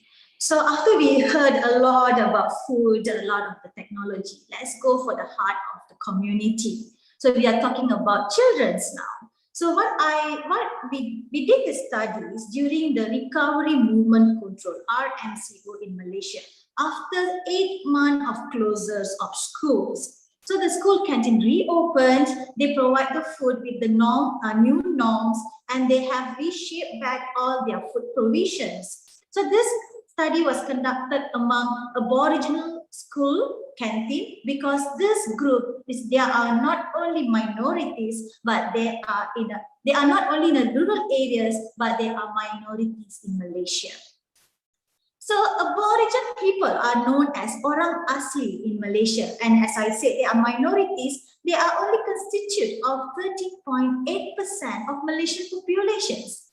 There are, throughout the Malaysia, there are three main tribe groups, which is Negrito, Senoi, and Proto-Malay. And out of these three major tribes, there are 18 subgroups. And why about school food environment? When we talk about school food environment, it's indicated all the infrastructures, means the food, the beverages, the information in the school canteen, as well as the price of the school and of the food in the school canteen. And all this had changed due to the COVID. It is also, this is also an aspect we have to talk about because it's indicating the conditions which affect one's food choice and health status. What we concern here is the students. And it's indicating the accessibility of food and beverages within the school area as well as the outside the school area, which is covers about 500 meters. And as a good effort of Malaysians health ministry, we have healthy school canteen guidelines. It is a guideline given by Ministry of Health and Ministry of Education. The main aim is to improve the food service at school canteen and cultivate balance and healthy food intake at school canteen. But the problem here is, although with all this effort, malnutrition is still an issue in Aborigine setting. And most of the time, especially most of the children's time, when the school are open, half of their time they will be at the school, and the school have become their main environment beside the house environment. And this particular group of children do not achieve the recommended energy intake. And there are many research on prevalence of malnutrition, but it's limited to the preschool children in Aborigine, which is the food intake is under parents' autonomy. It is limited to the primary school children where they are able to choose their food in the canteen. Then studies on school food environment has only been conducted in urban area, and limited data are available among the Aborigine schools. So while studies have been conducted on type of food source, but there are limited data in association to weight status of these children. So the objective is to find the association between the school food environment as well as the weight status of Aborigine children. Methodological, this is an analytical cross-sectional studies because we would like to see the association. Out of 4 Aborigine primary school in Negeri Sembilan, 3 give permissions. 1 more didn't give because of the COVID situations, and a total of 193 Aborigine children was recruited for this particular objective. And this is one initiative under UCSI. We call it as UCSI Shine, and it is received permission from JAPWA. We have used questionnaires, and we have developed a specific questionnaires, particularly for the Aborigine school food environment. And we also take 3 days non-consecutive diet recall, and also we use the physical measurements tools to obtain the weight status. Okay, this is about the newly developed semi-quantitative food frequency questionnaires, SFFQ. So if we see this is the questionnaires that we have validated throughout the energy, macronutrients, and the whole spectrum of micronutrients, and all the values shows that this questionnaire is reliable and acceptable. So, according to the socio-demographic, majority of them are younger children, 7 to 9 years old, girls, and mainly from term 1 because Negeri Sembilan's major subtribe is term 1. Household between 4 to 8, and a majority of them with a lower family income and at least with primary and secondary education level. And since most of the participants, the parents are mothers, so they are housewives. So looking at the distributions of weight status, majority are at normal weight, but prevalence of overweight is at 18.7, obesity was 16.1, 1, thinness is 4.1. So the prevalence is still considered high, although it is not major. But when we see the distributions between male and female, there is no associations between gender as well as age. So this shows it's unlikely to a normal children in an urban area where the studies consistently find that are gender difference and age difference. But when it comes to Aboriginal children, there is no difference. Male or female, younger or elder, both of them are at the similar distributions of weight status. Looking at the most frequently consumed by gender and age group, we have found that girls consume more rice, and then when come to the elder groups, there are significant change when significant difference compared to younger age and elder age in terms of fried chicken, fried egg, mixed vegetables, fried rice, nasi lemak. So all these are very traditional food in Malaysia. So this shows that there is a psychological, physiological need in gender, and male give a lower priority to health compared to the female. And elder children are more likely to consume energy-dense food, if we see by the patterns. Maybe because of the increased exposure, they are there for a longer time, and increased physical activity, maybe, and then they need more energy and they consume more. When we see the least frequently consumed in the school canteen, so laksa and kuih pudding, actually, according to the discussions with the canteen operator, these are the less, they are only being served in the school canteen in occasions. So these are by food groups. If we look at here, there is a significant difference between male and female, boys and girls for the grain intake as well as for the milk intake. So, but it's in contrast to, and it was less in male, yeah, but it contrast to the other study. Suppose boys eat more carbohydrate, but when come to Aborigines, boys eat less. So there is a high consumption of meat-based product in younger children. So when we see at the nut product, local cake, snacks, there are less consumed less than 10%. Maybe because of the implementation of the guideline, they have reduced all this kind of food because they are considered prohibited. And come to the energy, macronutrients and micronutrient spectrums. So there are elder children have higher consumptions of energy and macronutrients. We can see higher consumptions of meat in the term of proteins and high fat, and this support that undernutrition is still prevalent in younger children, but overnutrition become common as children get aged. So these are correlations between most frequently consumed and least frequently consumed. There is some simple correlations showing they are eating, there is a difference in the choice of food, especially sweetened food. And then what the study found that there is no relationship between specific nutrients intake and weight status. So the mean energy intake was slightly higher and daily than the daily recommendations. Maybe because of that, the relationship is not significant. So what the study is trying to highlight here, rather than we go for specific nutrients, further studies have need to emphasize on type of food that they are consuming. So in conclusions, out of the canteens, we have identified 95 food items with 12 food groups, and this food frequency questionnaires can be used in the population of Aboriginal primary schools. It is validated and there is no gender difference, no age difference, so the instrument is reliable across the gender and age. So the strength, this is the first study that come out with this SFFQ specifically for Aboriginal children with a complete range of macro and micronutrients validations. And this provides a new insight to the authorities to take deep considerations in making sure healthy and balanced food is provided in the canteen. There are some limitations because nature of FFQ is a list of food, so it's take the time and it's increase the burden, and it will increase the doubt about the accuracy, and the FFQ itself, the nature of the FFQ is prone to underreporting and overreporting. But as a precautions, we have made sure that this interview is an interviewer administrated questionnaires. We use food albums as well as household measurements to to assist the children to estimate the food intake as well the parents.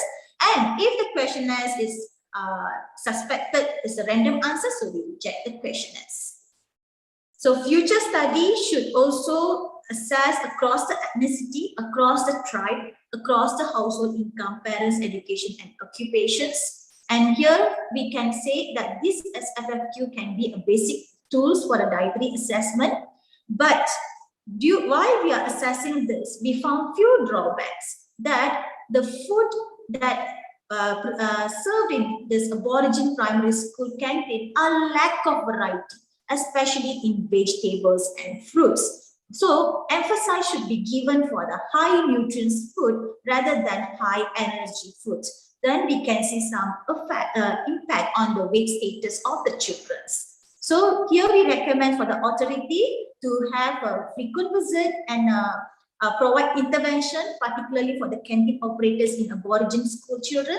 We have to review the food preparations method because the number of children in this school are small. So there are some escape mechanism may take place. And especially in rural schools, more focus should be placed.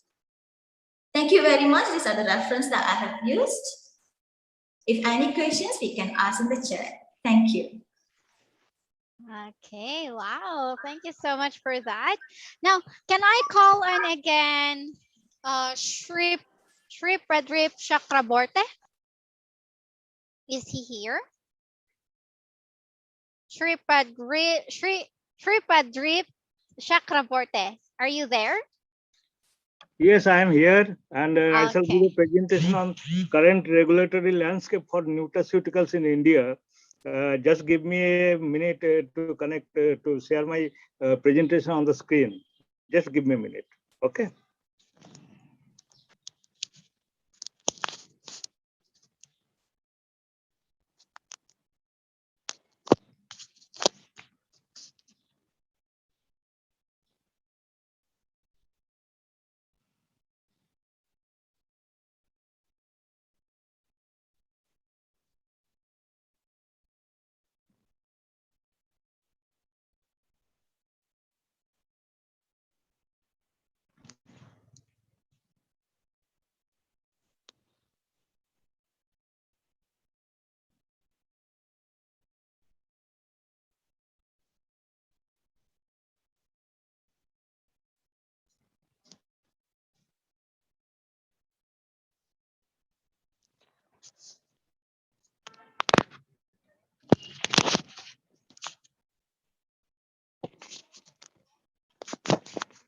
Hello, is it? Am I audible and this? Yes, sir. This is visible also? Yes, yes. This current regulatory landscape for nutraceuticals in India.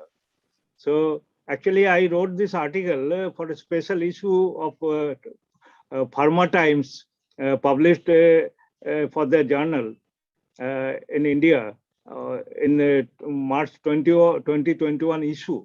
And especially for nutraceuticals, they observed a special nutraceutical issue month in March 2021, and I wrote this article in the Pharma Times magazine, journal actually. So it was very popular. So I thought that I should share the same thing in this conference.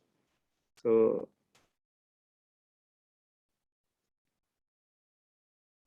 yeah. As all of us know, that nutraceuticals and nutrition food was a new concept in India even a decade ago. In fact, very few people are aware of, particularly in India, very few people are aware of nutraceuticals in India. And it was popularized due to the efforts of medical professionals, nutritionists, and health conscious people of India. And they actually make nutraceutical products popular in India. Earlier, actually, USA, Japan, China, and other developed nations were the only consumer. And India, only very few people in India used to consume. That is a negligible portion of the consumers. And we in FSSAI also, we did not have, in India, actually FSSAI is the regulatory body, and we did not have any regulations also. So before December 23, 2016, India means FSSAI did not have regulations for health supplements, nutraceuticals, foods for special dietary uses, foods for special medical purpose, functional food and novel food. We did not have any regulation, but it was drafted and it was finalized and notified in the FSSAI Gazette on December 23, 2016. So detailed regulation is available in the website of the FSSAI. If you find the notification on 23rd December 2016, then you will find the detailed regulation. Afterwards, some minor amendments have been made, but all these are available in the website of FSSAI. So before that, FSSAI considered these products as proprietary or novel food. We used to call it either proprietary or novel food. And FSSAI issued a no objection certificate, product approval till the regulation was notified as a stopgap measure. So because we did not have regulation at the time, on the basis of the study report, safety study report submitted by the importers or the manufacturers, we used to clear the products. And I was the director product approval and also chairman product approval and screening committee of the FSSAI. It was my job to issue a no objection certificate of product approval for these products. And as all of us know that FSS Act 2006 is a self-compliance act. If you comply with the act rules and regulations, then nobody can touch your hair, and FSSAI job is not a policing job. So it's a self-compliance act. Some amendments of the act and regulation proposed by the FSSAI are under process, because while working, we have found some lacuna of the act and regulations. So some amendments have been proposed by the FSSAI. So market potential of nutraceuticals. This is a very important thing, and I think in the morning session, Dr. Dilip Ghosh from Australia, Sydney, actually, he made an elaborate presentation on this. But let me also share a few things about Indian market potential, because as I already said that earlier, these are not very popular products. And but due to increasing lifestyle diseases and people's awareness, nutraceuticals are gaining importance in India also. And US and as Dr. Ghosh also elaborately explained, that US and Europe are the developed markets for nutraceuticals. And functional food is holding the largest share, followed by functional beverages and dietary supplements. In Europe, actually, they call it dietary supplements. In India, we call it health supplements. And in Europe also, France, Italy, Germany, UK, and Spain are the major nutraceutical market. And from US, from 1,84,092 million US dollars in 2015, global nutraceutical market expected to reach 3,02,306 million US dollar by 2022, and it has been projected to reach 722.49 billion US dollar by 2027. So it is a booming market, and it is increasing, and it is ever increasing. And Asia Pacific accounted for the major market share of 31% in 2019, because in Asia also they are becoming popular, and China, all of us know that China produce and market and also consume a lot of nutraceutical products. So that's why actually Asia Pacific accounted for the major market share of 31.01% in 2019, and it is ever increasing. So from 5 billion US dollar in 2019, Indian nutraceutical market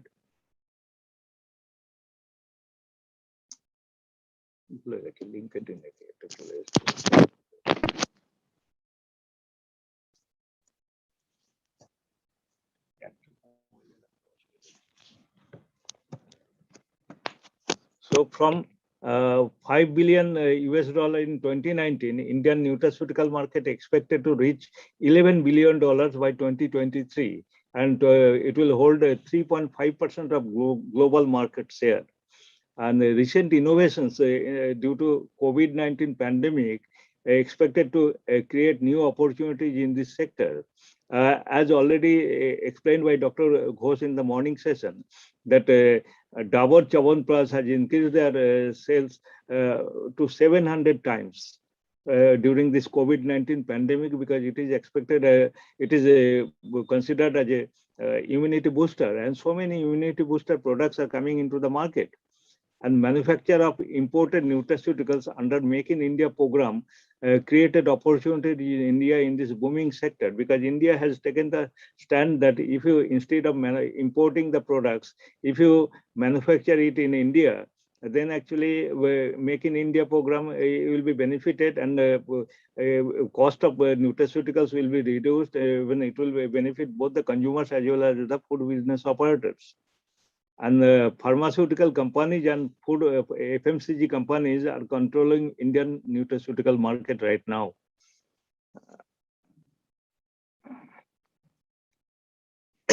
So this is, I have explained it in brief, because in the morning session, Dr. Dilip Ghosh from Sydney actually has explained elaborately about the market opportunities. Now, manufacturing challenges for nutraceuticals also. There are so many challenges for nutraceutical manufacturing in India, because interface between nutraceuticals and drugs is very thin. And Drug Controller General of India, DCGI, is the regulator for drugs and cosmetic products in India. And FSSI, Food Safety and Standards Authority of India, is the regulator for food products. Though we have offices in the same premises, in the same building, but regulatory authority are different for drugs and cosmetic products and food products. And health supplements and nutraceuticals comes under FSSI. As per regulation, this health supplements and nutraceuticals shall contain nutrients like vitamins, minerals, amino acids, not in amounts higher than RDAI, recommended dietary allowance for Indians. And in India, actually, we have National Institute of Nutrition under Indian Council of Medical Research. They actually specified RDA in 2010 in the guidelines, 2010. It has been revised in 2020 again. And now actually both these guidelines are being followed in India, and products containing nutrients more than one RDA are not considered as food. There's a very simple thing. If your product contains nutrients more than one RDI, these will not be considered as food. It will come under drugs category. And pharmaceutical manufacturing units in India are manufacturing health supplements and nutraceuticals till date. Because of them, actually, these health supplements and nutraceutical products are being popularized and gaining more market share.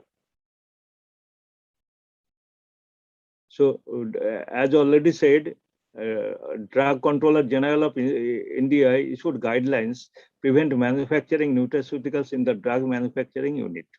So, because their standards, standard operating process and hygiene and sanitation requirements is much higher than FSSI. So, DCGI issued guidelines preventing manufacturing nutraceuticals in the drug manufacturing unit. So, if you want to manufacture nutraceuticals or health supplements, you have to manufacture it in a separate manufacturing unit, not in the same unit, though it may be in the same premises, but not in the same unit. So increasing demand for nutraceuticals also facilitate setting up separate nutraceutical manufacturing units. Now actually, dedicated nutraceutical manufacturing units also have come up in India. And it has been found that cost of domestically manufactured nutraceutical and nutrition products are less than the imported products, because a lot of tax are not there when you are manufacturing it domestically. And manufacturing of novel nutraceuticals and nutrition products require pre-approval from the FSSI. If these are novel products or novel products actually, then you have to obtain pre-approval from the FSSI. But if the ingredients and additives and ingredients or additives are within the permitted list of the FSSI, then you can obtain a license from the FSSI. But it is now actually it is you have to obtain license from FSSI only, not from the state food safety department. Yeah. product pipeline, as I already said, that the COVID-19 pandemic has changed the world altogether. Now the focus has been shifted from reactive role to proactive role. We are more concerned about preventive measures than curative measures. And a lot of Ayurvedic products in the morning session also, Dr. Ghosh explained that a lot of Ayurvedic products have come into the market, which has great potential as immunity boosters. And we all know that turmeric contains curcumin, which is a great immunity booster and traditionally consumed in India by rural population. And it has been found that it is a very effective immunity booster in COVID-19 pandemic. Similarly, spices like chili, dhania, jeera have health benefits. A number of spice products containing these ingredients are sold as immunity booster. And daily cooking requirements, turmeric, chili, dhania, jeera, because we Indians use a lot of spices. And these cooking requirements, spices, this turmeric, chili, dhania, jeera has the immunity capacity. So in India, a number of Ayurvedic products have been launched, which claims to be immunity booster to prevent COVID-19 pandemic. It cannot cure, but it can definitely prevent COVID-19 because by increasing the immunity. Yeah. So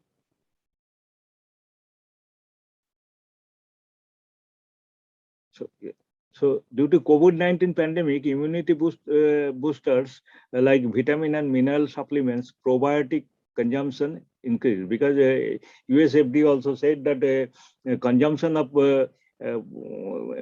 zinc and vitamin C is a great immunity booster to prevent COVID-19, at least to combat, not prevent actually, it cannot prevent, but it can definitely combat COVID-19 pandemic.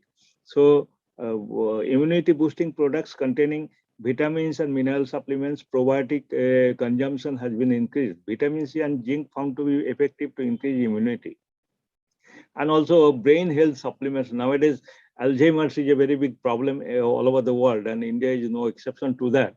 So brain health supplements containing DHA and ARA enhance brain function we know, and these products are also gaining more and more consumption. And anti-aging products like astaxanthin.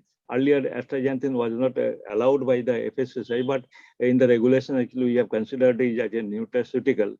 And coenzyme Q10 also are nutraceutical. And so many companies are interested in this anti-aging products like astaxanthin, coenzyme Q10. So Ishana Nutraceuticals Dehradun, of which I am one of the board of directors, they also started manufacturing hintosulin. Hintosulin, it is a food for special dietary uses containing Hintonia latiflora, which is a bark actually imported from Germany, and which is effective for type 2 diabetes. So they are manufacturing this novel product.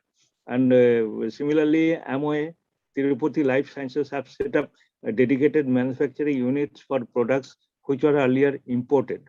So they are now manufacturing in India also, and this Ishana Nutraceuticals also have their dedicated nutraceutical manufacturing unit at Dehradun.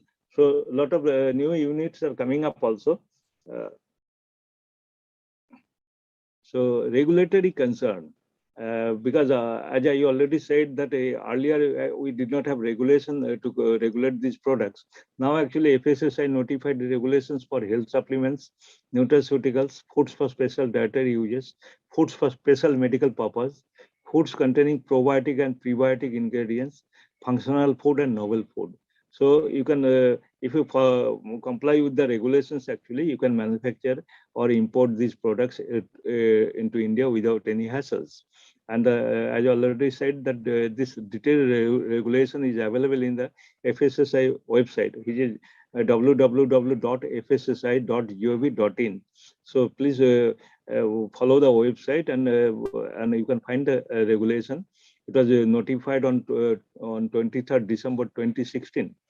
These regulations actually specified essential composition, additives, specific labeling requirements. You have to comply with this. The composition actually should contain ingredients and additives which are permitted in one of the schedule of the regulation, and the specific labeling requirements also there for these products, and in addition to the labeling and labeling regulations of the FSSAI. So this regulation contains 8 schedules of list of permissible ingredients and additives.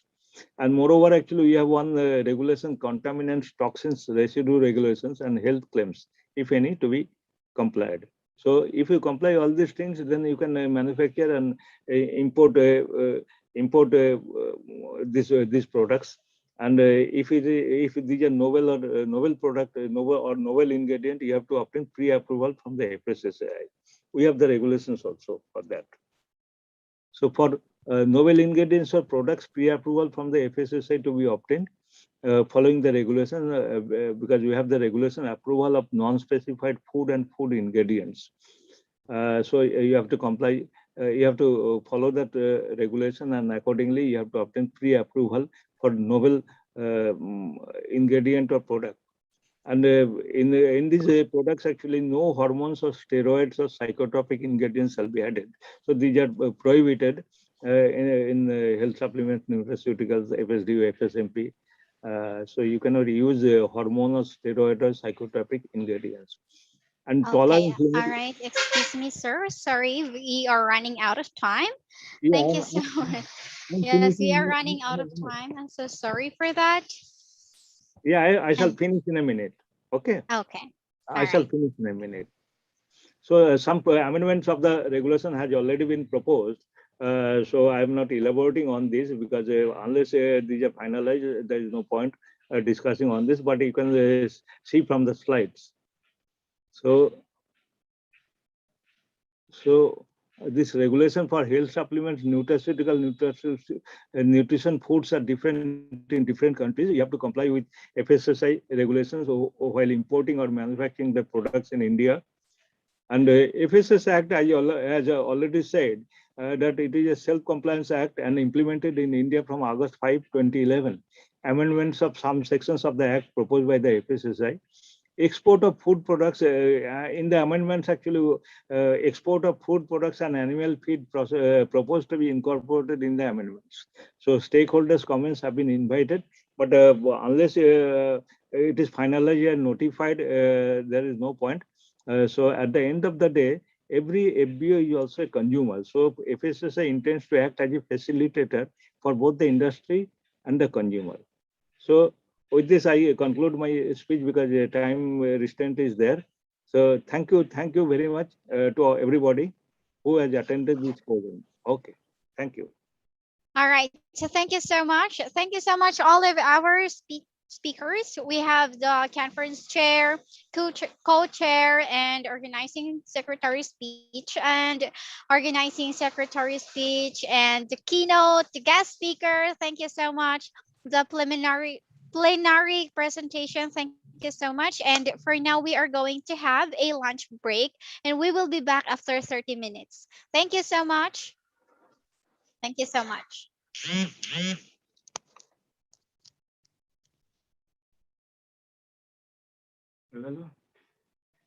বলেছি ঠিকই নাকি?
Good afternoon, sir.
Hello, hello. Good afternoon. Welcome back, everyone. Welcome back. Hello, welcome back. All right, so for your information, we will be having 6 parallel session. Parallel session number 1, food processing and technology. Parallel session 2, immunity and infection. Parallel session 3, food safety and nutrition. Parallel session 4, COVID-19 and nutrition for health. Parallel session 5, public health nutrition. Parallel session 6, food science and chemistry. All right, for parallel session 1, food processing and technology, please stay in the main room and I will be your host. And for parallel session 2, 3, 4, 5, and 6, please proceed to the breakout rooms. For parallel session 1, food processing and technology, please stay in the main room and I will be your host. For parallel session 2, 3, 4, 5, and 6, please proceed to the breakout rooms.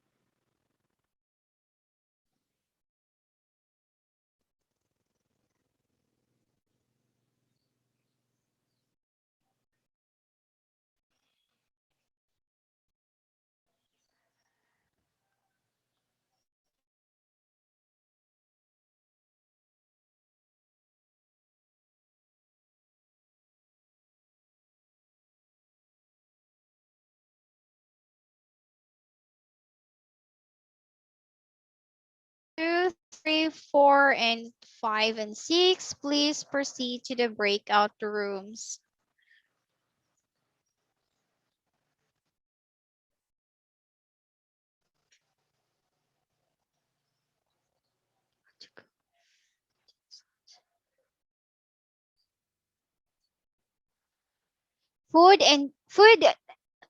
All right, food science and chemistry, session 6, please proceed to the breakout room.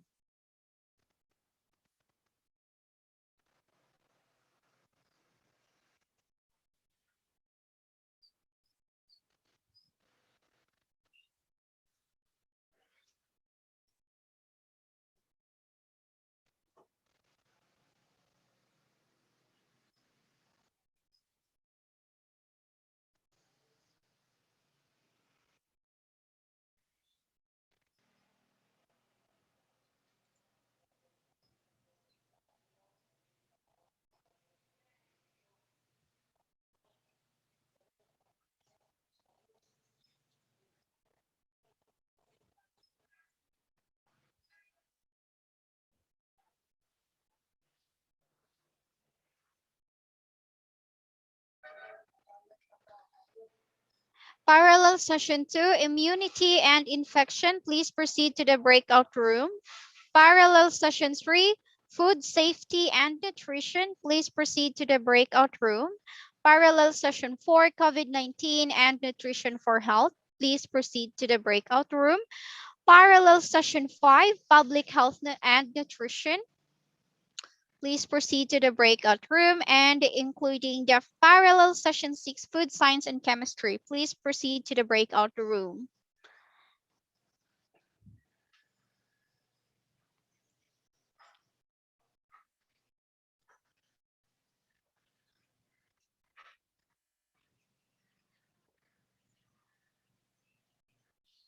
And also, as you can see in your screen, there is an upcoming conference.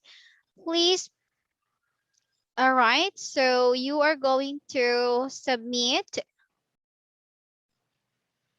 all right, your conference, what? Okay. Okay, so is anyone in the breakout room already? Want to join food and chemistry parallel session 6, Food and chemistry.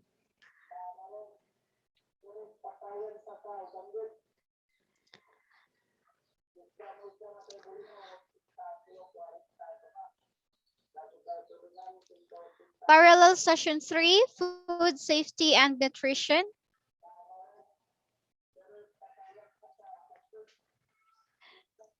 Food science and chemistry, session 6. Okay, one more time. Parallel session 1, food processing and technology. Please stay in the main room. Parallel session 2, please proceed to the breakout room. Parallel session 3, food safety and nutrition. Please proceed to the breakout room.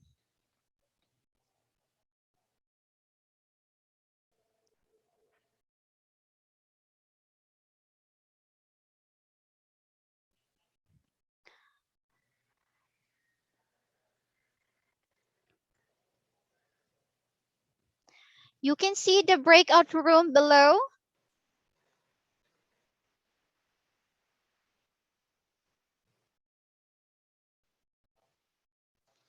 Okay, please wait for a moment.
Everyone who cannot see the breakout room, please update your Zoom app so that you can see the breakout rooms.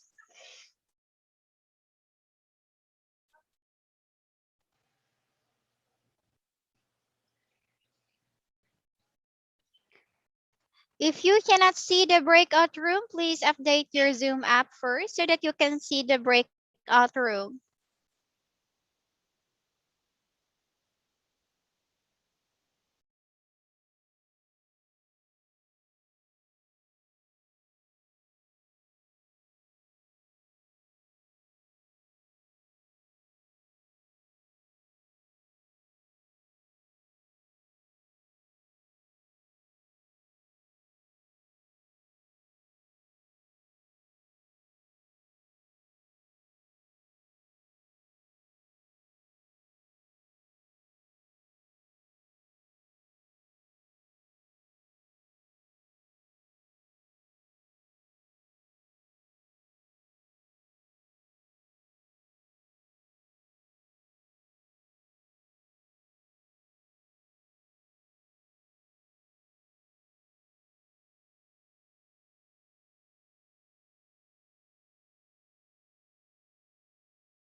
For food science and chemistry, you are in the parallel session 6. Please proceed to the breakout room.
Please look for the breakout rooms below. Please look. Okay. Please look for the breakout rooms below. Please. It is just beside the share screen, and you are going to click more, and you can see there the breakout room. Beside the share screen, you can see there the breakout room.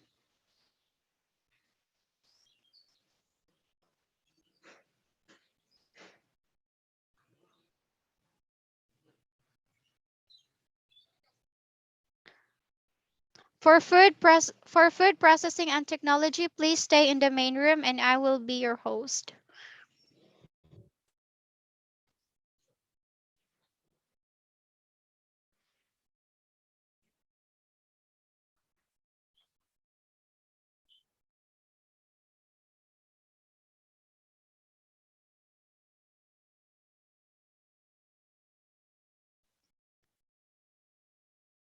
Again, please, if you cannot see the breakout rooms below, can you please try to update your Zoom app first?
All right, so paging session chair, Dr. Iputo Suparthano, are you there?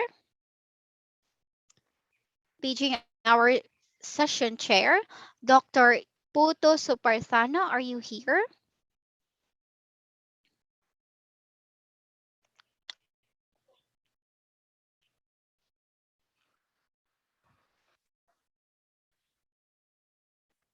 Okay, all right, so our session chair is here already. So now we are going to start.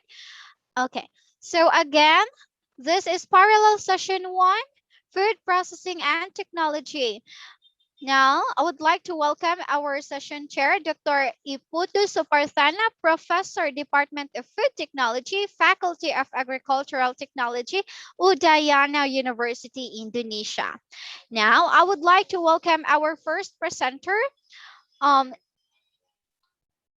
He is from National Institute of Food Technology Entrepreneurship and Management, or simply called as NIFTEM, India, with the topic of enhanced survival of spray-dried microencapsulated Lactobacillus rhamnosus GG in the presence of maltodextrin and fructooligsaccharide as wall material. May I call on Sachin Kumar?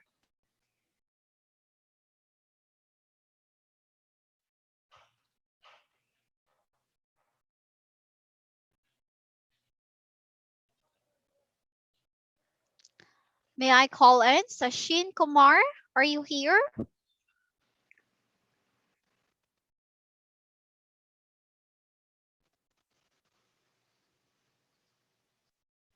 Sachin Kumar, are you here? Oh, okay. Please wait for a moment.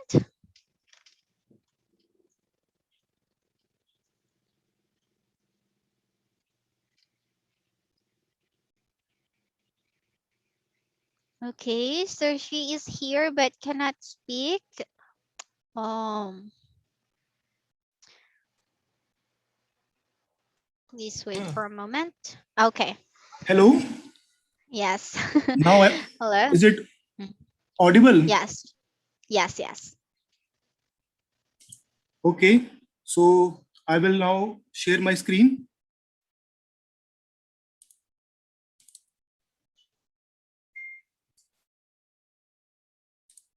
Hello. Yes, we can. Yeah, we can hear you. Okay. Okay. Thank you. Now I welcome all at the 4th International Conference on Food and Nutrition 2021. The topic is enhanced survival of spray-dried micro-encapsulated Lactobacillus rhamnosus GG in the presence of maltodextrin and fructooligosaccharides as a wall material.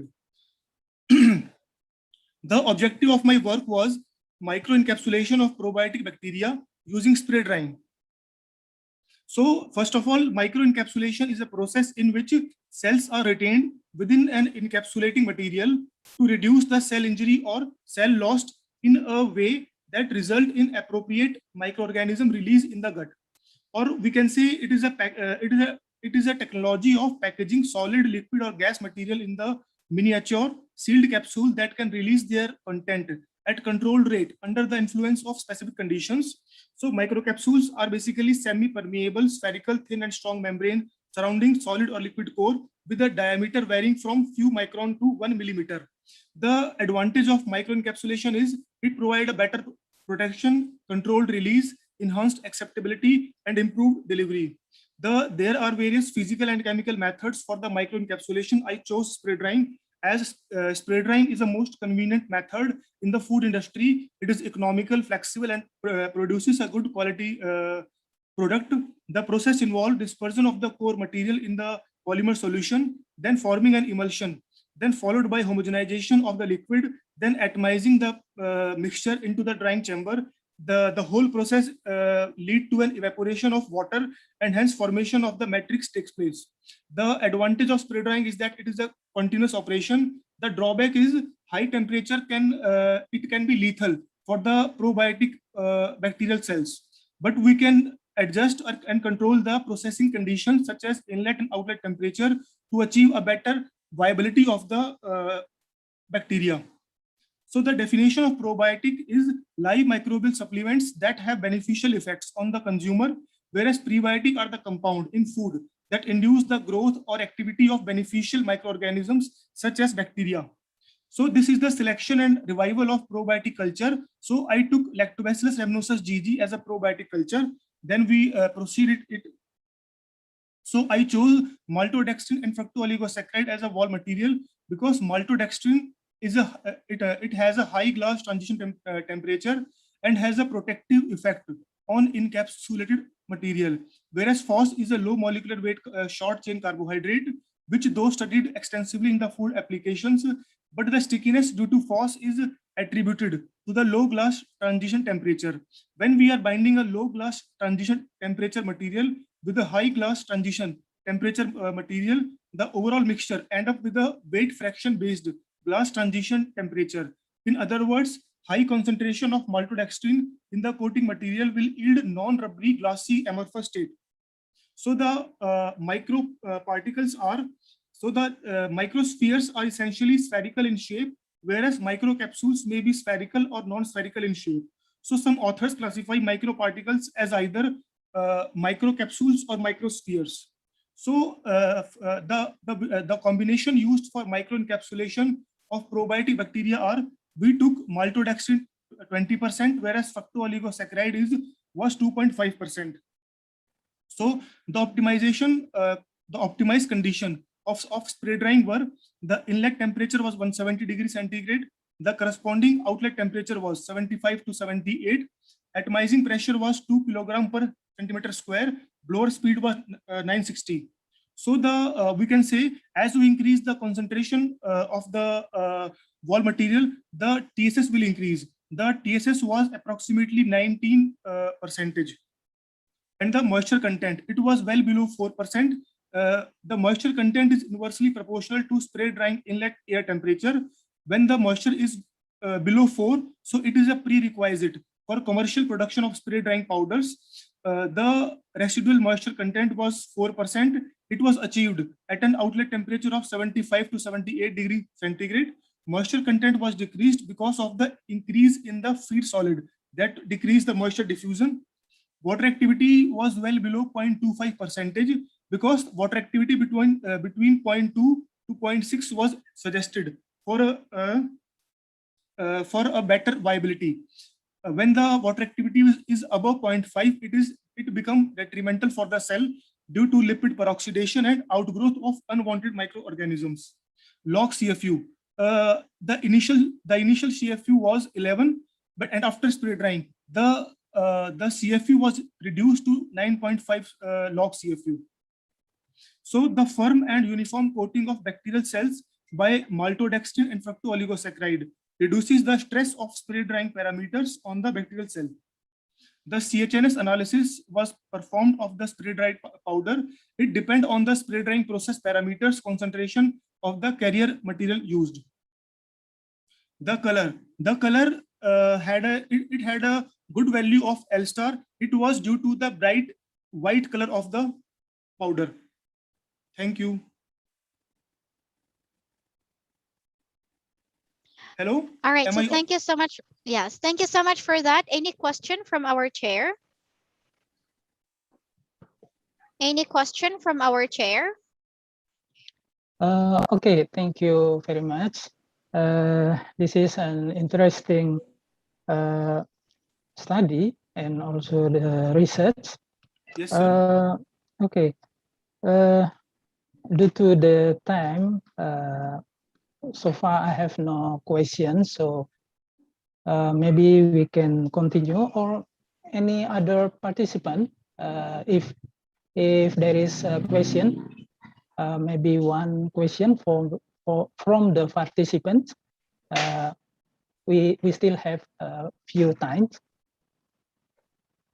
If there is a question from the participant, from me it's okay. So I understand the research and Yes, the study. Okay. Is there any question from the participant? If there is no question, because we have to go we have to do presentation for 15%. So I think time is limit, so we can continue to the next presenter. Okay, next presenter. Now, all right. So may I call in our next presenter? Oral presentation by Tengku Halimatun Sadia Bentiti Abu Bakars, University Malaysia, Kelantan, Malaysia, with the topic of post-harvest technology and practices of tropical fruits and a review. Yeah. Are you here? Yeah, I'm here. Okay. Okay, let me share my presentation first.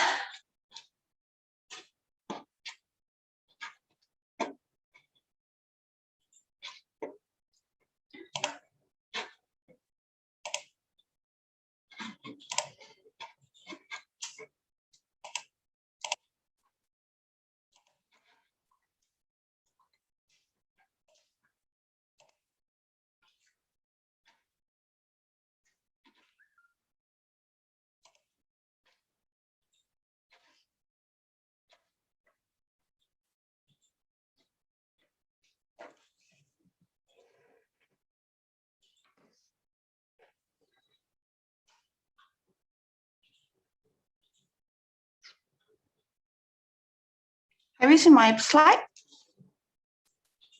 Yes, but we cannot see your screen. Okay.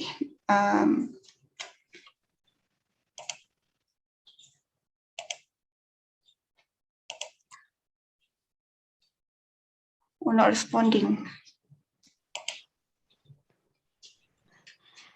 Okay, so we will be back to you.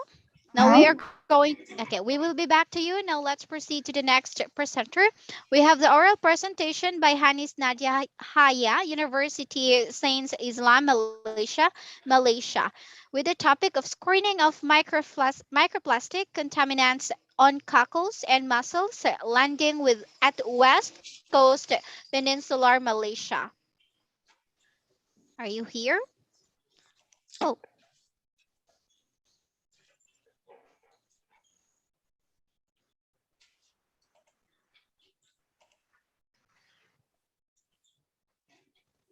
Okay, so is Hanis Nadia Haya here? Hanis Nadia Haya? Yes, I'm here. I will be presenting on behalf of Hanis Nadia, Dr. Hanis Nadia.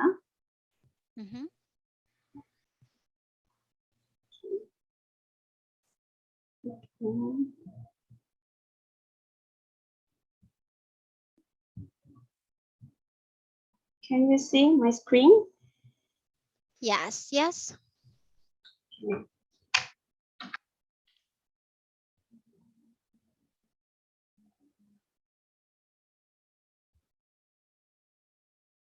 Okay, hi, Assalamualaikum to all Muslim participants and a very good evening to everyone. I am Siti Nabila binti Karim. Today I will present this thesis project on behalf of my supervisor, Dr. Hanis Nadia.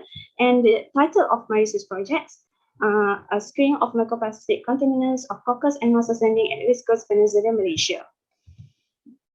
Okay, for the introduction, currently the COVID-19 pandemic has highlighted the crucial role of plastics in daily life, as usage of wrappers and food packaging has been extensively used prior to food and packaging deliveries. This triggered the role of disposal of the plastic prior to online deliveries and can pose environmental threats when the plastics enter our foodware and degrade and become microplastics. So basically, what is microplastics? Microplastics can be defined as the type of smaller plastic debris that possess variety of shapes and sizes, and as at the length less than 5 centimeters with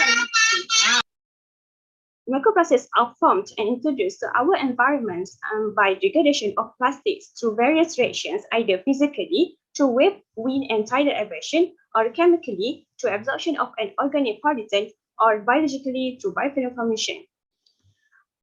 Due to increasing of the plastic usage globally, high levels of microplastics are detected in lakes, rivers, and oceans.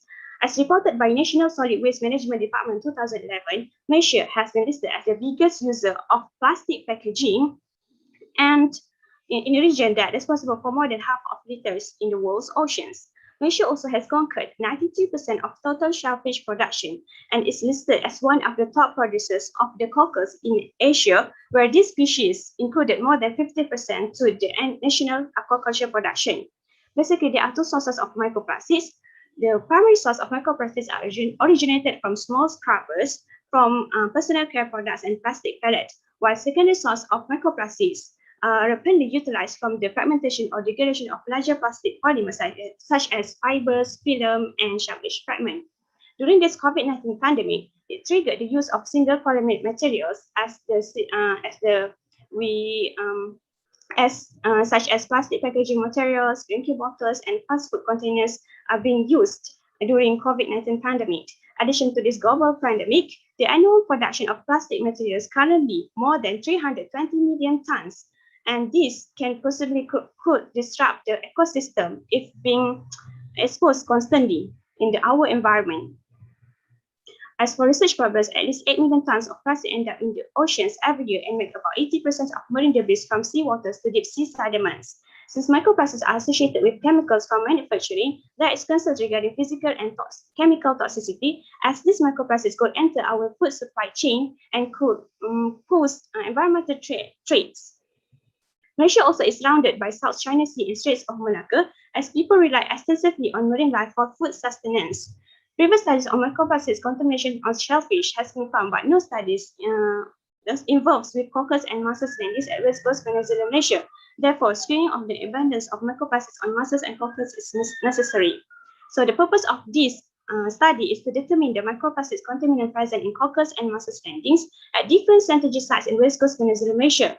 Meanwhile, the objectives of this study, Firstly, to detect the presence of potential microplastics contaminants in the coccus and mussels landings from Tanjung Karang, Selangor, and Batu Melaka through physical analysis using light microscope. Secondly, to confirm and identify the microplastics presence in coccus and mussels through chemical analysis using FTIR spectroscopy. While thirdly, to compare the occurrence of microplastics on coccus and mussels landings between two strategic sites in viscous Peninsula, Malaysia. For the methods and methods, basically there are two steps. Firstly, sample preparation, it consists of two samples, which are coccus and mussels, while for the microplastics screening, it divided into two analyses, which are physical analysis using light microscope and also a chemical analysis using FTIR analysis. For the sample collection, coccus and mussels were collected at two sampling sites, Tanjung Karang, Selangor and Batu Melaka, as representative of entrepreneurial sites in West Coast Peninsula, Malaysia. Along the transportation, all the samples were kept in a cool polystyrene box with dry ice to maintain the temperature below 0 degrees Celsius and avoid cross-contamination. Half of the shellfish samples were shucked and removed the shell immediately prior to physical analysis after arrival at Yusunilai, while the rest of the sample was stored at negative 20 degrees Celsius in the aluminum pouch, and this is the coordinate of the sampling site. As for physical analysis, the analysis started with the tissue digestion with natural acids, followed by the hot plate heating at a temperature between 80 to 90 degrees Celsius for 20 minutes, and then proceed with the vacuum filtration to filter out the potential microplastics prior to oven drying at temperature 50 degrees Celsius for 1 hour, and then the potential microplastics will be observed under light microscope with the magnification of 10 and 40. And the characterization of potential microplastics found under light microscope will be referred to this table according to Hidalgo rules in co-authors 2012. For the chemical analysis, the individual microplastics particles are selected from the previous physical analysis were mixed with potassium bromide, and the transmission spectrum was generated using FTIR spectroscopy with the parameter of averaging 8 scans at 4 resolution. Now we move to the results and discussion, which are divided into two analyses, physical analysis and chemical analysis. For the physical analysis on shellfish samples at Tanjung Karang, result shows the presence of microplastics in both samples, cockles and mussels from Tanjung Karang, Selangor. We can see here the characteristics of the microplastics presence on the coccus tissues, irregular jagged fragment, irregular shape with groove, irrigated fragment with broken edges, angular fragment, spherular shaped pellet, and thin irrigated filament. While for the mussels tissues, the characteristics shown are thin irrigated filament, degraded fragment, spheruloid shaped pellet, jagged fragment with irregular surface, long lineage, and irregular spheruloid shaped pellets. The color variant observed for the coccus tissues were red, gray, black, and crystalline clear, while for the mussels tissues, the color variant observed under light microscope were red, black, gray, and orange. Let's see the reason behind the occurrence of microplastics and shellfish samples at Tanjung Karang. The presence of microplastics in shellfish tissues were associated with the abundance of offshore activities such as commercial fishery, waste or sewage disposal, navigation activities, and shellfish culture site as key marine-based sources that contribute to the accumulation of plastic debris which end up in the tissue of filter feeders. Other than that, environmental conditions such as temperature, pH, salinity, and physical aberration such as tide, currents, and also waves would lead to variations of microplastics occurrence in the deep sea sediments. So excuse me, our time is up. So I would like all of you to be reminded of our allotted time, which is 10 minutes. So please be strict with that 10 minutes allotted time. Now, I am so sorry, your time is over. Any question from our chair? Thank you. So I have one question. So what is the basic reason that you worry about the microplastic? I mean, isn't it plastic is proceed before through out to the nature? Do you get my question? Yes, well, okay. The biggest concern of this microplastic is that we use microplastics in our daily life. Instead, they also have airborne microplastics in our air. Therefore, this microplastic, if we being exposed constantly, it will contribute to the it will pose environmental trace, and also it will harm our health if we be exposed constantly. because plastic needs time to degrade. But if we being constantly consumed unintentionally, either by consuming shellfish such as cockles and mussels, because cockles and mussels we didn't remove the gastrointestinal tract, we remove it as whole. So that's why if we being ingest and consume the cockles and mussels, it means that we consumed other particles that are present in the tissues of the cockles and mussels. It may be microplastics and so on. Yes. That is our Okay. I get. Okay. Thank you. I got the. Now I'm understanding about your study. Thank you very much.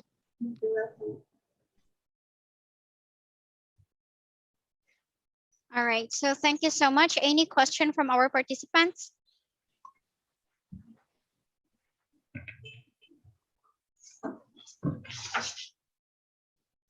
Any question from our participants? No question?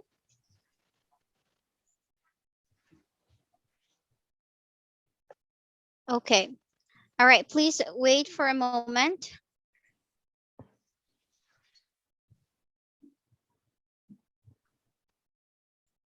Wait for a moment.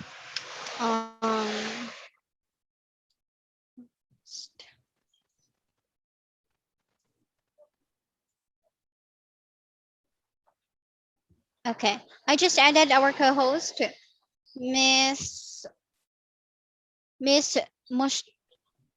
all right, Mustafa.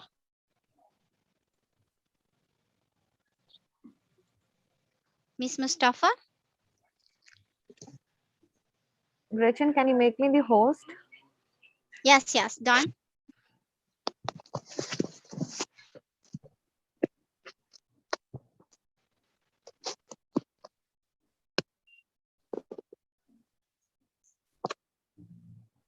Yeah, I already make you a host, madam.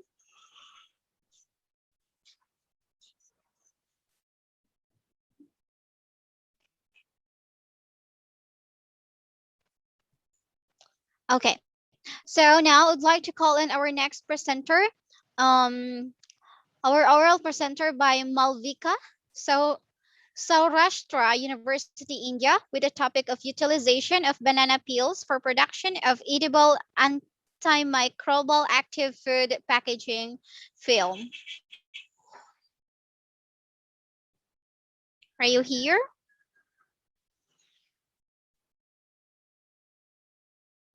Malvika?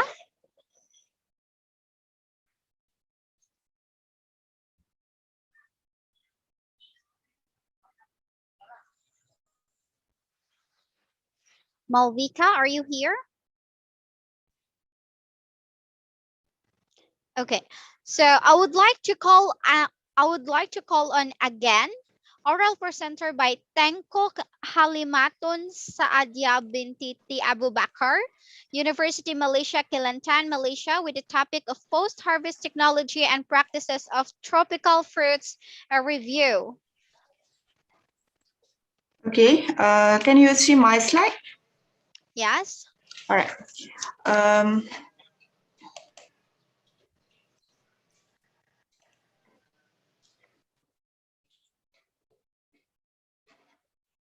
Okay, so Assalamualaikum warahmatullahi taala wabarakatuh and a very good day to all of you. My name is Tengku Halimatun Saadia binti Tengku Abu Bakar from University Malaysia Kelantan. I would like to present post-harvest technology practices of tropical fruit review paper. Okay, first of all, I would like to explain about the tropical fruit. Okay, so Malaysia is a tropical country that has more than 50 variety of fruit with 198,435 hectares of the plant area. Tropical fruit are the benefit of the human health and they have micronutrient, vitamin, mineral, fiber that is good for our digestion, building a strong immune system and maintain our health. So there's 10 most popular tropical fruit that are grown in Malaysia. which is durian, banana, rambutan, pineapple, watermelon, cempedak, mango, jackfruit, and also dopong. Okay, however, exporting of fresh fruit to the international market is quite challenging, as mandatory government regulation are need to face stringent regulation concerning quality of the fruit, the use of the agrochemical, and their maximum residual level. And what it make more worse is a tropical fruit have a short shelf life under normal tropical ambient condition and need an optimal post-harvest handling for avoiding post-harvest losses due to high tropical temperature and chilling sensitive. This figure shows the value of trade of fruit in Malaysia. From this figure, we can see that import value of fruit are more largest compared to export value, even though Malaysia is one of the largest producers of tropical fruit. So it shows that fruit production in Malaysia is still not equivalent to domestic consumption. One of the factors that contributing to that issue is a post-harvest losses. From FOA, post-harvest handling and adoption can lead post-harvest losses reach up to 40%. And Malaysia also shown the huge number of losses in every level of farm, wholesaler, and also retailer. There's many factors affecting post-harvest losses, such as plant physiology, post-harvest management, lacking of post-harvest knowledge, and also lacking post-harvest facilities. In Malaysia, the main problem of post-harvest landing of tropical fruit is because of inappropriate production practice, poor agribusiness management, poor post-harvest management system, limited training capacity, and also because of lack of post-harvest facility and cold chain maintenance. So what is post-harvest? So post-harvest management is include the process done immediately after harvesting the produce, including cooling, cleaning, sorting, packing, transportation, and processing. Therefore, post-harvest practices are given to increase its shelf life and maintain its quality. Thus, post-harvest management largely determine the final quality. So first, we go to the washing and cleaning, one of the post-harvest technology and practices. So cleaning method include removal of soil dust, other debris, insect spray residue, and fungicide. So there's two types of technology that commonly used in washing, which is chlorine and water ozonation. So chlorine is a liquid sodium hypochlorite and chlorine that commonly used for sanitation treatment for the many fruit, while water ozonization is the alternative to the use of chlorine as an antimicrobial agent to the inactive bacteria, fungi, virus, and protozoa, allowing water in the food industry to be disinfected and wastewater to be reused. Second is sorting and grading. So sorting is one of important for post-harvest handling process. So sorting is the activity of removal, damaged or diseased fruit and in healthy and clean one. So tropical and subtropical normally is graded by the size of ensure that fruit based on size are packed together. So nowadays there is technology for the sorting machine, especially for the fruit packaging house. Normally, fruit sorting by the roller consists with a different size space, then delivered into the specific container according to their size. So this figure shows the one of the sorting machine that normally used. Next is pre-cooling. The pre-cooling process is the removal of the field heat following the harvest. So most of the tropical fruit that need to be pre-cooling immediately after harvest, like guava, mangoes, papaya, pineapple, and many more. Commonly used pre-cooling techniques include for hydrocooling, liquid ice cooling, and a vacuum cooling. Benefit for cooling is a reduced respiration, transpiration, ethylene production, reduce browning and loss of texture, flavor, and nutrition, and also to decrease activity for the microorganism. Next is packaging. So packaging is one of the important aspect to consider in addressing post-harvest losses in fruit. So packaging can cover fruit and protect it from mechanical injury, tampering, and contamination from the physical, chemical, and biological sources. Some of common packaging material used in most of developed countries include wooden crate, cardboard box, woven palm basket, plastic crate, nylon sack, jute sack, and a polyethylene bag. But basically, the packaging is based on types of crop itself.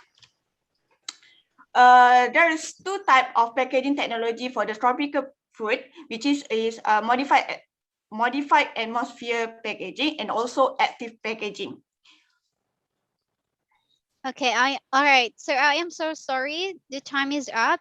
So I would Okay. like all to remind all presenters to be mindful of the allotted time, which is 10 minutes per presentation, for us to be scheduled on time. Now, may I call on the next presenter? Oral presentation by Malvika, Saurashtra University, India, with the topic of utilization of banana peels for production of edible antimicrobial active food packaging film.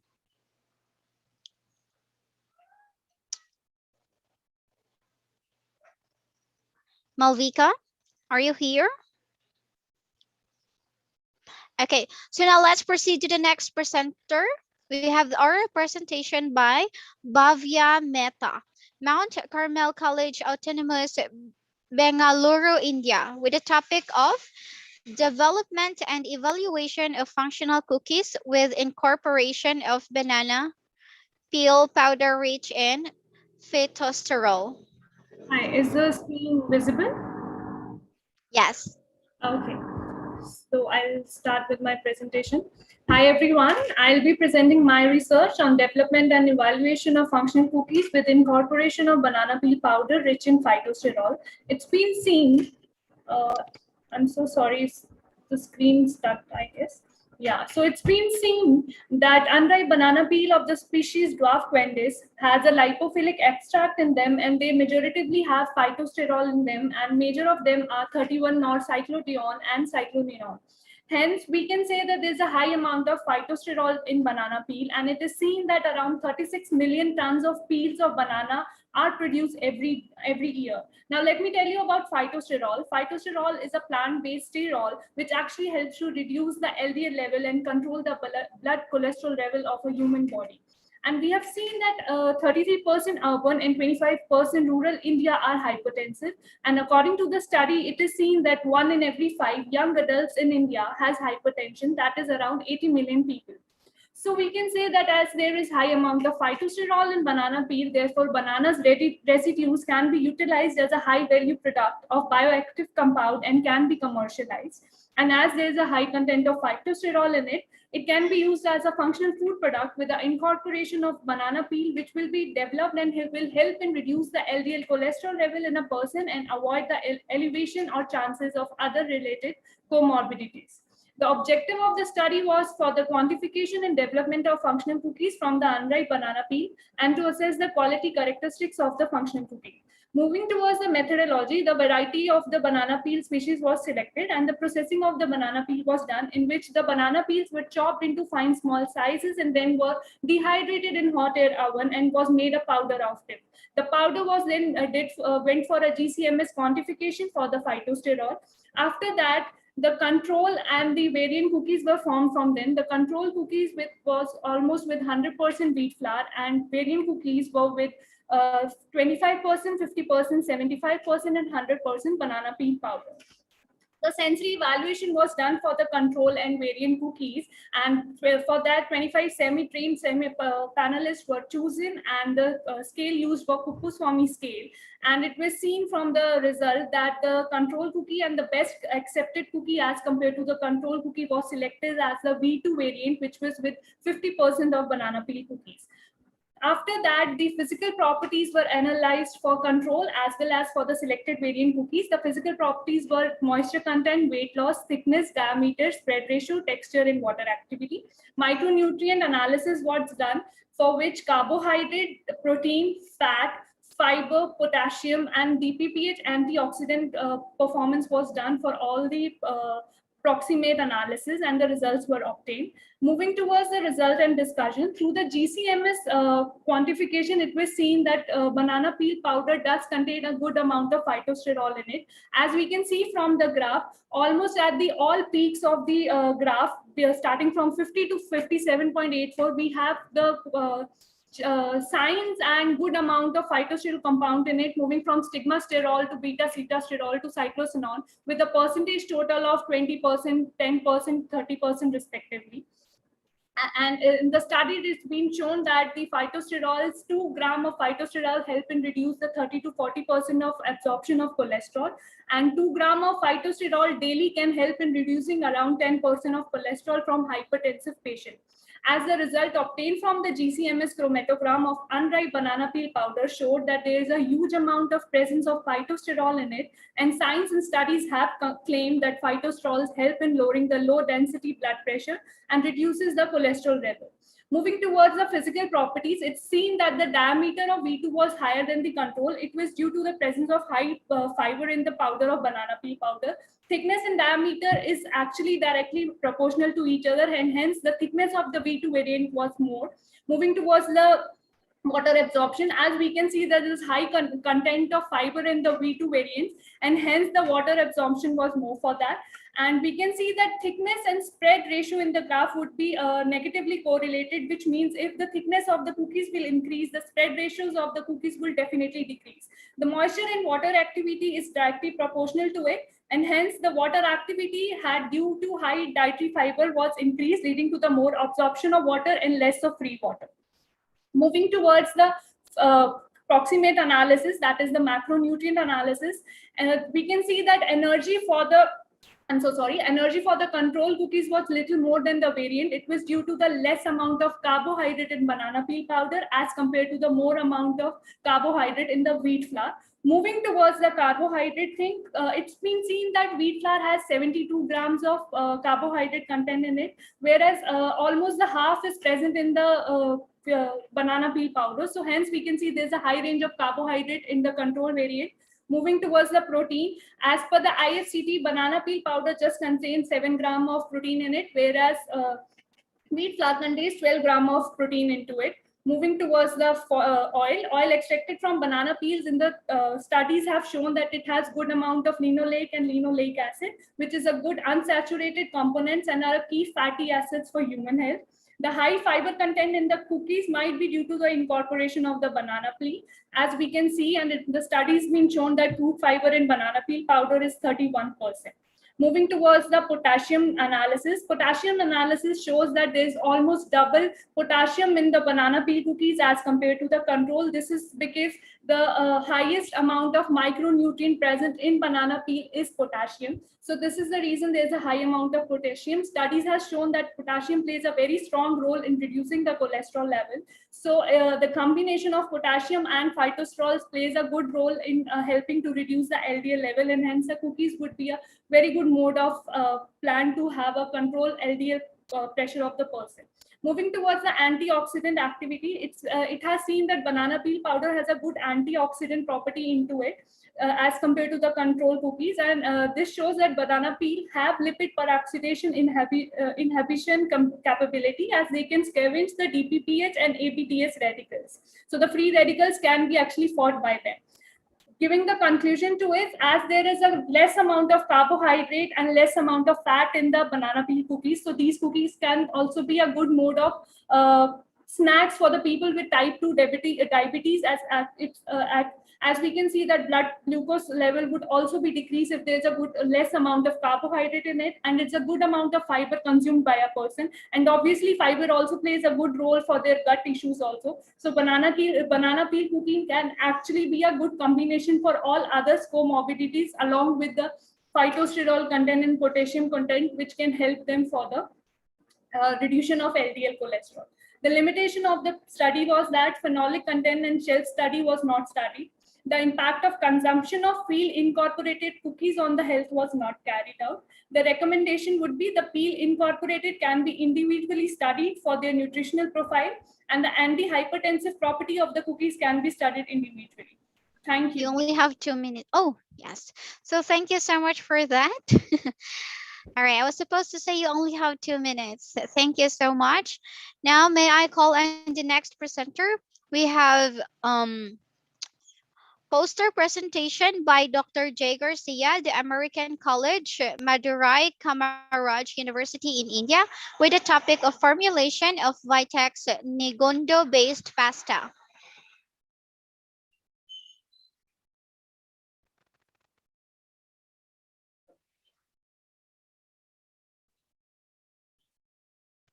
Are you here?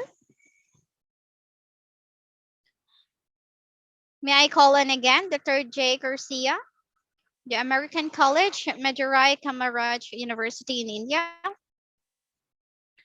with the topic of formulation of Vitex Negondo-based pasta. Are you here?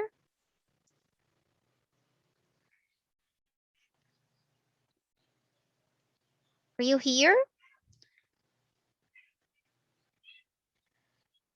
Okay, so now we are going to proceed to the next presenter. We have the poster presentation by Shrita Suri, National Institute of Food Technology Entrepreneurship and Management, or NIFTEM, India, with the topic of valorization strategies for utilization of citrus waste leading to zero waste, a review. Are you here? Hello. Okay. Yes, ma'am, I'm here. Can I share my slide? Yes.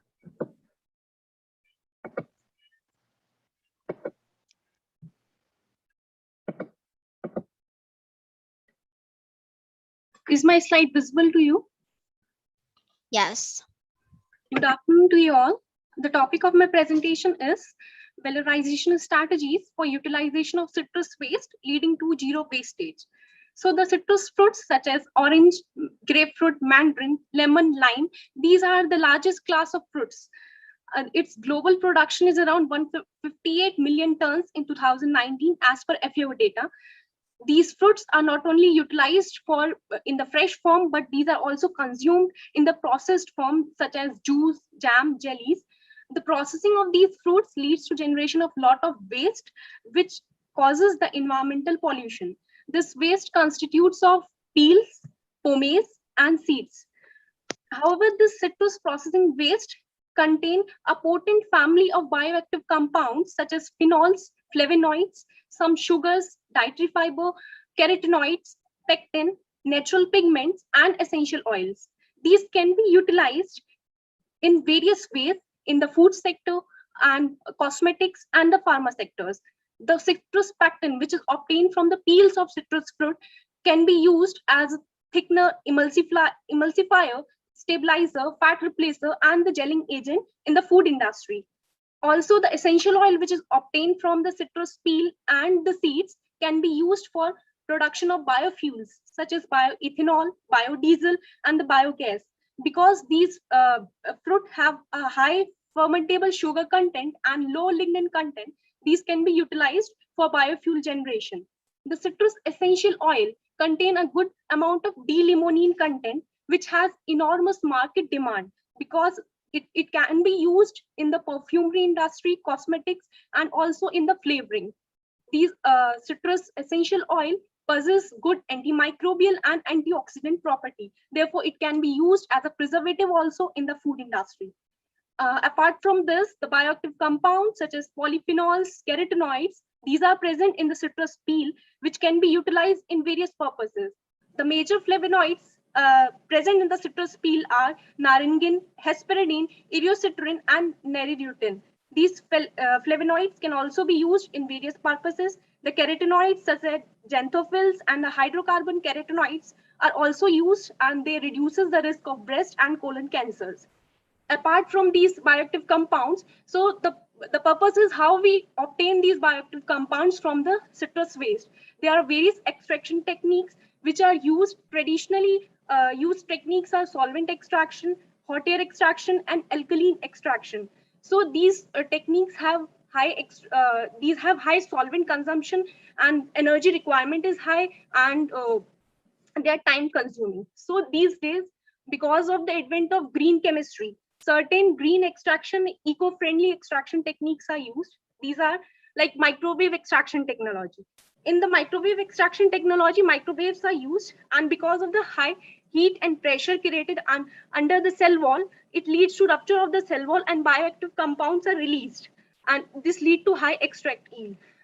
Other method is ultrasound assisted extraction, in which the ultrasounds are used, and it is based on the phenomena of cavitation. Because of the cavitation, there is a passage of ultrasound waves which leads to diffusion of solute from solid phase into the solvent. Other method is pulse electrified field. In this method, short pulses of high electric fields are used, and this lead to extraction of the compound. Other method, which is green extraction method, is supercritical fluid extraction. In this, supercritical fluids such as carbon dioxide, water, these are used, and these are capable of dissolving the material as liquid.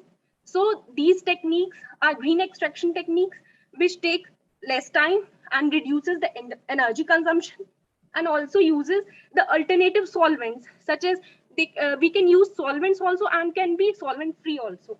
These techniques can be used for extraction and better utility of the citrus waste. So I conclude here, the citrus waste is a good resource of significant valuable compound which can be used for zero wastage theory. Thank you.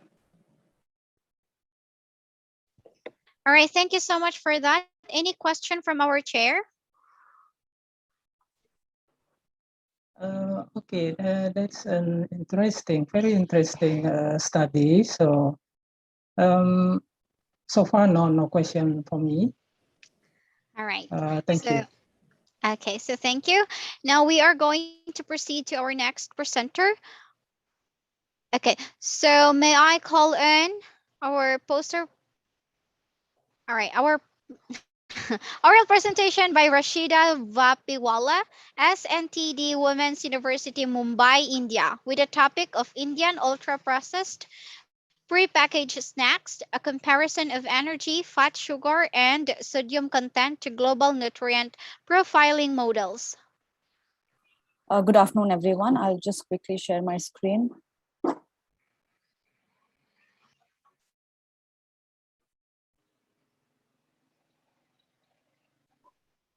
My topic is Indian and ultra-processed food prepackaged snacks, a comparison of energy, fat, sugar, sodium content to global nutrient profiling models.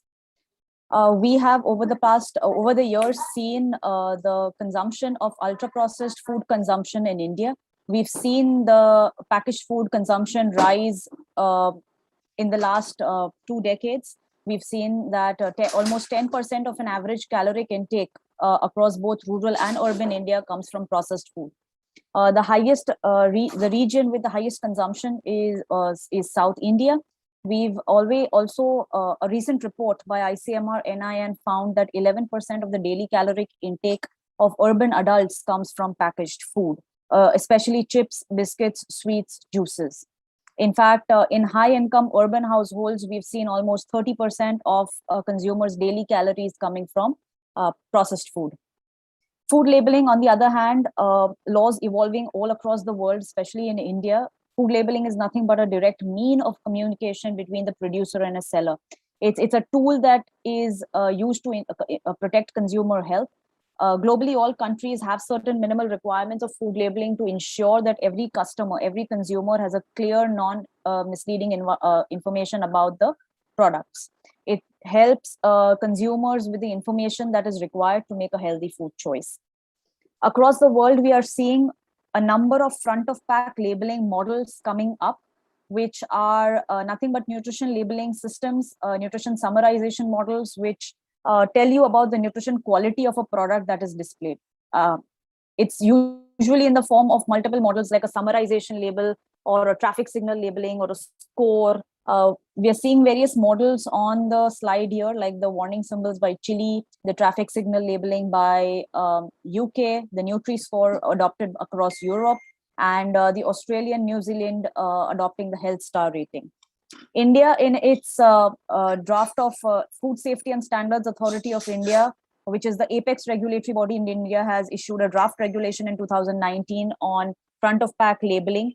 The objective being to enable citizens to know more about the composition of food products so that they can make informed choices. The label will have the quantities of salt, added sugar, and fats declared on the front of pack per serve with a red warning symbol. That is what is proposed in the Gazette.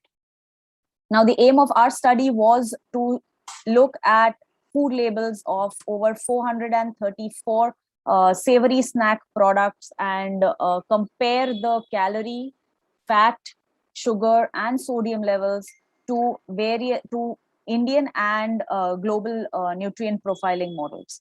We collected data of over 434 products across grocery stores, e-commerce platforms, company websites. We assessed the nutrition information that was declared: energy, total fat, saturated fat, trans fat, total sugar, added sugar, sodium was studied in detail. We looked at FSSAI's draft regulation nutrient thresholds. We also looked at WHO CRO, Southeast Asian region, nutrient profile model, UK front of pack traffic signal labeling. We looked at chilies front of pack warning labels. The nutrient content of the products were compared to these global nutrient profiling models, and results are as follows. As a part of descriptive analysis, we divided the snacks into two types: extruded products and chips. We saw that the energy values of both were near similar, with 500 calories per 100 grams, and fat being as high as 26 gram in extruded products. Sodium was as high as 591. In the graphs, we are seeing that while the median energy of snacks was 521 kilocalories, the calorie content of the Indian ultra-processed packaged food snacks are to almost 2.3 times than what the regulation is suggesting. So the regulation has put a threshold of around 230 kilocalories per 100, but we are almost 2.3 times higher than the threshold. 98.2 snacks are above the WHO threshold for energy. For total sugar, the median was found to be 2.8. Considering that the snacks category is largely savory, we do not see total sugar content being higher. However, as per the chili model, almost 14% of our products were above the threshold for the chili model. Added sugar was found to be 0.5. Like I said, savory snacks, the impetus is largely on sodium and fat content, but still FSSAI is suggesting a threshold of 0. So there has to be 0 added sugar in savory snacks, but almost 46% of our products were above this threshold. In total fat, we have observed that the median total fat content was 29 grams per 100 grams. 95% products were above the threshold of the WHO model, and we were over 3.6 times higher than the thresholds recommended by WHO. Similarly, for saturated fat, the median content of snacks is 9.6 grams per 100 gram, where 86% of the products were higher than the WHO threshold, almost 3.7 times higher than what is recommended for snack products. Trans fat, India is moving towards being a trans fat free nation by 2022. We will have we will be a zero trans fat nation. So like summarized in the results, the trans fat content was found to be 0 grams, and 98% products were within the threshold of the FSSAI recommendation. For sodium, we are seeing a median sodium content to be as 558 milligrams per 100 grams almost, with 80% of our products being above the threshold of the FSSAI model, almost 2.2 times than what is suggested for FSSAI. Almost 97% of our products were failing on the UK model, and 70% products were failing on the Chile model. Coming to summarization of the findings, we have observed that Indian ultra processed snacks have failed or were higher than most of the thresholds required across the globe for energy, total fat, saturated fat, and sodium content. Trans fat was the only area where products have been within the thresholds.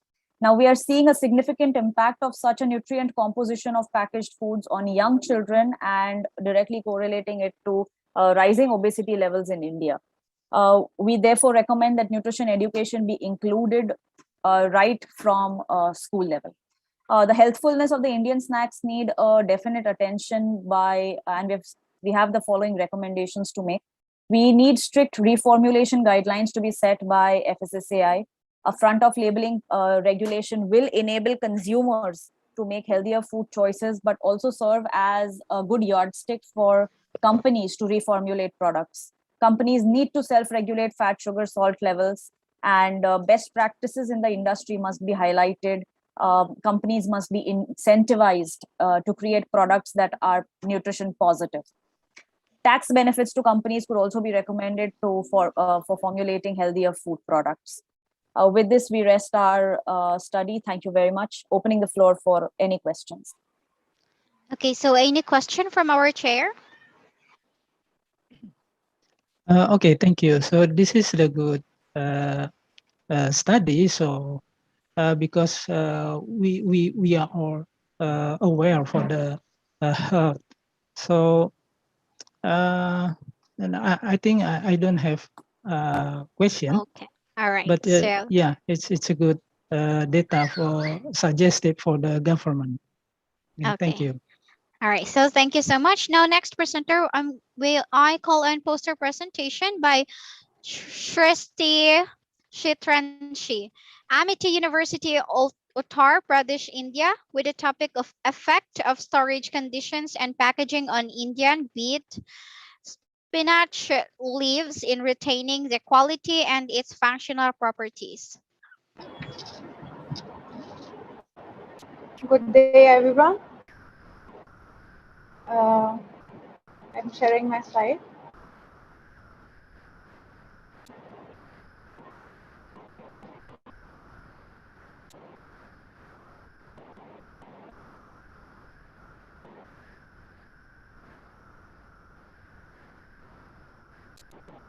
Is my presentation visible, poster? Yes. Okay, good day, everyone. I'm going to present on the topic, effect of storage conditions and packaging on Indian beet spinach leaves in retaining the quality and its functional properties. So, Indian beet spinach, also known as Indian beet, desi palak or beet leaf, is one of the most common leafy vegetable that is grown in both tropical and subtropical areas of India. The scientific name of Indian beet spinach is Beta vulgaris, and the cultural variety we use is the Spusa bharti. This family belongs to Chenopodiaceae, and it is rich in vitamin A, B, C, more than spinach or carrot, and it has good amount of carbohydrate, proteins, fiber, calcium, iron, phosphorus, manganese, potassium, and ascorbic acid. It is also rich in antioxidant activity, and it protects cardiovascular diseases. It protects us from cardiovascular diseases and cancer. It has been recorded that around 25% of Indian spinach beet are lost due to during the post-harvest due to as it's a very highly perishable crop and has high moisture content.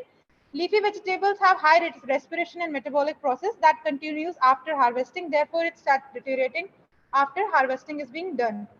In the present study conducted in our lab, we harvested the spinach beet and we further projected into the treatment and give supply and kept it in the 3 storage system: ambient condition, zero energy cool chamber, and cold chamber. And we provided 4 packaging system. One was without packaging, one LDPE perforated, one LDPE perforated, and one a natural packaging system. We took the banana leaf. So this is the methodology that we followed when we harvested it from the farm at a very cool temperature during the morning hours. Then pre-cooled it using ice cooling method. Sorting was done according to the sizes, and dead and decay material were discarded. Packaging were done according to the treatment plan in LDPE, perforated and non-perforated plus banana packaging, and then were stored in ZECC plus in cold chamber and in ambient condition. After that, physiological analysis were done. These were the packaging that we did of the spinach beet, Indian spinach beet. After this, the results suggested that the quality deterioration was lower in ZECC without packaging, with shelf life of about 6.5 days, followed by the cold chamber with 5 days, and in ambient condition 2 days. Maximum physiological loss in weight was observed in ambient condition without packaging. That is ranging from 17.37% to 47.02% during the 3, 6, and 9 days of storage. Minimum physiological loss in weight was recorded in ZECC, packed in LDP perforated, with 1.65 plus 0.33% of loss in during the third day of storage, 3.29 plus 0.67% of loss during the 6th day, and 4.27 plus 0.88% loss during the 9th day. This was followed by ZECC non-perforated, and after this cold storage perforated was included. Maximum ascorbic acid content during the 3 days of storage was observed in ZECC with packaging, whereas during the 6th day, cold chamber with packaging performed the best, had the more ascorbic acid content as compared to ZECC. Minimum content of ascorbic acid was observed in the control sample, and ascorbic acid declined, but it was observed that there was less declination in the cold chamber and ZECC. Reduction in titrable acidity was also recorded in the samples, but the maximum reduction if titrable acidity was recorded in the control sample, whereas minimum was recorded in the ZECC LDP non-perforated and ZECC perforated and cold chambers. And it was observed that there was not much of significance in both the packaging kept in the storage of cold chamber and ZECC. Basically, cold chamber has more of the moisture content inside the packages, and when without packages, there was more loss of physiological weight in the cold chamber as compared to the ZECC ones. The overall acceptability score of overall acceptability score of ambient condition on day 6 was 4.5, with the highest score recorded in ZECC P1 and cold chamber LDP non-perforated. And the packages were stored in the cold chamber, has lots of moisture inside the chamber. It was also recorded there was no significant changes in the banana packaging and LDPE packaging during the 3 days of storage, but there was more loss when the storage was increased to 6 days or 9 days. We can conclude that ZECC can be used as a good storage chamber, as it is an evaporative cooling chamber which does not allow required electricity for keeping the crops, and it is very feasible for the small scale farmers that they can collect their crops and send it to the market, and there doesn't require much of investment for the storage system. Thank you. All right, so thank you so much. We still have 3 minutes. Any question from our chair? Okay. Maybe I have a question. So, yes, sir? Is this a problem that faced by the farmer or by the industry or Basically, other sir, this is else? a problem faced by farmers. They grow a leafy vegetable crop which has a very low shelf life, and they can't keep the crops in the cold storage area or packaging area. They can't afford it. So small scale farmers can easily invest or put some local materials like bricks and bricks, mud and everything. They can create a zero energy cool chamber in their farm only, and they can keep the crops, collect them, and then can collectively sell and gain more price out of it. So we are suggesting I that small see. scale farmers can keep these types of storage systems in their Okay. farms. Okay, I see. Thank you very much. Okay, so thank you so much. Now let's proceed to our next presenter, our oral presentation by Dibyangana Misra, Jadavpur University, Kolkata, India, with the topic of reception of and awareness about food colors among urbanized citizens in Kolkata, India. Are you here? Oral presentation by Dibyangana Misra. Are you here?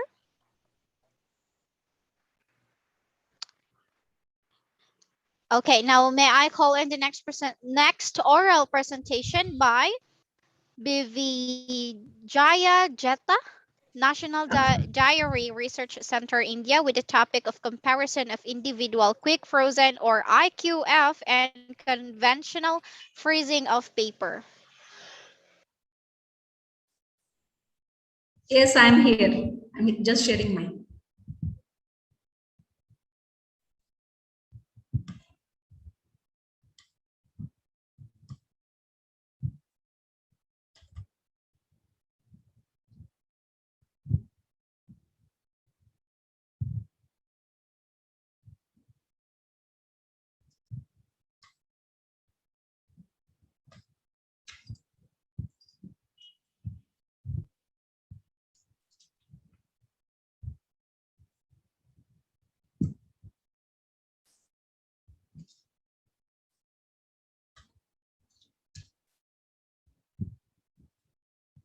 Yeah, good afternoon, everyone. So, are my slides visible? Yes. So I would be presenting a part of my research work which I have done at NDRI SRS Bengaluru. That is on comparison of individual quick freezing of paneer with the conventional freezing of paneer. So we know that this paneer is an acid uncoagulated product having high moisture content and also which results in a very low shelf life. So at a 1 day at room temperature and also about 1 week at refrigerated temperature.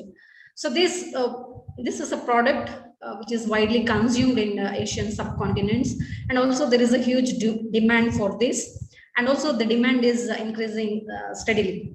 And if you see the compound annual growth rate of the paneer during 2008 to 15, it was only 5.8, but now it is growing at a rate of 21.6.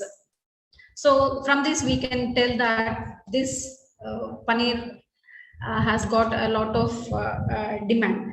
And so several research have been done to increase the shelf life of paneer, either by the process modification or the altering the packaging conditions or addition of the preservatives or by storing at a very low temperature or freezing, etc. Here, the process modification included the thermal stabilization of the paneer, which has been done at 15 psi for 15 minutes in tin cans. So that made the product well only for a period of 50 days at room temperature.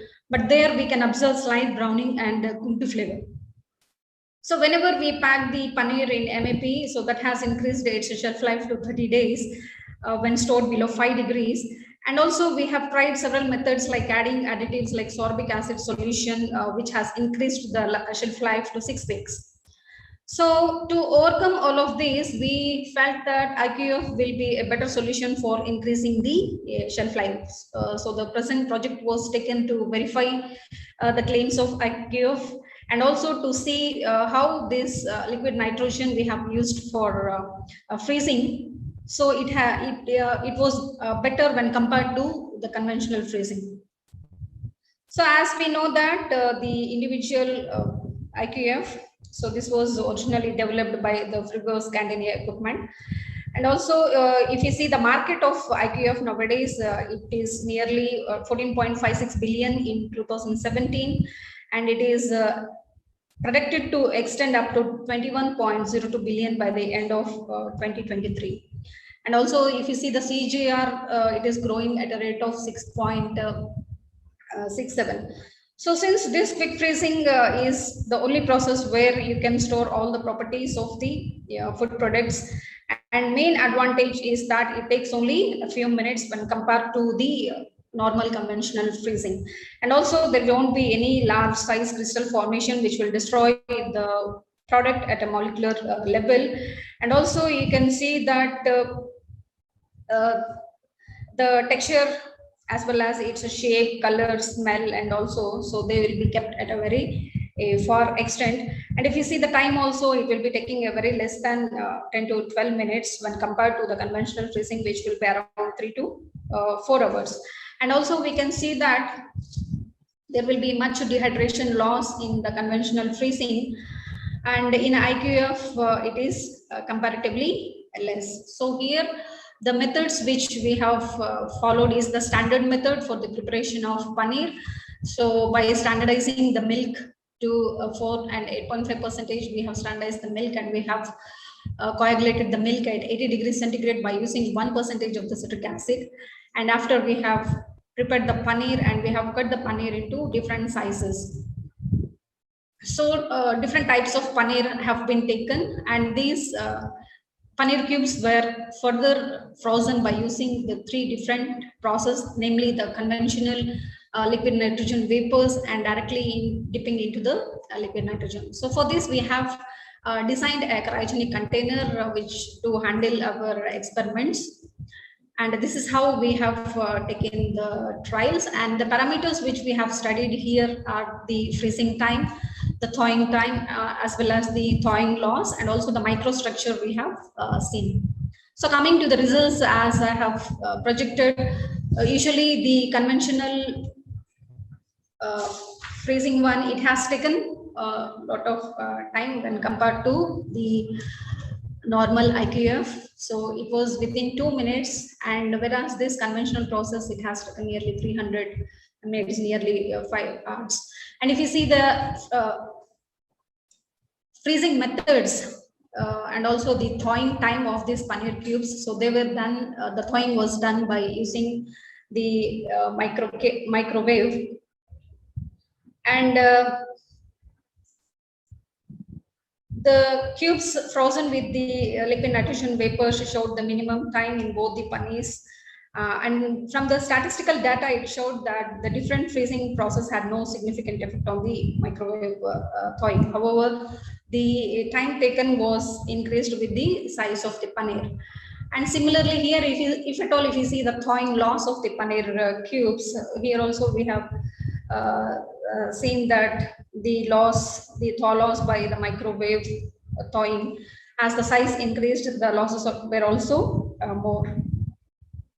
And then we have studied the porosity of the paneer as well as the microbial quality of the paneer. So here the porosity of the paneer was due to the presence of the empty void spaces and also the pores and cracks in the paneer matrix. And their presence had affected both the textural as well as the sensory properties. And also this porosity will contribute to the sponginess of the paneer to some extent. And here, if you see, so it was nearly less when compared to the IQF samples have got a very less porosity when compared to the conventional freezing of the paneer. And here, if you see the thick frozen paneer when compared with the conventionally frozen one, so we can see that the cubes were individual and they have retained their texture after cooking process also. And the microstructure of this IQF and the conventional frozen paneer have been observed, and the average size of the pore was nearly 65.6 microns in conventional frozen paneer when compared to the IQF, which was only 5.6 micrometer. So these are some images of the conventionally frozen and the IQF frozen paneer. So I conclude that these individual pieces of the IQF paneer cubes, they have retained individuality throughout their storage without sticking to each other. And also there were no loss in cutting of the product during the thawing process. And also it was very easy for the final utilization, and also it has saved the time. And also the product was having more shelf life with no textural damage also during the storage period. And also we can see the freezing rate is high and also the greater output, and no mechanical refrigeration we can use since we are using the liquid nitrogen. And also we have concluded this IQF was very effective when compared with the conventional freezing of the shelf life to increase its shelf life. So thank you. Okay, so thank you so much. Any question from our chair? Okay, thank you. So I would like to know about the microbes. So by using the IQF, what kind of microbe can be avoided compared to the conventional? So normally we can find the yes. psychrotrophs or the psychrophiles which grow at a very low temperature. So those organisms will be prevailing in that. Okay, thank you very much. All right. Okay, so thank you so much for that. Now let's proceed to oral presentation by Dr. Mohammed Shafiq Alam, Punjab Agricultural University, India, with the topic of development of edible starch-based film calm paper as a food serving material. Ma'am, my topic is different. You are saying different topic. Development and performance evaluation. Okay. Yes, so myself, Dr. M.S. Alam, Principal Scientist in the Department of Processing and Food Engineering, Punjab Agriculture University, Ludhiana, India. So my topic is development and performance evaluation of percussion-based machine for non-chemical disinfestation of milk products. So basically, as we all know, that the poor handling and storage methods under warm and humid climatic conditions promote rapid deterioration of the stored foodstuff, especially for food grains and the milk products. The major loss occurs during production, storage, marketing due to infestation of insect pests, microbial changes, and physiological contamination.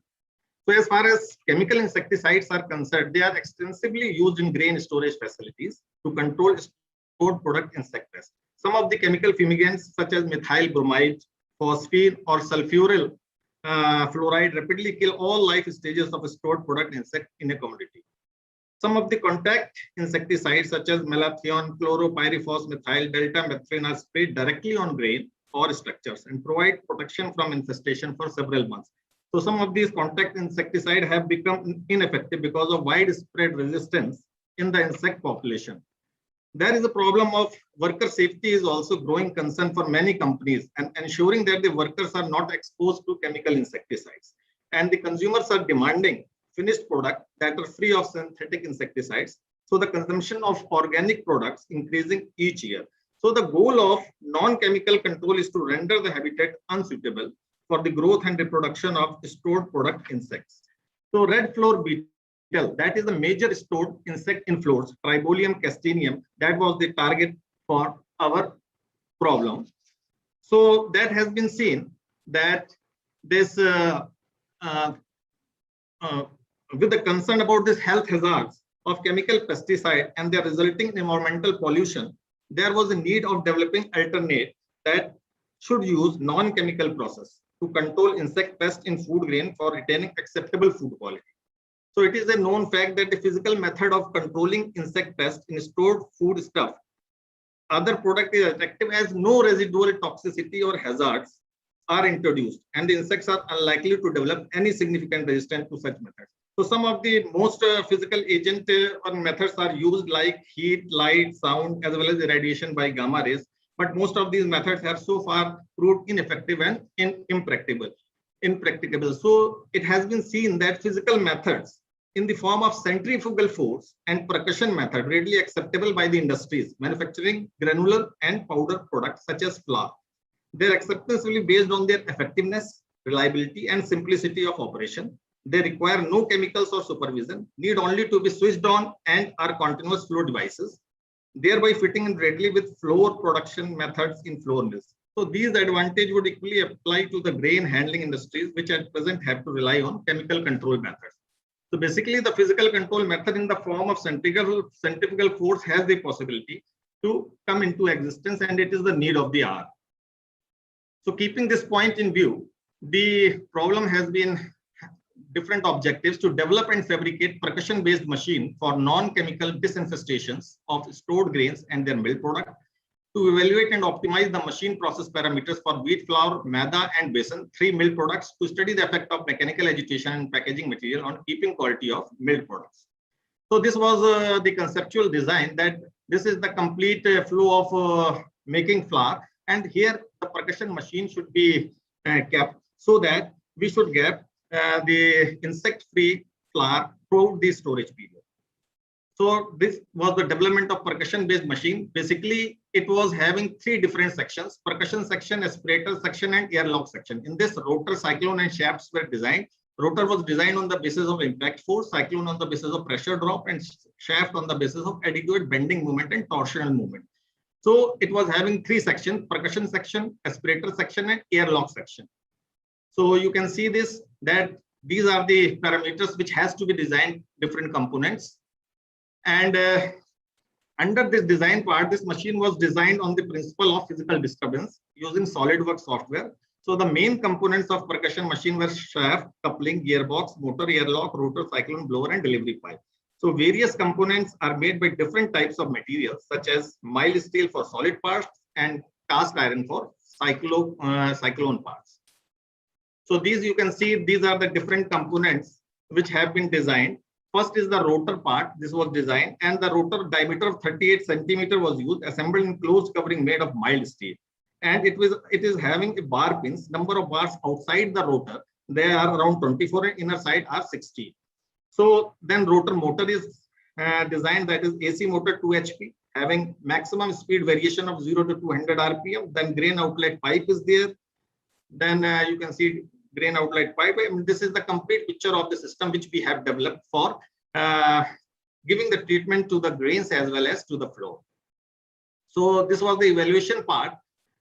In this, the procurement of three different, this machine was evaluated for wheat flour, maida, and basin. Then heat treatment was disinfested, then reinfested with insect pest. Incubation period was there. Then machine treatment was, then optimization of machine parameters was there. So these were the complete flow diagram, how the sample have been prepared. This, the tribolium castellium that has been reared, wheat flour, kept in incubator for multiplication. And these are the different equipments which were used in the study.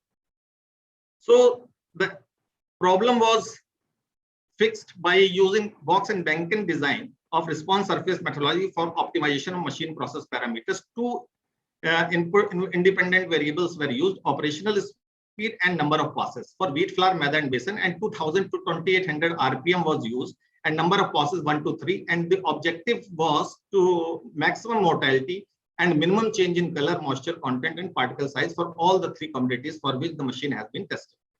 So these were the experimental design for basin, wheat flour, and maida. And these are the pictures during the experimentation.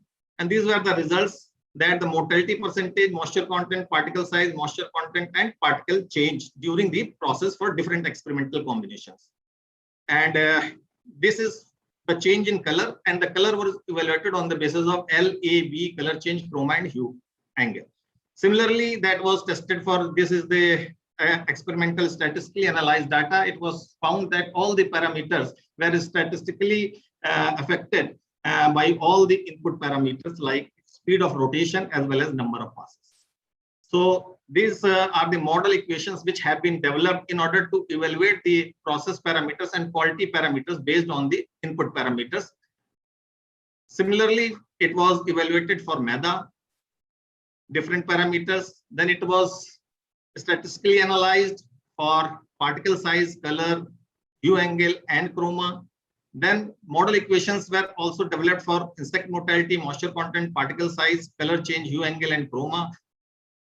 And then it was also evaluated for basin. So for three commodities, it has been evaluated for different quality parameters of that before and after the treatment.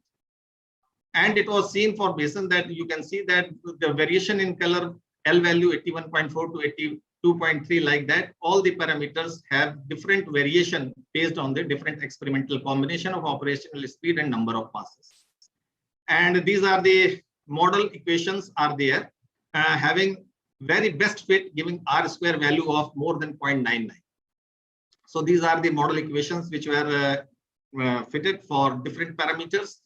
And then the machine parameters were optimized for wheat flour, that operational speed of 2800 and number of passes, one is best for getting the best product out of that machine. And for maida, the speed is 2600 RPM and number of pass from that machine of maida maybe 2.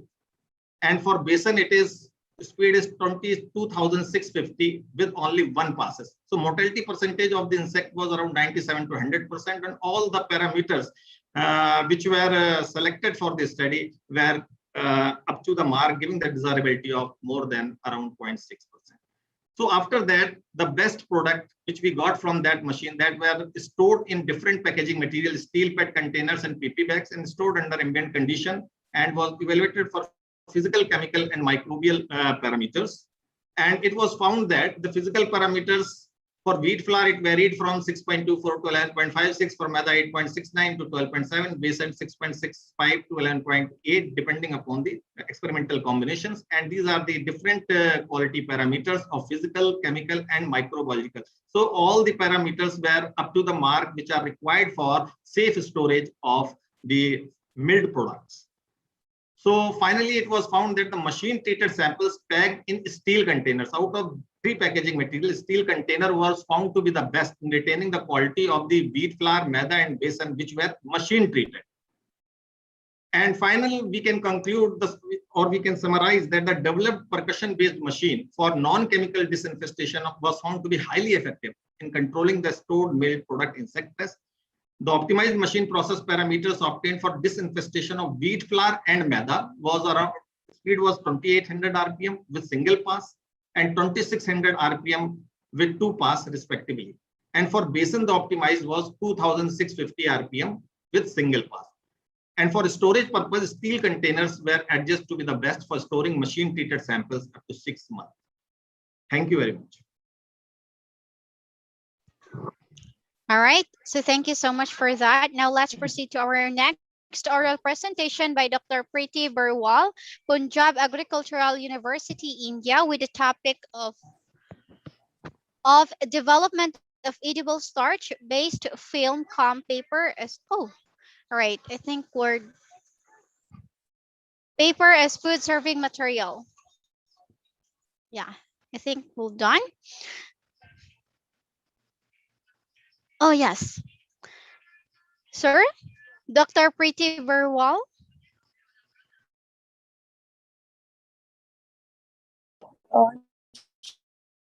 She is here and trying to connect, ma'am. Just wait for a minute. Okay.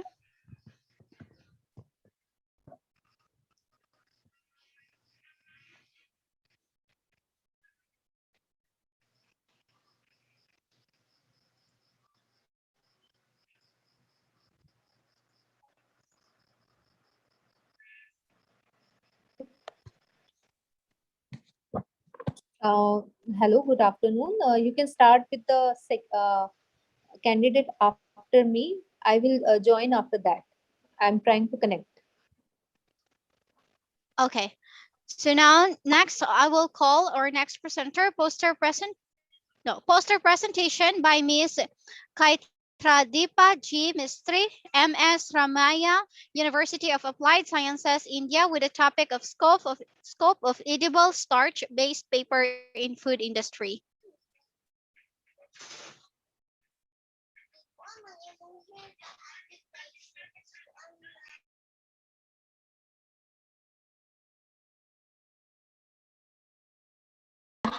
Hello, am I audible? Yes. Is the screen visible, ma'am? Yes, yes. Yeah. Good afternoon. My name is Chaitradeepa. I'm a PhD scholar, Department of Food Technology from India. So my proposed poster topic is the scope of edible starch-based paper in the food industry. So the problems in plastic usage and disposal, the whole world is presently using a plastic material because of its versatility, lightweight in nature, the flexibility, the resistancy, and the relative inexpensive properties. We are disposing the plastic material in one of the least recognized area and the highly problematic areas. So I have mentioned the highly problematic areas of disposing the plastic where it is going to affect. The first might be it is going to affect the groundwater and the soil pollution in the oceans, and in it is dangerous for human life also, because when we plastic results in the formation of class of flame retardants which are called as halogens. So these might lead to severe health problems such as cancer, neurological damage, and endocrine disruptions. So we have to minimize the use of the plastic. though we can't switch to other plastic materials because it's already grown up in the world as a good plastic material, packaging material. So we can switch to edible packaging material with the concern of decreasing the packaging disposals and increase the biodegradability nature of the plastic packaging materials. So these are all the sources from where we can develop an edible packaging material. It might be protein based one, it might be polysaccharide one, and it might be lipid based one. So I have given some examples here that are monosolar pouches which are developed out of these seaweeds, and the gelatin, pectin, and starch based which I have developed except the monosolar pouches. And the main problem in using the paper as a food packaging material is nowadays we are using this newspaper, recycled buff paper, printed paper, and tissue paper because they are the immediate available packaging material. But what happens when we use these materials, the chemicals and the heavy metals present in these paper material will come in contact with the food material and will cause many harmful and severe disorders to the human being, especially which leads to the cancer causing agents. So I have developed like there are many combinations which I have tried here. So the left corner represents the use of only starch and the rice flour material. Once after standardization, I have incorporated other materials such as xanthan gum, liquid glucose, and other things. So which gives me a proper texture of paper. And the other section like depicts that the use of gelatin, glycerin, pectin, and other materials. But the development of these will depict the thing that they are flexible and they are transparent in nature, which are not similar to that of the paper material. So the outcome from the development of this material was, so the final developed paper was having a thickness of around 138 like micrometer, which is more soluble in nature. The ultimate like depiction is, so it is a biodegradable in nature. And the results showed that out of SEM and XRD results, the developed material is heterogeneous in nature and it is crystalline, which is a positive outcome for me. But the developed paper was not like matching the characteristics of the conventional paper. Like though I was like preferring the paper kind like A4 sheet or the normal paper kind of material which is edible in nature. So my research work is still in progress so as to develop a similar kind of edible paper with that of the conventional paper, and it might act as a replacement or minimization for the newspaper and other printed packaging material which acts as a food packaging material. Okay, thank you. Any questions? All right, so thank you so much. Any question from our chair? Well, thank you very much. So I believe this is a good study. So from me, there is no question for this time. Thank you. Okay, so thank you so much. Now let's proceed to our next oral presentation by Dr. Ashwini and Bellary, University of Agricultural Sciences in India, with the topic of development of healthy food product using papaya processing waste.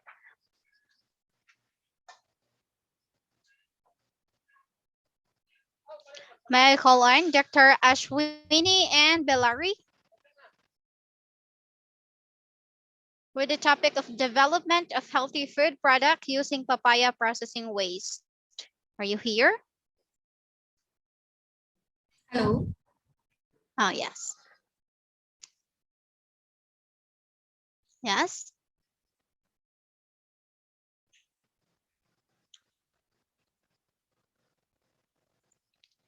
Are you here? Excuse me. Yes. Yeah, I'm Dr. Preeti Birwal. Can I proceed with my presentation? I'm in Now Network. Okay.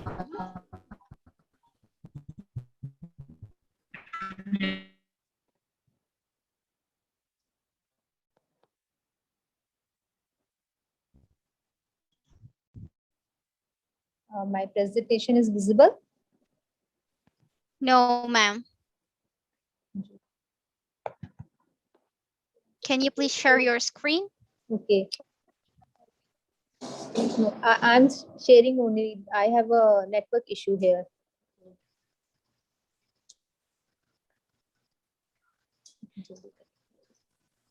Okay, so maybe we are going to be back to you after a minute. Madam, can you hear me?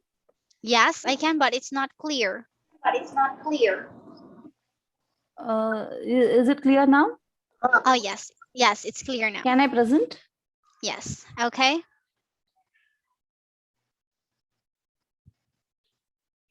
Is it visible? No, ma'am. Was showing some error. I'll just try to connect. Please share your screen.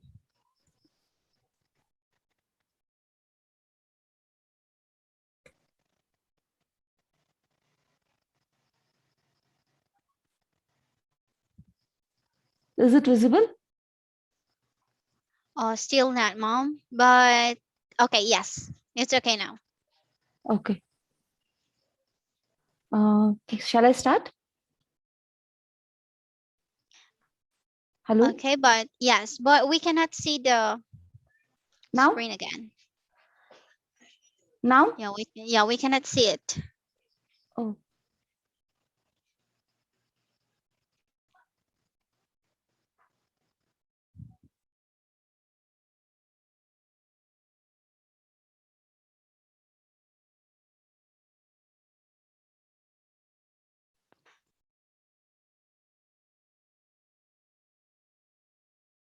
Is it visible? Still not, ma'am. I'm so sorry. It's not visible right now. Yes, it's not. We just saw it earlier.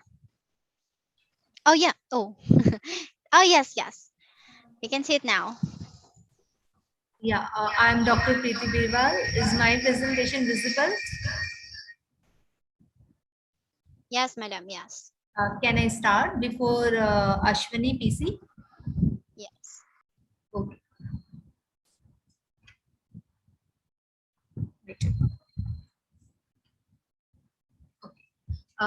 Hello everyone, I am Dr. Preeti Birwal, working as scientist in Department of Processing and Food Engineering, Punjab Agriculture University. Before my presentation, my student Chaitra has already described the importance of edible paper and how the newspaper we are using, how badly they affect our health. So what we have done, this everything in now in India also Food Safety and Standard Authority of India also banned the use of newspaper as a packing material or as a serving material in India. Okay, so we actually targeted our research to develop a one kind of paper with the food wastage, either potato starch or the broken rice or cooked rice, whatever waste is there from the restaurants. So first target was to develop the edible paper from the plant-based or the food-based starch, and second one to study the physical and structural property of the developed paper. So we have taken the combination. Initially, lot of trials has been conducted on different type of starch, and we have found the corn starch and the rice starch as the good combination. So corn starch we have taken 3 to 8% and rice flour we have taken 3 to 22% with the combination of other binding chemicals like liquid glucose, microcrystalline cellulose, glycerol, food grade, sodium carboxymethyl cellulose, xanthangum. So with these combination, what we have done, so we have taken the starch in some particular ratios and rice. We heat it for 5 minutes. Then we have added 0.5% of carboxymethyl cellulose and microcrystalline cellulose. Then again we have heated it, and after cooling it to the room temperature, we have poured our solution on a petri plate, and we have dried it for the 48 hours. So we have found different types of film at different type of concentrations of starch and the other chemical combination. So we have analyzed the physical properties, hydration property, and the structural property of by method SAM and XRD. So these are the combination. We have taken 5% of starch and 0.5% of CMC, 0.5% of MCC, and 10%, 15%, up to 20% of glycerol, like that. So with that, these are the preliminary trials. You can see what film we have developed when the starch was like 5 and 8%, 5% was glycerol and 8% of starch, 10% of glycerol and 5% of starch, like that. So we have found when there was 15% of glycerol and 8% starch is there, so the binding properties were much better. So we have proceeded with this film further. So with the 3% of starch and the 8% of starch, we have added the RF and microcrystalline component there. And again, we have tried to develop our film. Now we can see with the 15% of glycerol, 3% of starch and 22% of rice flour, we have the film which is having little bit of crispiness. Okay, before it was more of a jelly like. So with the addition of rice flour, so the paper is now more like a edible paper, and the structure was like a paper, but still this film is not up to the mark. We are still continue to research on that, how to make it a proper paper, because we are using the rice flour, and that can be taken from the rice mill where there are lot of broken rice are available. So from that wastage, whatever from the industry or the rice, whatever is from the restaurants or any mess or any canteen, we have waste rice. So from that we can develop.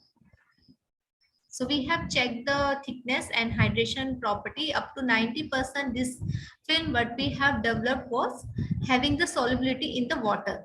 And these are the image you can see at different microscopic level the structural component of our developed paper.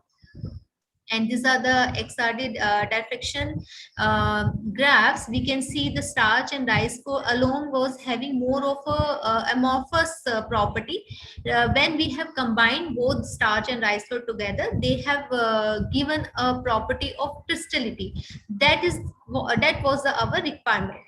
So we can conclude that rice flour can be an economical alternative to prepare or to develop a edible paper like packaging material.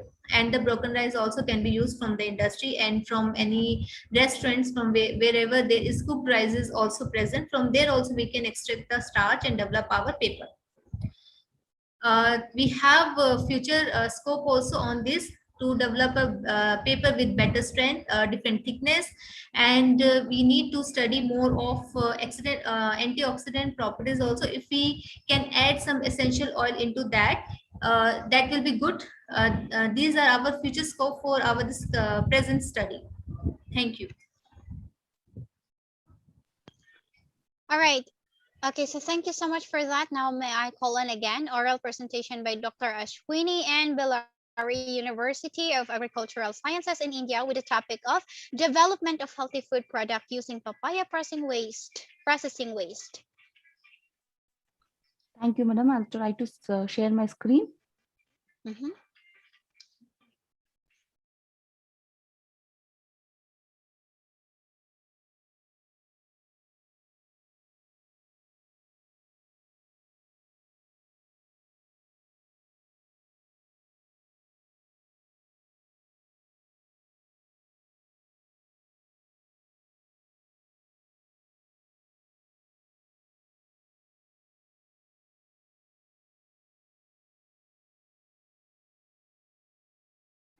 Can I present it through my mobile?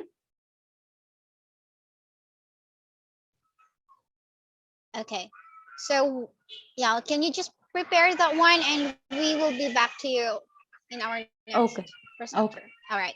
So may I call in our 10th presenter, oral presentation by Dipanjana Misra, Jadavpur University, Kolkata, India, with the topic of perception of and awareness about food colors among urbanized citizens in Kolkata, India. Hi, I will be sharing from my phone, so please let me know if it's visible properly. Just a minute.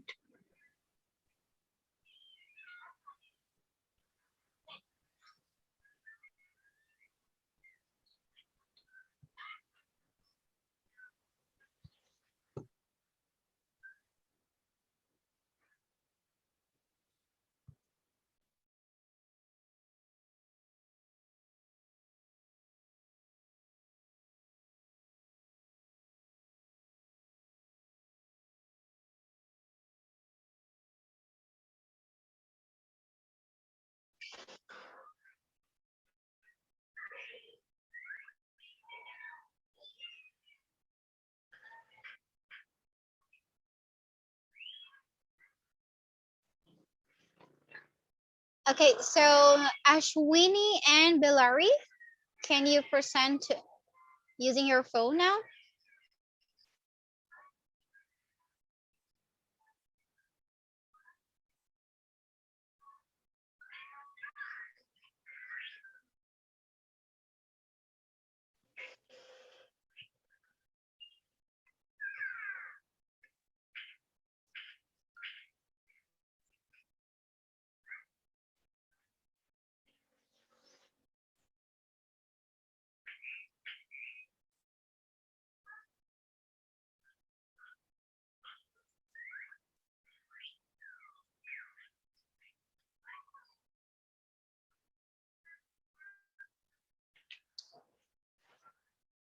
Okay, so you can present using your phone.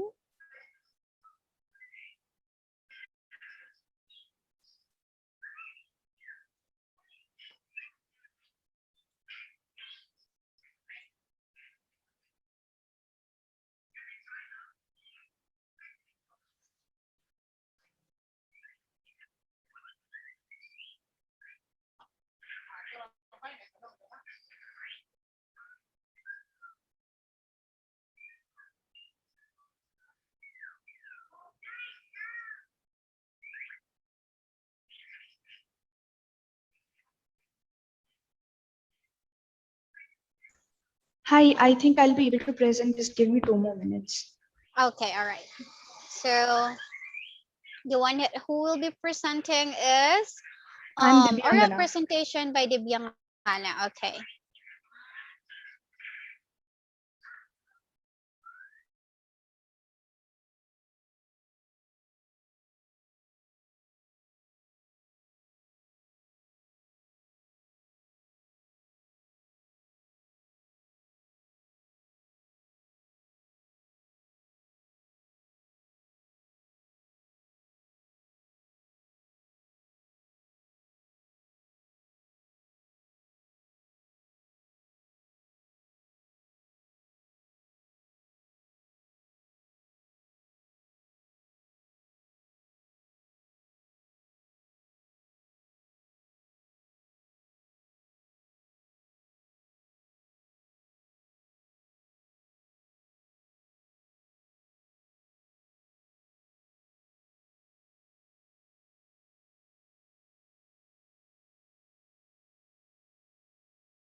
Divyangana Misra.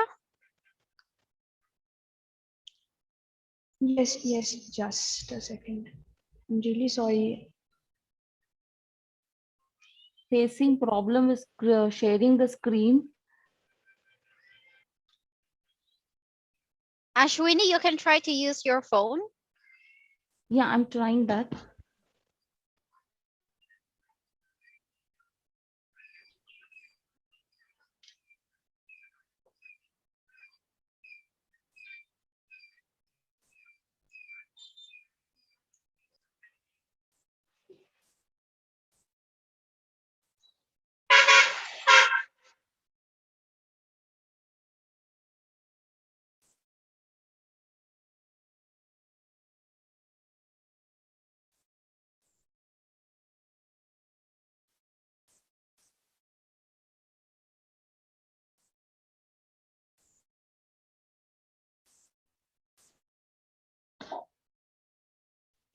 Okay, Divyangana, all right. We can see your presentation now.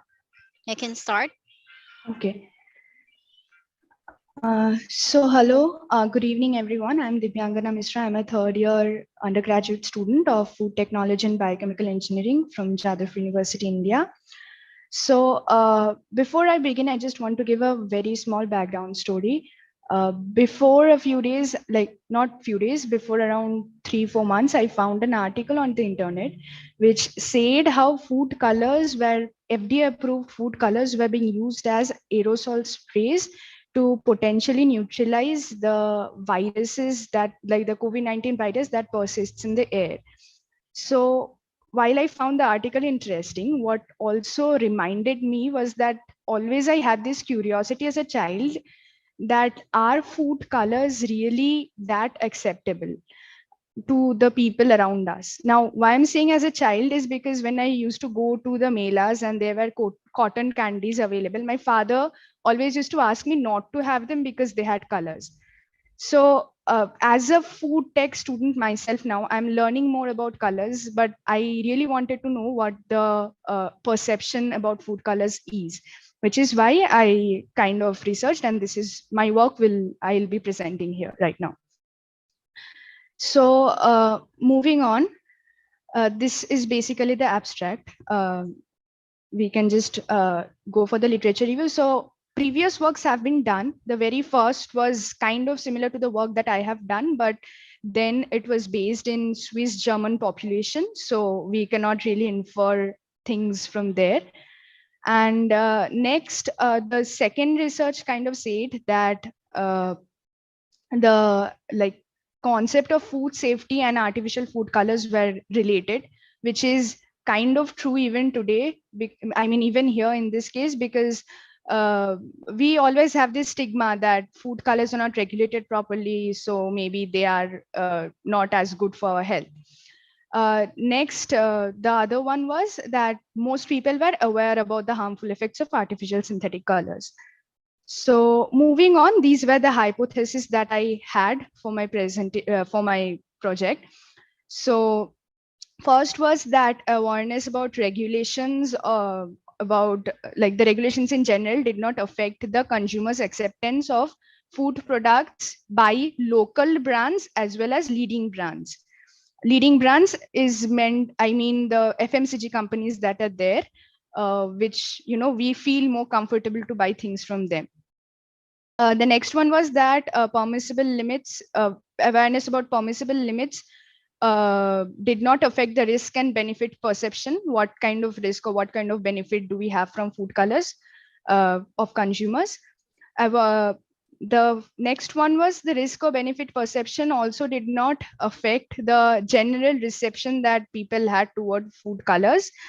And finally, the permissible limits or the regulations, their awareness did not affect the inclination towards natural alternatives of food colors, of artificial food colors.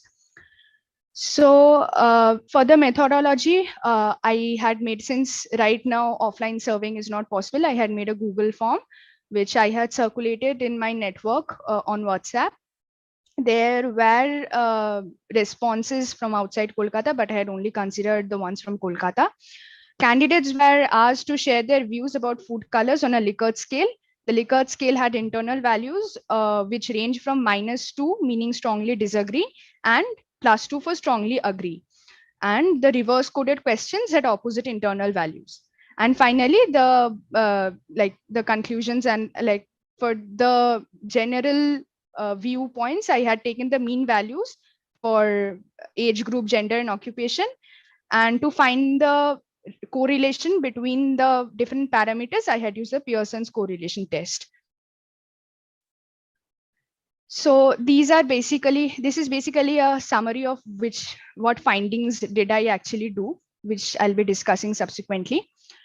So as it's visible on the screen, female population had more acceptance, had less acceptance towards food colors, be it from leading or local brands, than the male population.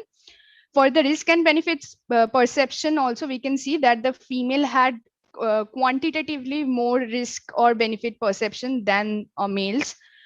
However, awareness about permissible limits is something that the males population exceeded, and the female population were better. They were more aware about the regulations related to the food colors. Both the population, however, showed significant inclination towards natural alternatives of food colors. age wise, we can see that all the age groups were kind of very opposed to the food colors that are being used in products by local brands. And for leading brands, we can see the older population being more being more against the food colors. For risk and benefit perception, we can see that the entire population is almost not much aware of the benefits, or they do not consider the benefits of food colors when they buy a product. However, they do take care of the risk that comes with food colors. Again, the entire population showed in a quite significant inclination towards natural products or natural food colors. And for permissible limits, we can see that the older population has more awareness about permissible limits or permissible like regulations related to the food colors. I had also done an analysis with the occupation. So as we can see that again, very evidently, more people from all walks of life are kind of averted from the local brand food colors. And the risk perception and the benefit perception, as we can see, risk perception is maximum for the homemakers. Those are, I mean, our mothers, mostly our mothers, who are always looking for natural alternatives to everything possible in earth. So yeah, moving forward, here we have the awareness about permissible limits and awareness about regulations based on the occupation. So we can find that the government employees are mostly aware about the permissible limits, government employee and the retired, again, the ones who are mostly the elder generation people, and so goes for the regulations. Finally, this even occupation wise, we can find that all the occupations are mostly inclined towards natural products, the maximum being the retired people.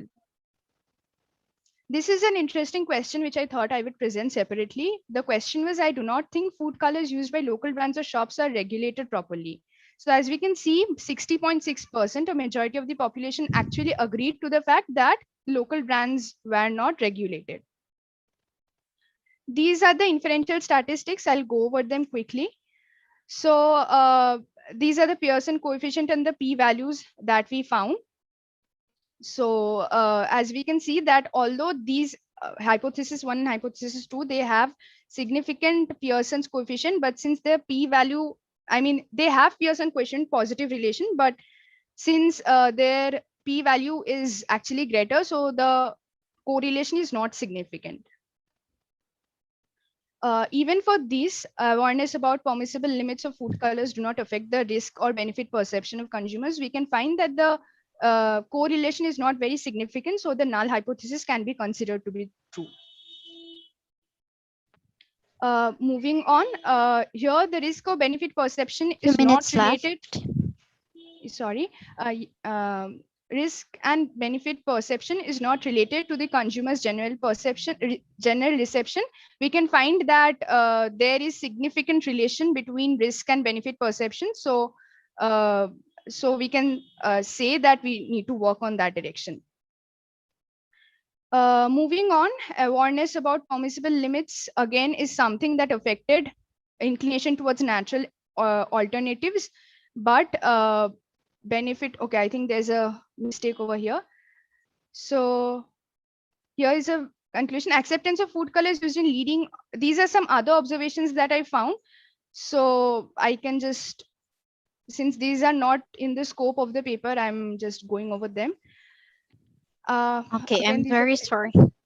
Yeah, so I am very sorry you didn't have enough time. And thank you so much for that presentation. Now I will proceed to Dr. Ashwini. Are you ready, madam? Share my screen. Yes.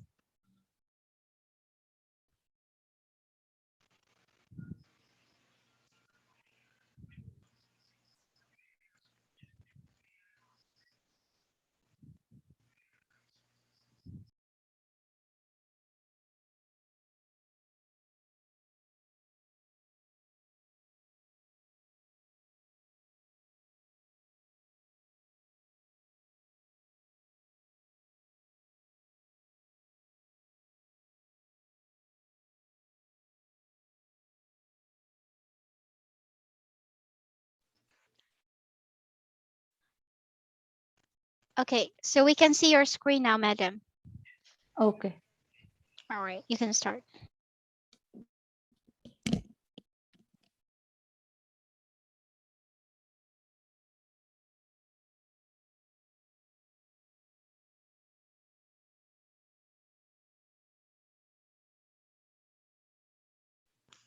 Excuse me, we cannot hear you. Can you please turn on your mic? Madam, we cannot hear you. Madam, hello? Yes, yes. Can you hear me now? Yes, yes. Yeah. Uh, Good afternoon, everybody. I'm Dr. Ashwini Ballari. I would like to present on development of healthy food products by using papaya processing waste.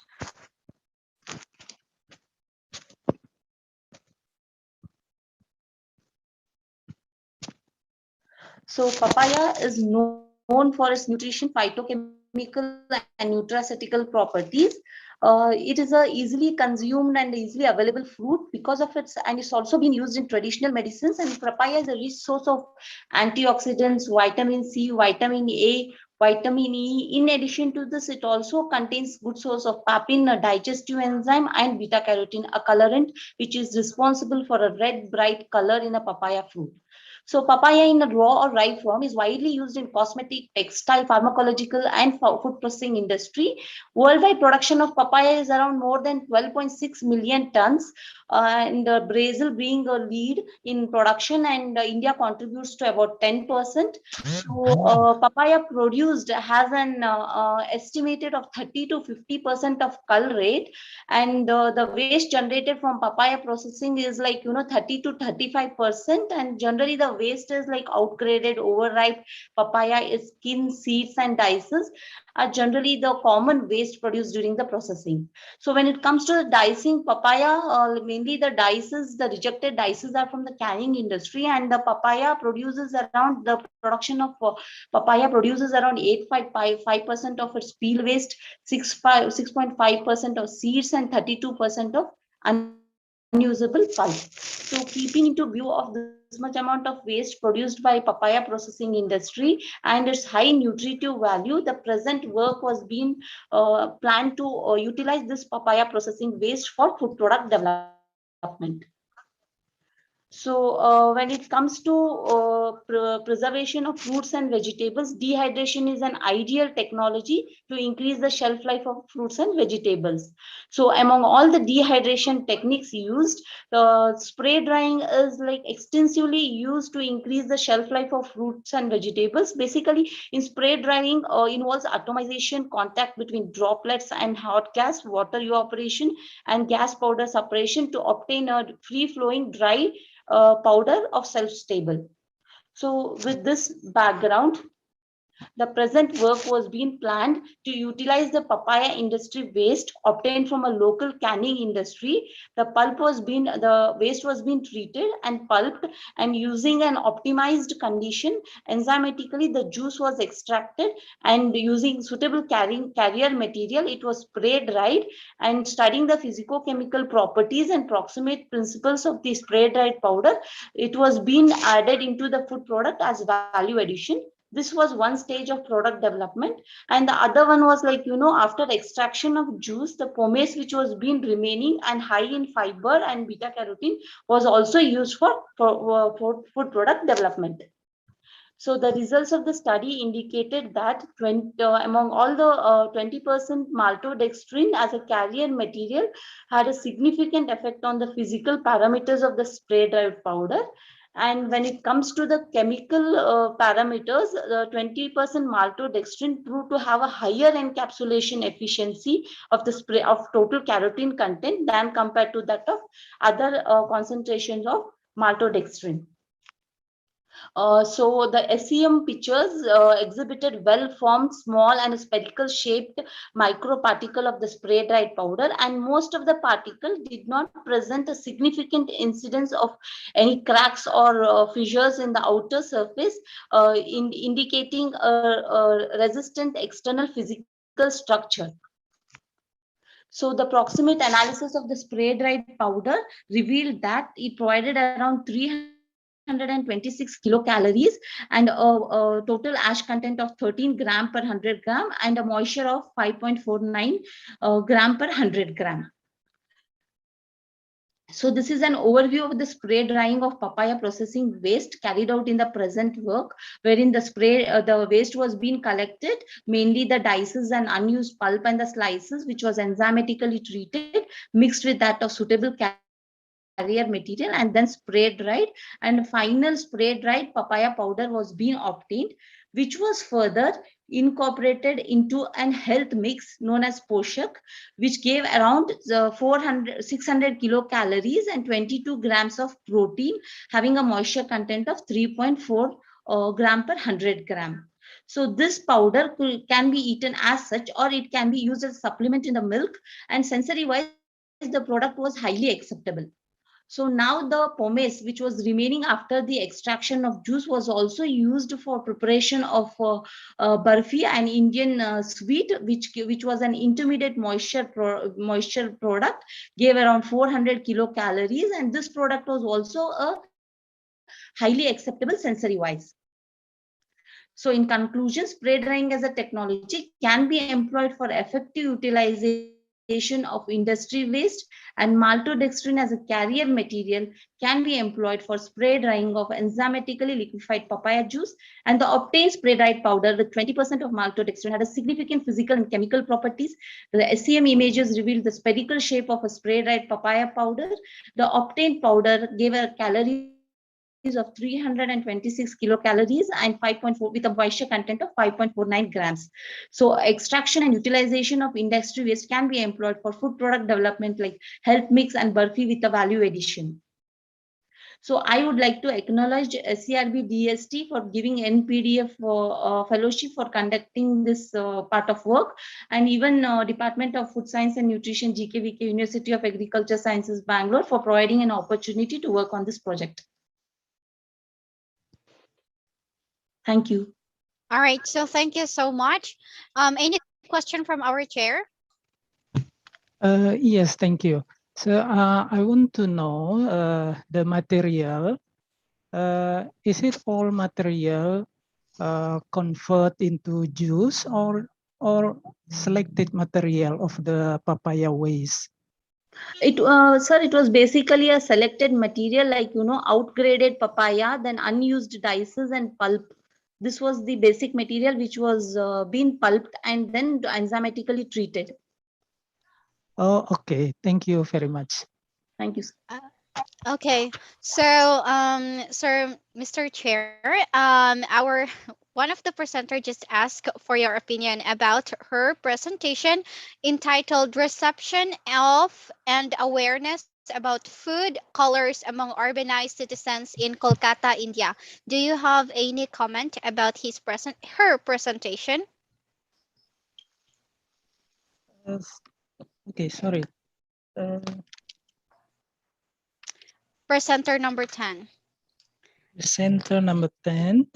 Okay. Yeah, I agree that the color of the food is important aspect of the food. For her presentation, so far I have no question, but I think that is an important study related to the food color. Okay, thank you very much. All right, so that would be all. Okay, so thank you so much for all of you, and thank you all for joining us today. Hope you had a great session, and the certificates details will be announced tomorrow at the end of the conference, and I am looking forward to meeting you all tomorrow at 9 a.m. IST. Thank you so much. Thank you very much, Ms. Grita. Thank you.